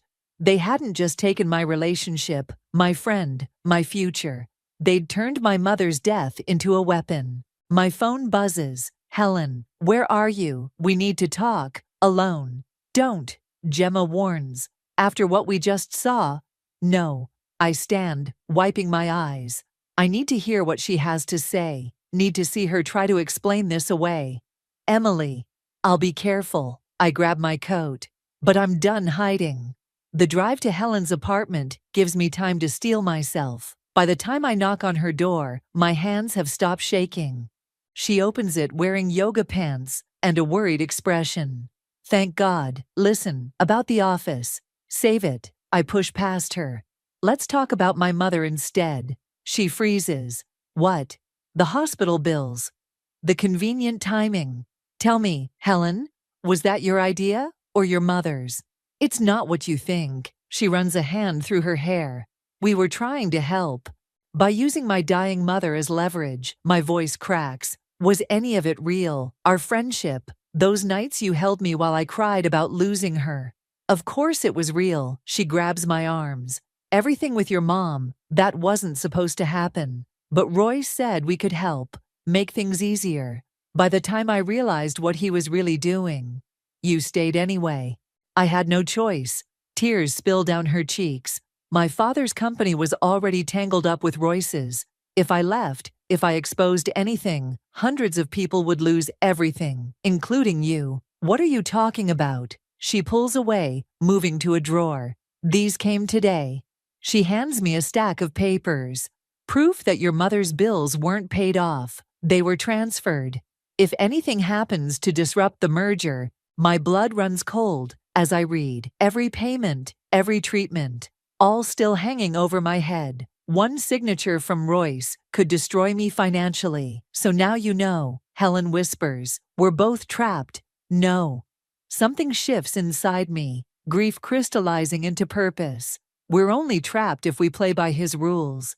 Emily, you said hundreds of people would lose everything? I pull out my phone, scrolling to Jasper's number. What if we could prove Royce is the real threat? What if we could show everyone exactly what they're really investing in? It's too dangerous. If he finds out, he already knows we're on to him. But he doesn't know what we know. I meet her eyes. Help me, Helen. Really help me this time. Or are you still choosing him? She stares at me for a long moment, tears drying on her cheeks. Finally, she pulls out her own phone. There's a safety deposit box, she says quietly, with evidence even Royce doesn't know about. But if we do this, she looks up, fear and determination warring in her expression. There's no going back. I think of my mother, of all the people Royce has used and discarded. Good. Because this time, we're playing for keeps. The safety deposit box key feels impossibly heavy in my palm. Helen and I stand in the bank's private viewing room, staring at the metal box between us, like it might explode. Once we open this, Helen whispers, there's no taking it back. My hand shakes as I insert the key. Inside, beneath stacks of documents, lies a single USB drive. Helen's breath catches. I started collecting everything after the first merger, she explains. The way he destroyed that family's company, how he laughed about it later. She swallows hard. I told myself it was insurance. Really, I think I was trying to ease my guilt. Before I can respond, my phone buzzes. Royce. The text makes my blood freeze. Missing something. Check your email. The attachment loads slowly, revealing a hospital document. My mother's final bill, marked, payment due immediately. He's making his move, I say, showing Helen, trying to scare us off. Her phone chimes next. She goes pale, reading the message. He's at my father's office. Says if we don't bring him the drive in an hour, he'll announce the company's bankruptcy. Hundreds of people. We'll lose everything anyway if we don't stop him. I grab her arm. Helen, look at me. This is what he does. He makes us feel responsible for his choices. Tears slip down her cheeks. My father's heart condition. He can't handle this kind of stress. Then let's end it. Today, we rush to her father's office building, the USB drive burning a hole in my pocket. In the elevator, Helen's hands won't stop shaking. Wait, she says as the doors open. I should go first, try to reason with him. Something in her voice sets off warning bells. Helen, please, Emily, let me try to fix this my way first. I watch her walk down the hallway, her shoulders set with determination. Through the glass walls, I see Royce rise from behind her father's desk, his smile sharp as a blade. My phone buzzes. Gemma, where are you? Jasper just told me something huge. Do not trust. The rest is lost. As a hand clamps over my mouth, I'm dragged backward into an empty office, kicking and fighting until I hear Nathaniel's voice. Stop struggling. We don't have much time. He releases me and I spin around, ready to fight. But his face stops me. He looks terrified. Helen's been working with Royce the whole time, he says quickly. The safety deposit box, the evidence, it's all part of their plan. No. But even as I deny it, pieces click into place. Helen's convenient confession, her insistence on coming here. How do you know? He pulls out his phone, plays a recording. Helen's voice, crystal clear. Once she brings the drive, we'll have everything. All her pathetic evidence, all her copies. Royce's laugh cuts through me. And we'll finally be rid of both our problems. Nathaniel's proof and Emily's meddling. All in one neat package. The recording ends, my legs give out, and I sink into a chair, mind racing. The hospital bills. A preview of what they'll do if you don't play along. Nathaniel crouches beside me. But we can still beat them, if you trust me. Why should I? Because unlike them, I have nothing left to lose. His eyes meet mine. They took everything from me. My company, my reputation. But I've spent 3 years building a case against them. Real evidence, not the fake trail they led you to. Through the glass, I see Helen hand something to Royce, the USB drive. His smile widens as he plugs it into his laptop. What evidence? I ask Nathaniel. Proof that Royce and Helen have been working together from the start. That night at the cafe where you caught them? Staged, your mother's bills. They arranged it all, planning to use you as their scapegoat when the merger falls apart. My chest tightens. Why me? Because you're the perfect victim. Someone with just enough connection to both of them to be believable. Just enough emotional motivation to seem unstable. Through the glass, Royce's expression changes as he reads his screen. The smile vanishes. What did you do? I asked Nathaniel. Switched the drives while Helen was distracted. Right now, Royce is reading real evidence, not the fake trail they created. He stands, offering his hand. Ready to watch their world burn? I stare at his outstretched hand, thinking of my mother, of all the lives they've ruined, of how completely I fell for their act. The wedding's tomorrow, I say, taking his hand. What's our play? His smile is grim. How do you feel about giving a toast? Through the glass, Royce is frantically typing, his mask of control cracking. Helen paces behind him, their perfect plan unraveling.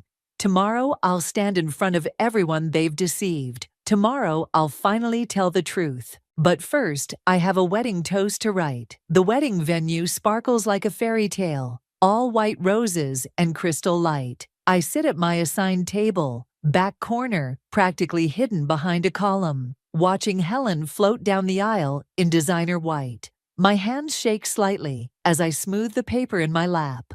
The words of my toast burning into my palms. Gemma squeezes my arm.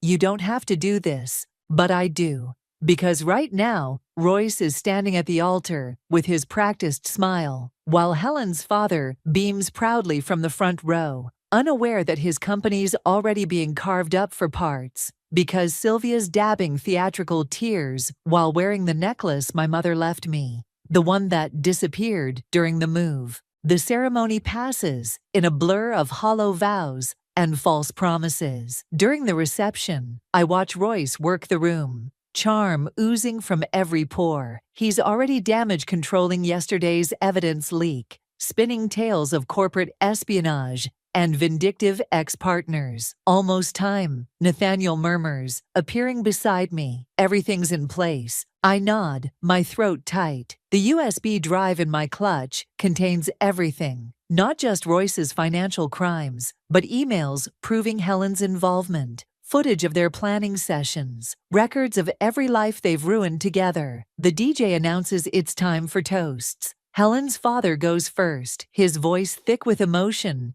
as he welcomes Royce to the family. Sylvia follows, her speech dripping with subtle digs about proper matches and social responsibilities. Then it's my turn. My heels click against the marble floor as I approach the microphone. The room falls silent, hundreds of eyes watching as I unfold my paper. Royce's smile doesn't waver, but I see his fingers tighten around his champagne glass. Love, I begin, my voice steadier than I feel, is built on trust, on honesty, on choosing each other, even when it's hard. I meet Helen's eyes. She's gone very still. I've known Royce and Helen for years, watched their relationship bloom, seen how perfectly they complement each other. Royce relaxes slightly. Helen doesn't. They taught me so much about love, I continue, about how it can blind you, how the people you trust most can use your faith against you, how a carefully crafted lie can destroy not just hearts, but lives. The room's atmosphere shifts. Confused murmurs ripple through the crowd. For instance, I pull out my phone. Did you know that while Helen was helping me plan my future with Royce, she was also helping him transfer my dying mother's medical bills into my name? Or that right now, as we celebrate their love, their lawyers are preparing to blame me for the coming corporate collapse. Emily, Royce's voice carries a warning. You're embarrassing yourself. Am I? I press play on my phone. His voice fills the room. Once the merger falls apart, Emily's emotional instability will make the perfect cover story. Who wouldn't believe the jealous ex snapped? Gasps echo through the hall. Helen's father stands, his face ashen. Sylvia moves toward me, but Gemma blocks her path. Security, Royce calls. But Nathaniel's already signaling to the officers by the door. They don't move. The SEC has everything, I tell him. Every document, every recording, every life you've destroyed. It's over. You don't understand what you've done, Helen hisses, grabbing my arm. Do you know how many people depend on what? Your lies? I shake her off. Ask your father if he knows about the offshore accounts. Ask him where his pension fund really went.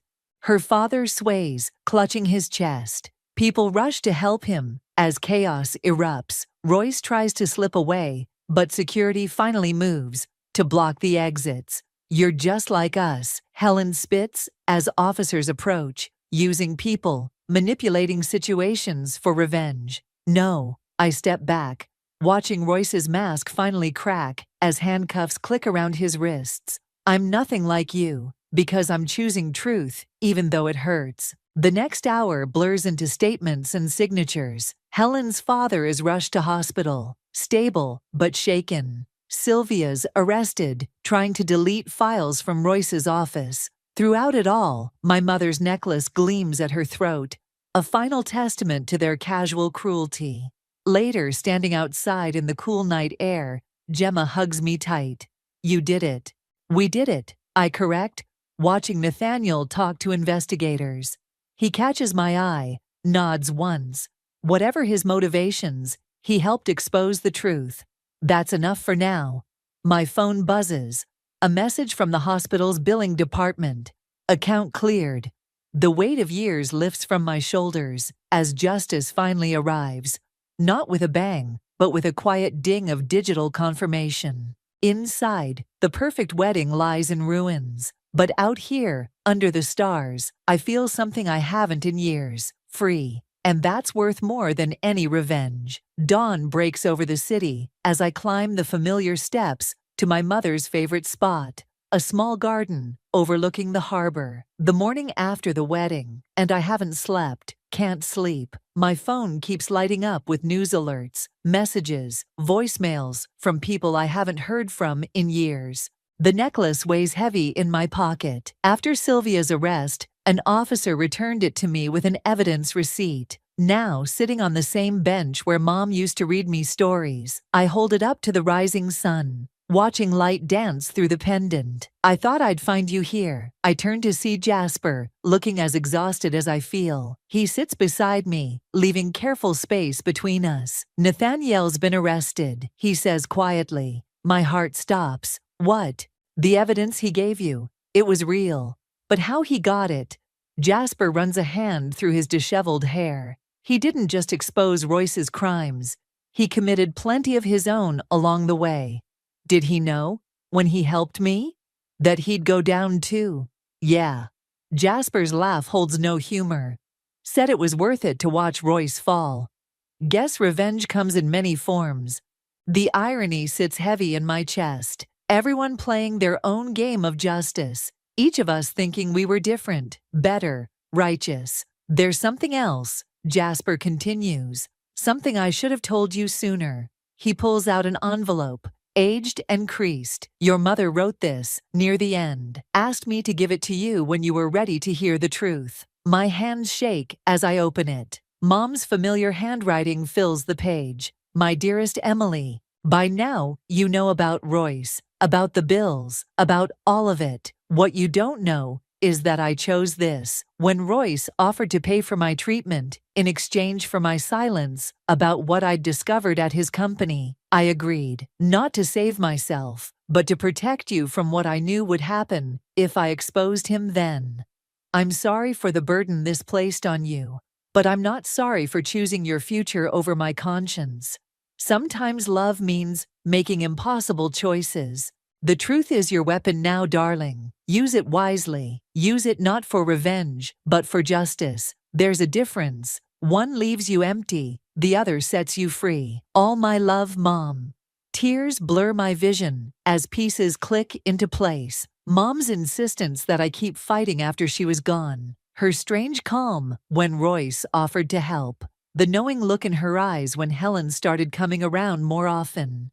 She protected me, I whisper. Even then she was protecting me. She was buying time, Jasper says gently, making sure you'd be strong enough when the truth finally came out. The harbor breeze carries the scent of salt and new beginnings. I clasp the necklace around my neck, feeling its familiar weight, no longer a reminder of theft, but of sacrifice, of love stronger than vengeance. My phone buzzes. Gemma, Helen's father made it through surgery. He's asking to see you. Are you going to go? Jasper asks. I think of Helen in handcuffs, of Royce's mask finally cracking, of Nathaniel's Pyrrhic victory, of my mother making an impossible choice. Yes, I say, not for revenge, not even for justice anymore, but because someone needs to tell him the whole truth. Someone who remembers what it's like to have your whole world built on lies. Jasper stands, offers his hand. Want company? I take it, letting him pull me up.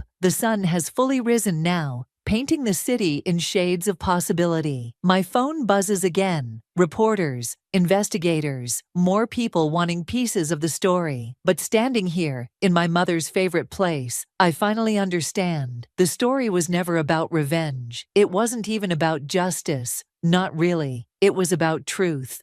The kind that costs everything. The kind that sets you free. I slip my phone back in my pocket, unanswered. The hospital can wait a few more minutes. Right now, I want to sit with my mother's words, with the weight of her love around my neck, with the understanding that sometimes the greatest act of courage isn't in bringing others down. It's in choosing to rise above. Ready? Jasper asks. I take one last look at the harbor, at the light dancing across waves that keep moving forward, always forward, no matter what tries to hold them back. Yes, I say, I'm ready.